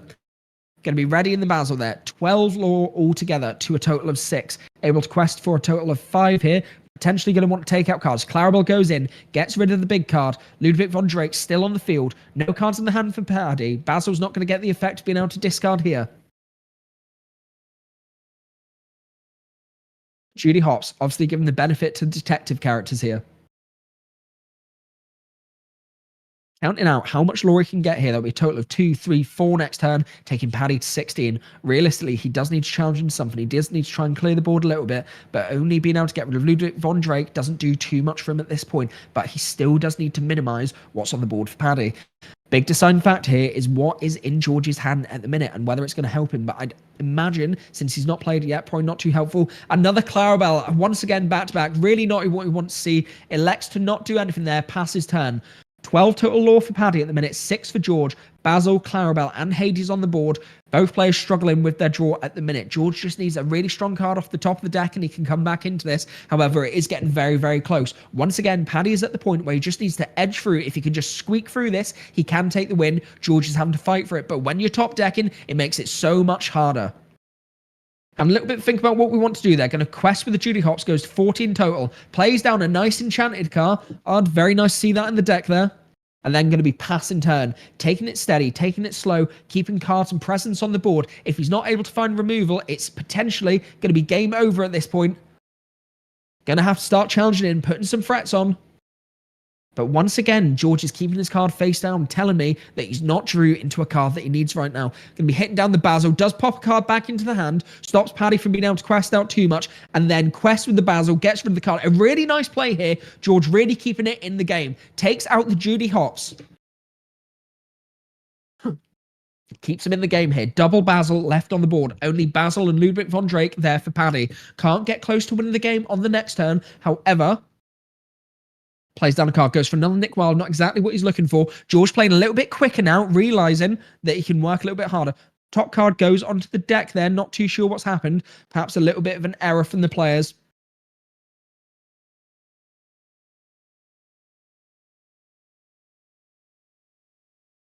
Looks like they're just rectifying the mistake there between themselves.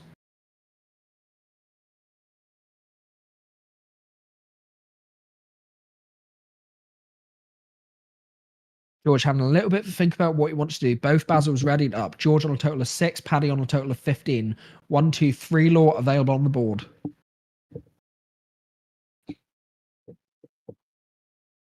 Decides to go for the double quest, 4 lore altogether. Nope, going to be taking it into Ludwig von Drake.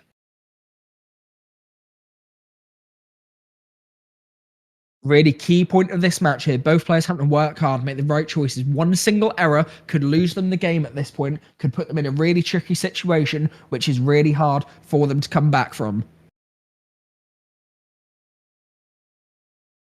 Jeremy Knapp in chat saying that Patrick should have quested with Basil first support Judy before hitting into Hades previously.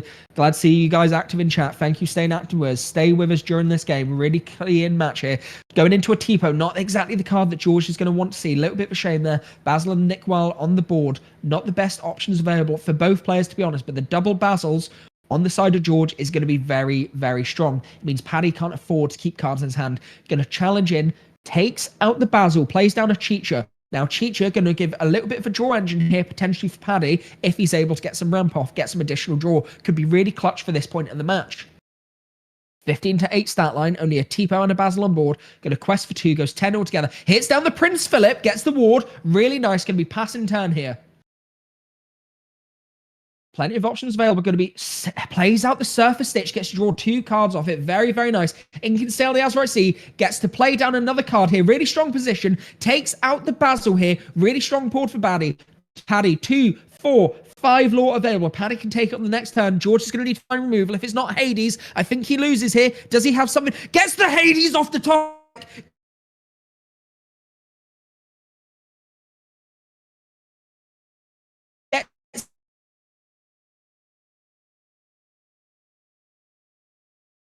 Really unfortunate time for my commentary to just drop there. I'm so sorry, guys. Right at the end of the match, this is when it's at its biggest. 16 to 10 deficit. Both players top decking. We have a Cheater on the field. We have Surfer Stitch on the field. Can quest for 3 on the next turn. Paddy can get to 19. Can get nearly there, but not quite enough yet. George right on his tails. On the following turn, quest for 2, 4, 5. Goes up to 15. Still got stuff to do on this turn, though. What's he going to do? Does he quest out with the Tipo? Does he exert a character just to stop Paddy from questing? Everything needs to be really thought about. He cannot mess up on this turn or he just loses the game altogether. Both players having to work really, really hard to make the right choice here. I cannot point out how difficult this match has been for these two players. Both players absolutely dominated in the turns that the way went first. George going first in the first game, won it in about 4 minutes. Paddy really stormed through, aggroing the game out in game 2. And now in this game, neck and neck between the two players. Really, really great showing.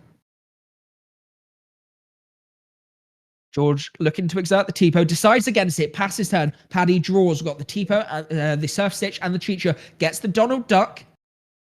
Doesn't do anything from the ramp. Going to quest out there. 19 altogether. He needs to be able to get another Hades to be able to get this off the board, or he loses. Hits down to Sail the Azure at Sea. Does he get the card he needs? Oh my god, Paddy has taken it. I cannot believe it. What a humongous match for Amber Sapphire. A humongous win. I thought George was going to take that there, was going to be able to come back, but he wasn't able to take it. Huge congratulations to both these players here. But wow, what a shout out to Paddy coming from behind after that humongous upset in game 1, taking game 2, and then storming away in game 3. What an absolute thriller. Well done to both George and Paddy. Guys, what an amazing match. That was exhausting just watching, but that means Paddy is our very first finalist here at Angle. He is going to be playing very soon in the finals against whoever wins in the other top 4 match. That is going to be coming soon for you. Make sure to stay tuned. We will be right back with you for the finals not long now. See you soon, guys.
Ladies and gentlemen, welcome back to CrawfordCana. We are here live at Angle Gaming for your finals here for this Store Champs today. We have Paddy versus Tom. Tom, obviously our first person on stream today. A little bit of backstory for Tom. He's not played Lorcana in quite a while. He decided to pick it up again randomly today, came into a Store Champs, stuck a deck together, and has made it all the way to the finals. What an absolute killer of a performance from Tom. Bit of backstory for Paddy. Paddy, an accomplished player, lots of experience in Store Champs, taking quite a few champion mats himself in the past in previous sets. Very well known in the local area for building spicy decks that are a little bit different to current meta breaking decks. Lots of positive results for Paddy. So this is going to be one hell of a match for the finals, which I am very excited to cast. Now, Paddy, of course, playing on the Amber Sapphire Detective Special that he's made. Really cool deck. I can't help but to think that this might be built specifically for this matchup. I overheard that he's feeling quite comfortable in this pairing. Tom, of course, is playing on Blurple, the best deck of the last set, a deck which has struggled a little bit in the current format of set 10, but a deck nonetheless which has been doing very, very well when piloted by strong players such as DKP. Really got my fingers crossed here for both of these players. Excellent players, great attitudes, and really looking forward to a top-tier finals. Tom, of course, being the highest seed, getting to choose to go first here. Going to be playing out the guard, going first. Then Paddy is going to match up, playing Nick Wild afterwards. This character, of course, gives support to the other characters. I did say to Paddy after his game that I wanted a little bit of a flick for his deck because I wasn't sure what half the cards actually done. This is the big issue of being a spicy player with brand new decks. Even your commentator doesn't know what you're doing, but a well done for putting together such a fun deck. Now, Blurple here, of course, is going to want to be ramping, probably going into a Genie curve, but something that Tom's going to have to be very careful of here. Paddy plays the Horseman Strikes Back, a nice card to be able to pop all these evasive threats, something that I'm sure he's going to be using to keep himself in the game here. We saw in the previous game against Emerald Sapphire, he was using World's Greatest Criminal Mind to pop the Clarabelles, a card which could come into play depending if Tom has some bigger cards in his deck, like Demona. World's Greatest Criminal Mind gets rid of any character which is 5 strength or more. Nice way to pop it, clear the board from the big threats. Tipo coming down here after inking Sail the Azurite Sea. Blurple, of course, going to ramp on the turn 2, sticks a hidden unknown card into the Inkwell, then going to pass turn. The next turn, he'll be looking to play out that Genie, or maybe even an Iago. I did have a chat with Paddy, and it looks like he's playing quite a lot of actions in his deck, mainly to deal with vanished characters, so something that he's also teched for if Tom does go for the Iago route, something he's going to have to be very careful for. The big benefit Paddy might have here is seen in the previous games against Emerald Sapphire, his deck is able to go quick, very, very quickly, but it does also run out of draw. Now, we ink the Junior Woodchuck guidebook here, going for the Iago play, looking to control the board here, but once again, does Paddy have an action available, ready to get rid of that Iago straight away? He does straight away. He holds on to it just in case targets. Now, this card allows you to heal 3 damage off a character, chooses, so it activates Iago's Vanish, but then you also get to draw as well. So a very interesting card here that he's teched specifically to get rid of all these vanished characters. He said it's specifically in there for Purple Steel, but of course, Iago being a vanished character as well, very well thought out by Paddy. It goes down with the additional Nick Wild. 2 cards on the board for Tom, having a 2-0 advantage at the minute. Got the guard and also got Tipo there as well. Having to think about what he wants to do. A well-timed Elsa could be quite nice, but chooses to go for the guidebook. Going to pop that straight away, getting 2 cards in hand, getting that constant card draw going. Big benefit of Blurple being able to draw loads of cards. Something which might be able to keep him in this game here, but Paddy is used to playing against control decks and something that he's looking forward to be going against. Going to be hitting the Sail the Azurite Sea here. Going to be drawing an additional card. Has the opportunity to ramp an additional card if he wants to. Quest for 2, putting himself up to 4 altogether. Then he's going to be pass and turn. Shout out to Tom for the cool token that he has using to keep track of his hands, something that I constantly lose when I'm playing. Get a little bit worried that I'm going to pick up my Inkwell, something I need to be very careful of. Chicha, going to be going down on the field here, has the ability that when you play an additional card, get to draw an additional card for turn. Nice bit of card draw for Paddy's deck, which struggles a little bit on that front. But the board cleared now, got 3 cards on the board for Paddy, controlling it very nicely. Can choose to start questing out when he wants to. No cards on the board for Tom. Tom going to be looking to get cards out. He's got the Genie in hand here. Might be going to play that. Get some additional card draw. Exerts all his ink. 5 altogether. Goes for the belt. Going to move the damage across. Takes out the Chicha. Very smart play there. Getting rid of the draw engine for Paddy. Tom really thinking ahead. Chicha can be an absolute menace when it stays on the board. Just giving you constant draw all the time. But Paddy, plenty of cards in hand at the minute. It's not really a position that he needs to worry about. 4-0 deficit at the minute. Bell, quite a beefy character. Going to be playing down Detective Mickey. Gets the additional ramp here. Tom just having a quick check of what that card does. Obviously, a card we've not seen in the meta for quite a long while. Last time we saw that active, Sapphire still very active in the meta in the whole new world decks, playing down the Detective Mickey. It's been a while since then, but good to be seeing it back in play with this detective-themed deck from Paddy. I'm going to be exerting all his ink here. Looks like, nope, going to be changing his mind here. Decides to exert 4, keeps 1 ready, plays down the genie, gets the additional card draw. Good, getting the draw at the start of the turn, working out what you can do. Always smart before you ink your cards. Going to ink a Hades there, exerting 2. Thinks better of it though, decides he doesn't want to do that. Tom thinking about all his options here. Obviously a little bit of a weird experience because he doesn't know what's going on with Paddy's deck. Something he's probably not played against a lot. But plays down another Junior Woodchuck Guidebook, able to pop that on the next turn, give himself some additional draw. Going to be questing out with the Bell. Obviously can't do with the Genie, so he just played it this turn. 6-0 deficit at the minute. Paddy's board set getting wider, and he gets the Horseman Strikes back, pops the Genie straight away. Paddy having a humongous curve at the minute, seeing every card that he completely needs to. Tom must be so confused at the minute, seeing all these weird cards that he's not used to playing against. A completely different structure of deck, a completely different curve, then putting him on the back foot. Another Detective Mickey comes down. Lots of detectives on the board here. Another card ramped into the Inkwell here.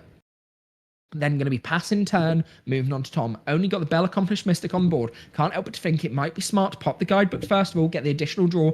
Does decide to do that, pops that, draws 2 cards off the tap here. Only Bell Accomplished Mystic still on the field at the minute.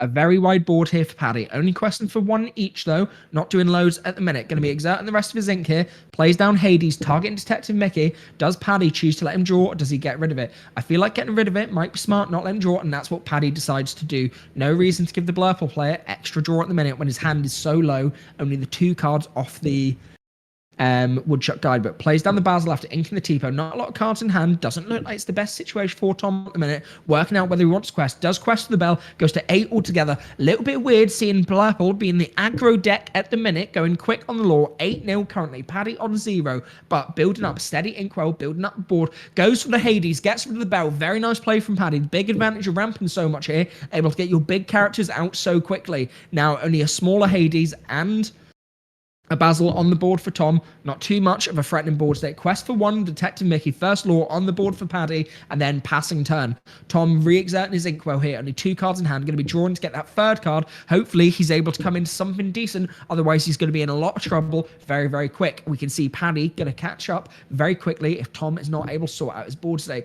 Sticks down to Hades, gets rid of the Hades as well. Hades on to Hades Violence here, live in England, Peterborough. Winner box tournament. Once again, a booster box on the line for the winner of this tournament, and then a buy in the upcoming collaboration winner case tournament between Angle Gaming and Pendulum Gaming in Grantham. This will be held in Grantham, going to be at the end of March. Date to be confirmed, but a tournament I'm very much looking forward to casting, and hopefully we'll be able to see quite a few of you there.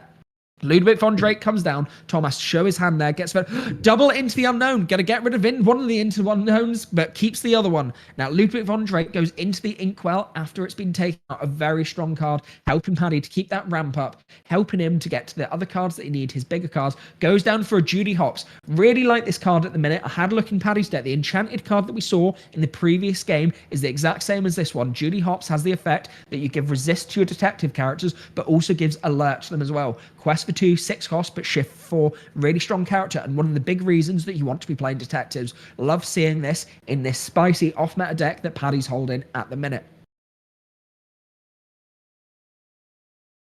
Tom's exerting, going to be playing down the Genie, gets the additional card draw. No cards exerted here, so not going to be able to hit the into the unknown. Nothing he can really do. Looks like he's going to elect pass and then move on to Paddy's turn. No, he is going to quest out here. Quest for the 3 with the Hades. Goes up to 12 altogether. Obviously, Tom in the lead for law. He is putting pressure on Paddy, but Paddy's board is very big at the minute. Now, Judy giving resist to the other characters. This could put him in a really strong position. Plays down another Judy Hopps here. And a Genie. A wide board state for Paddy, but at this point, he does need to start trying to get rid of the other characters. Plays down the Horseman Strikes, gets another one of them, gets rid of the Genie on the board. Paddy really seeing everything he needs to be able to take this game. Going to ink the Judy Hopps there. Then Judy goes into Hades, going to be taking out 1 damage back because the resist 2 there to detective characters really heads up play from Paddy. Board slowly getting cleared. Big board state from Paddy. Looks like he's going to be exerting the Nick Wilde and the detective Mickey, and the Ludwig von Drake decides to quest all the way up to 5 there. Decent play by Paddy, electing not to get rid of the Hades or the Basil. Tom is going to have to take out these characters quickly, otherwise he's going to be in a bit of a difficult position, but electing not to challenge there, Paddy going to quest out, put the pressure back on Tom, even though Tom's in the lead there, not exactly got what he needs. Draws into the Hypnotic Strength, not really a card that's going to help him too much, does give the boost in strength, I guess, lets him draw a card, could help potentially, but really he's going to need something like Hades to get rid of that big Judy Hopps. Judy Hopps causing quite a bit of issues on the board, not something that he's going to want to stay down there, something that Tom might be a little bit worried about at the minute. Hits down the Into the Unknown, gets rid of Judy Hop. Of course, he had that in the hand. Very good play from Tom here. Still has some options to be able to play down, but what does he decide to go for?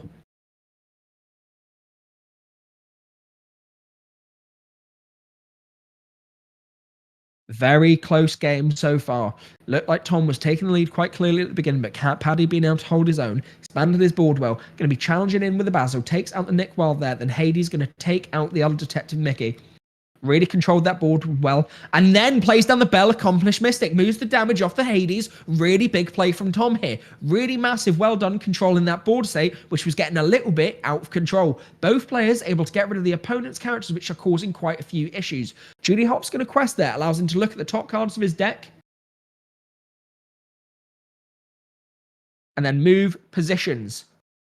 Going to be sticking down the Genie there. 2 quester, non-evasive. Gets another Genie and then gets a Nick Wild as well. Once again, Paddy expanded his board very well. The big advantage of ramping so much, got that wide board state. So at this point, can get 2, 4, 5, 6, 7 on the next turn if Tom doesn't challenge into everything. Tom only has 1 card in hand though. Not a lot of card draw so far. Has seen both the Junior Woodchuck guidebooks, but seems to be struggling a little bit from there. Blurple not having the draw power that he used to, but gets the Genie exactly when he needed it. Gets the top card off his deck. Basil comes down, still has 3 ink available. Does he ink or does he play another card here? Not a lot of options in the hand. Paddy's already got rid of 2 of his Horseman Strikes back. Does he want to play another one there? Is he even going to be able to draw into it? Getting rid of the Genie could be really, really hard in this position in the game.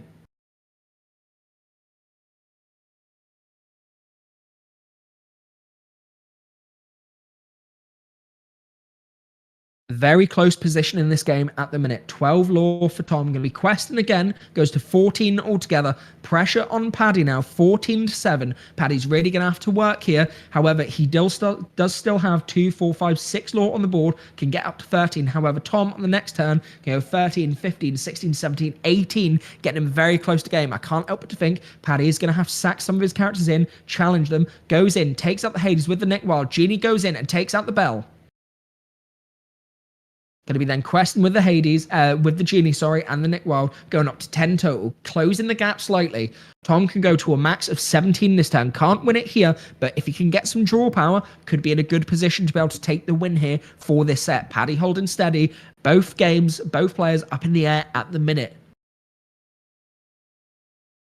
Tom having a little maneuver off the ink. Plays down the Hypnotic Strength, gives the additional strength to Basil. Basil takes out the Genie, gets to draw a card as well. Nice play here from Tom, clearing out the board, getting rid of a difficult character. Then going to be exerting, plays down a Dumbo. Has the option to exert Genie, gain a lore draw, goes up to 15 total, gets another card in hand. Dumbo really clutch at this point. I've always said Dumbo on your turn 3, for Blurple, not the best play, but later on in the game when you do have your evasives out, really strong position to be in there. And at the minute, Paddy doesn't have anything to answer the evasives on the field. Quest out goes to 13, 2, 3, 4. Tom can go to 19 at this point. It's looking like a good position. Paddy not able to do anything else there. And with Nick Wild on the field there, questing. Another Nick Wild comes down and the Genie. Tom's got the Genie, Dumbo, and the Basil. He could quest out here, but he could get the additional card draw. Might make sense to just quest this turn instead of getting the draw. Try and get as close as possible. Hope he doesn't get the Horseman Strikes back. Only 1 card in Paddy's hand. Bit of a deficit. I don't think it's a good card. Looking at the size of Paddy's Inkwell at the minute, if it was decent, he probably would have played it.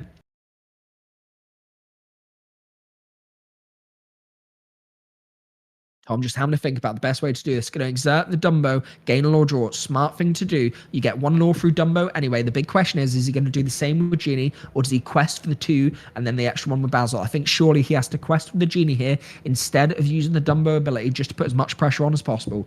16-13 deficit now. Having to fiddle with his ink, seeing what he's going to do. Plenty of options here. Couple of cards in hand. What is Tom going to go for? Going to be exerting, looks like 5. Going to be playing down the Hades, targeting the Genie. I think Paddy at this point has to say no, which means Tom gets the card draw. Fantastic play, the exact time we want to be hitting down Hades, building up the board, making it even more difficult. At this point, surely you just quest with Basil and Genie, go to 19, make it really difficult. Paddy is then going to need evasive threats to deal with this, and a Hades to be able to take out his Hades, or I think that's the writing on the wall.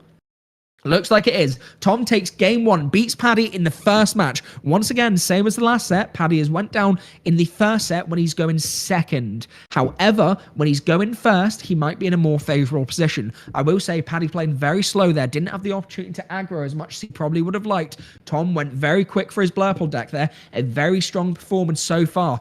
What do you guys think in the chat? Are we going to have Blurple to take the first game, the second game here as well? Will Blurple win this tournament overall? Or are we going to be looking at having a off-meta deck win this tournament with Amber Sapphire? I don't know which deck I'd like more. I do really like the off-meta, but I'm a Blurple fan myself. Both players, really nice guys, really strong players. It's completely up in the air. This game could go to anyone, but we are still here live at Angle Gaming. Make sure to head over to angleentertainment.com. Links on the stream. Look at the bottom. This is a humongous tournament so far, guys. Right in the finals, ready and raring to go for the second set here.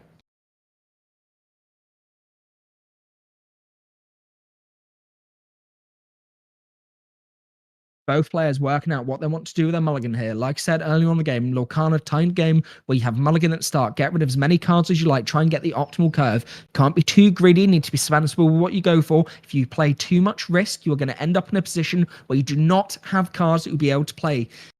Both players having a key think here. Now, for Tom, obviously, getting the Genie out is the key card, something he's going to really like, but that's going to be easily popped by Horseman Strikes Back. A little bit of a worry there if that's able to be popped so quickly by Paddy.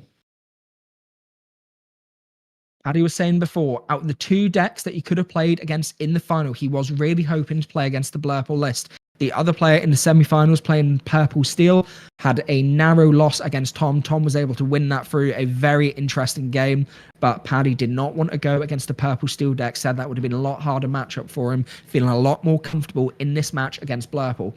Paddy on the play here, going to be inking down Donald Duck, playing out Nick Wilde, then going to be passing turn. Going to be inking here, Iago goes into the inkwell, probably a little bit of PTSD from the last game, Iago getting popped so easily with the actions in Paddy's deck. I imagine he'll be holding on to that again. Going to be playing out the Basil, does get the turn 1 for Blurple, exactly what Tom's going to be wanting. Pass turn onto Paddy. Paddy's got options here. Inks Horseman Strikes Back, interesting that he doesn't keep that for a later on Genie, plays out the Cheater. Very brave play by Paddy, but I'm not sure if I would have kept that or not. I think at this point, Paddy's probably suggesting he's going to go quicker in this game, and he doesn't want to be wasting cards on popping and wasting time that he could be questing on. Wants to get a big board, put it as difficult as possible for Tom on Blurple, make him really have to work for these cards. Just Basil at the minute on the field. Does he have ramp? A little bit worried that he doesn't have it since he's taken so long for this play here. If he doesn't have ramp, this could be absolutely disastrous and could be a very clear game to Paddy. Blurple really struggles to function without that ramp. Going to be inking the Basil here. Going to be spending 2. He does have the ramp. He has the Tipo. Tipo comes down. An additional card goes into the inkwell here. The right curve for Tom so far. Needs to be able to get a big card out on the next turn though. Going to be taken out here. Basil goes into the Nick Wilde, clearing the board. Just a Cheater and a Tipo on the board for each player. However, this is a drawing card for Paddy. Hits down the Detective Mickey, gets to draw again from Cheater. Very strong play there, really nice from Paddy. This game going exactly the way he wants straight away. We've noticed though quite a few uninkables that he's hit back to back, so hopefully this doesn't limit his draw whatsoever. I'm having to think about his best option here. Going to be inking Selde Azeroth, exerts 4, goes to the Genie, gets the additional card draw. If it is popped by Horseman Strikes Back, at least he still gets the card draw from it. Surely Paddy didn't have 2 of them in his hand, though. That would have been a crazy start. Going to quest for 1 with the Tipo there. Then looks like he passes turn. On to Paddy for the turn. Paddy drawn for turn. Detective Mickey and Cheater on the board. If he has another ramp card in his hand, could get additional draw from Cheater. He does have the Horseman Strikes back, so had 2 to begin with. A shame for Tom there, but did need to play out the card. Paddy controlling the board very well. Going to be questing with the Cheater, and then going to be taking out the Tipo with the Detective Mickey. Cheater gives support to the character's empty board state, a nice comfortable position for him to be in, and ready for that Cheater to be exerted. And Elsa coming down here could be a good spot. However, Ludwig von Drake comes out onto the board. We see a non-character card in hand, which can be popped by the Ludwig von Drake. A shame there. Got Hades, Demona, and the bigger Hades there. Not the best current hand for him. I imagine we're going to have to ink a card, play out the Hades. Inks the Mad Mim Elephant. Obviously can't bounce back anything. Plays out the Hades. Going to be selecting on the Cheater. Paddy going to decide whether he wants to get rid of it or if he wants to give draw to the opponent here. Elects to get rid of it, not willing to give the Blurple player draw. He saw the hand, not the best hand at the minute. Playing down the Demona is probably going to benefit Paddy. Only a Hades on board at the minute for Tom. Mickey Mouse Detective and Ludwig von Drake on the board for Paddy so far. Paddy having a serious think about what direction he wants to go here. Once again, I think the longer the game goes on for, I think it's going to be a better game for Tom. Shout out to Jamie in the chat, voting for Blurple to win. Gave some really excellent analysis there. The player's wearing a hat. That means they have to win. I do like your idea there. You may be on something, fella. Thank you for staying with us for the whole day so far. Going to be inking there on Tom's side. Going to be playing down Demona. Exerts all characters. Both players draw up to 3 cards. Key point for Demona. If you have 3 cards more in your hand, Demona, due to the Stone by Daylight effect, is not able to exert. Hades going to be going in for a challenge there, taking out a character, 2 damage back on Hades altogether. Detective Mickey on the field and Ludwig von Drake pass and turn it over to Paddy. Demona on the field right now, quite a nice strong character that should hopefully be able to do a lot of damage, keep Tom in the game. Paddy obviously looking to expand his field, put as much pressure on Tom as possible. No evasives at the minute though, so it doesn't have any way to pop these characters. Demona is going to be quite a difficult one to deal with unless he gets into a Hades. Exert in here, goes for the Donald, gets the additional ramp here. And then we're going to be taken out with Mickey and Ludwig. Ludwig goes into the Inkwell because it's been banished. And then we're going to be pass and turn. Lots of ink here for Paddy. Has completely out-ramped the big ramp deck Blurple. Interesting to see, but it's working well for him so far. Both players on quite a low lore total. Going to be inking the Tipo. Going to be spending out. Does he go for the Hades here on the Donald? He kind of has to clear the board. But once again, giving Paddy more ink. Something that Paddy is going to be very happy to have at the minute. Tom going up 3 altogether for Blurple. Now, nice small hand at the minute. So he is going to be able to ready Demona on his next turn. But is Paddy going to be able to get rid of it straight away? Depends what he's got in his hand. Does he have the world's greatest criminal mind? Could be a huge play. Goes for Ludwig von Drake. Gets to see the hand. We have Sail the Azurite Sea and Woodchuck Guidebook. A shame to lose the Woodchuck Guidebook there. That is going to be something that Tom definitely wants to keep. Losing the draw engine there. Ludwig, a very well-timed play. And then hits the Hades on the Demona. What a play from Paddy. Hitting everything he needs at exactly the right time. Ludwig there was brilliant. And then Hades to take out the Demona. A very, very strong play. Tom under quite a lot of pressure at the minute. Lost his draw card there. He's got Sail as an option. Going to be hitting down Hades. Targets the Hades. Interesting. Paddy's going to let him draw. I thought he would have popped that. Gets the additional 2 cards in hand. Going to quest for 2 with a Hades. Going up to 5. Once again, Tom in the lead so far. A Hades and a Ludwig von Drake on the field for Paddy. Pass his turn over to Paddy. Quite a lot of ink there. Going to spend 1. Hits down on Nick Wilde, going to spend another 3, hits down Detective Mickey, gets more ramp, then going to quest for the Hades and the Ludwig von Drake, goes to 5 apiece. Paddy's board looking a little bit wider, more ink as well. However, Tom now has some additional cards in his hand, thanks to playing that Hades, a card which has done really well in this matchup for him so far. Going to be singing into the unknown, gets rid of the Hades, gets rid of a big threat on the board, but once again, a lot of ink on the board for Paddy here. Difficult position for Tom if Paddy's able to get out some more big characters. Going to be exerting a lot of ink here. Goes down for the Elsa. Exerts the Nick Wild. Challenges in. Gets rid of it straight away. Can't help but to think surely he's going to be questing the Hades here. No need to really get rid of the Ludwig von Drake straight away, especially when he can be questing. Goes for the quest. Goes to 7 altogether. 7-5 total so far. Horseman Strikes comes down. Takes out the Elsa here. Donald Duck comes onto the field. Quests out, goes to 7 each all together. Passing turn onto Tom. Draws again for the turn. Couple of cards now in hand. Tom's starting to get a little bit of options here. Having to think about what he wants to best do. Might be an idea. Yep, takes out Detective Mickey. Stops Paddy from getting too big of a board. He does want to be questing here, but also he doesn't want to get too much. However, a really strong play. Cheshire Cat comes down, able to boost it, move the damage across from Hades, take out the other Ludwig von Drake as well. Does go into the Inkwell, but now a Basil comes down and quest for 2, going to 9 total. Really strong position here for Tom, getting a wide board, keeping himself in the game, even against Paddy's deck, which seems to be built specifically to be able to beat decks like this, Blurple, Sapphire decks, the ramp. Playing down his action, gets to heal damage up to 3, heals 0 damage, draws a card there, plays Sail the Azurite Sea, gets to draw another card, ink another card if you choose to for turn, plays down the Genie, and that's all he can do. Going to pass turn there. I hate to say it, but it might be the writing on the wall for Paddy. Tom's seeing exactly what he needs here. Very big board state, a very big, difficult, challenging board state. If he's able to start questing out, put more pressure on, Paddy's going to really struggle to deal with this. I'm not sure how Paddy's going to be able to do with quite a wide board state. Maybe part of the reason that he didn't want to play against Purple Steel earlier could be quite a threatening game for him. However, Tom doing very well to expand the board with Blurple at the minute. Having a little think about his options so far. Trying to decide what's best for him to do. Once again, finals completely on time. Players have plenty of time here, and it's well worth them utilising all of it to make sure they make the right turn. A booster box on the line for the winner here, and also a buy in the upcoming co-sponsored event winner case tournament from Angle and Grantham. Basil is going to be questing here, giving the additional support on Hades, making Hades a little bit stronger here. And once again, having to think, see what he's wanting to do with his turn. Must have quite a few lines of play here, try and work out the best one. Sure what Tom was going for. Genie's non-exerted, so he can't challenge into it. Think he's thought that he might be able to take it out there, not realise that he can't go into it yet. A little bit of a shame, but doesn't matter too much. Went to challenge into the Donald there as well. Tom just going for the wrong direction here. Overthinking a little pressure on this final. Sometimes we do have misplays. We do make mistakes. That's the way it happens, unfortunately. But at the minute, take your time, Tom. Work out your plays. You are in a leading position. Paddy is under pressure at the minute. Take your time to make the right decision, make the right play to stay in the game. Going to be exerting 2 here.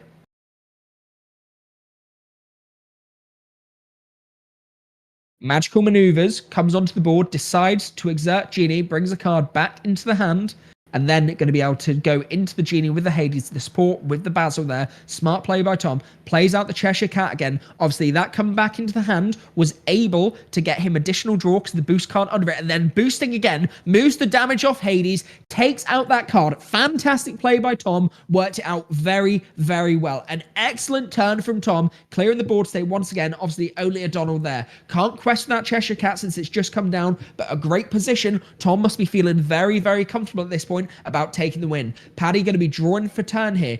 Donald Duck on the board, going to be exerting 2, goes for Cheacher. Got the additional draw engine down there if he's able to ramp again, but depends if he's able to get it.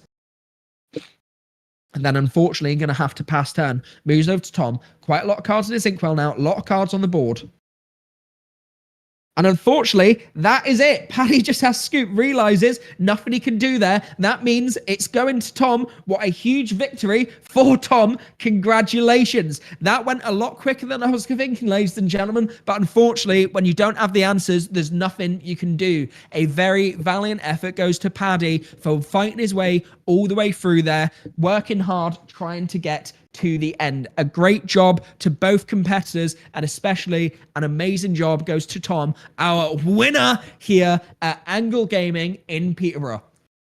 Ladies and gentlemen, it has been one hell of a day today. One super outstanding day. A massive thank you has to go to our hosts, Angle Entertainment, who has sponsored this event, sponsored this Store Champs. We had 16 people turn up, a nice Store Champs. We had 4 rounds of Swiss. We then moved into our top 4 and our top 2. We had a very talented young player here who was only 8, who managed to pick up a win in today's tournament. He done amazingly. We had some very close games and some people which narrowly bubbled out in the top 4, not quite making it into the final position. It could have went either way, and it was a shame, but we've had a thrilling day on stream. A shout out has to go to George in the previous round who played against Paddy. Had some really bad luck against him there, but Paddy able to showcase how brilliant his deck is, his off-meta deck is, and how well it's able to go into current meta-dominating decks like George's unbeatable deck in Swiss today. Green Sapphire had a really strong result there. Unfortunately, just did not have the gas for him to be able to stand up against Blurple, which is a little bit of a shame, but he gave it his all. So a massive shout out to Paddy. Well, everyone, that is us finally coming to the end of the day here. It's 8 p.m. live in the UK. If you are still wanting to watch Lorcana content, DLC Richmond is live at the minute, so make sure you tune into that, catch in, see what the meta is looking like, see a fantastic tournament. I know I'm definitely going to be diving in here as soon as I get back. One crazy day. Once again, thank you to Angle Entertainment. A booster box now going to our winner, and I look forward to seeing you in the next tournament and in the upcoming winner case tournament live in Grantham, Pendulum Gaming, co-hosted by Angle Entertainment. Thanks for staying around, everyone. Have an amazing day. See you later.